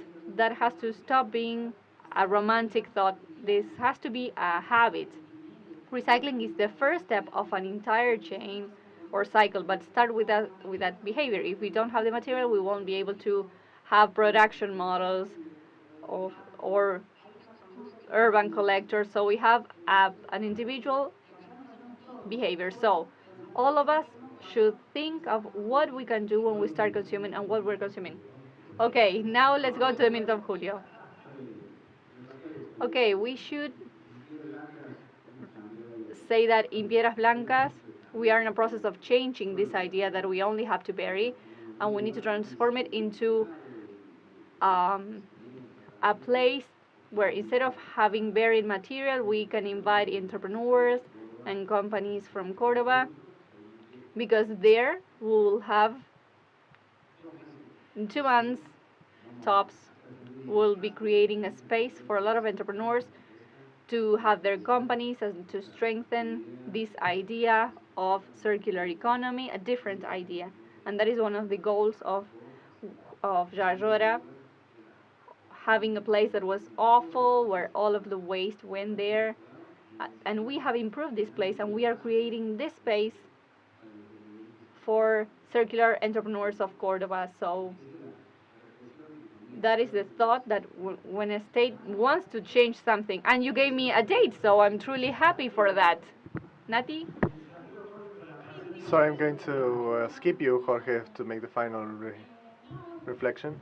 Okay, so we have said it all today, but as a final reflection, we have the political decision and a regulatory framework that we can hold over time, and also raising awareness. But like Victoria said, We need to lead by example. We need to start with ourselves, with our own homes, so that we can change and transform the world little by little. Okay, you are 8 seconds. We have 8 seconds extra. Yes, we need to take care of our own home. Taking care of the environment is no longer optional. Without fiscalization, it's not possible to have a healthy environment. So we need to resist, insist, and persist to continue with what we're doing. Jorge, 1 minute, 50 seconds. New secretary you have. Yes. They all rushed so that he would finish. Yes, since you're our secretary, you can talk a little bit about everything. Yes, we have great changes, nothing but the addition of smaller changes. So we need to do our work. Everyone has to fill their role in society. So if we fill our role as a state, we've been doing this, and we need to do what we have to do. And we have to start at home always, and business people and industries have to do their own, so that this really works. I don't know if this is utopian, but we all have to do this. Thank you. Thank you, Jorge. Thank you. Jorge Poloni, Natalia Quiñones, Julio Bañuelos from Compartiremos, Intercommunal Corporation for the Sustainable Management of Waste, Guillermo Díaz Cornejo, and Victoria Flores, President of Córdoba Works and Services. And we end with the first day, so we would like to thank you all who participated. Tomorrow we will be here again. We'll see you tomorrow, Millie. Tomorrow we will meet again at Circular Experiences here at the World Summit of Circular Economy, 2nd edition. Thank you very much. See you tomorrow.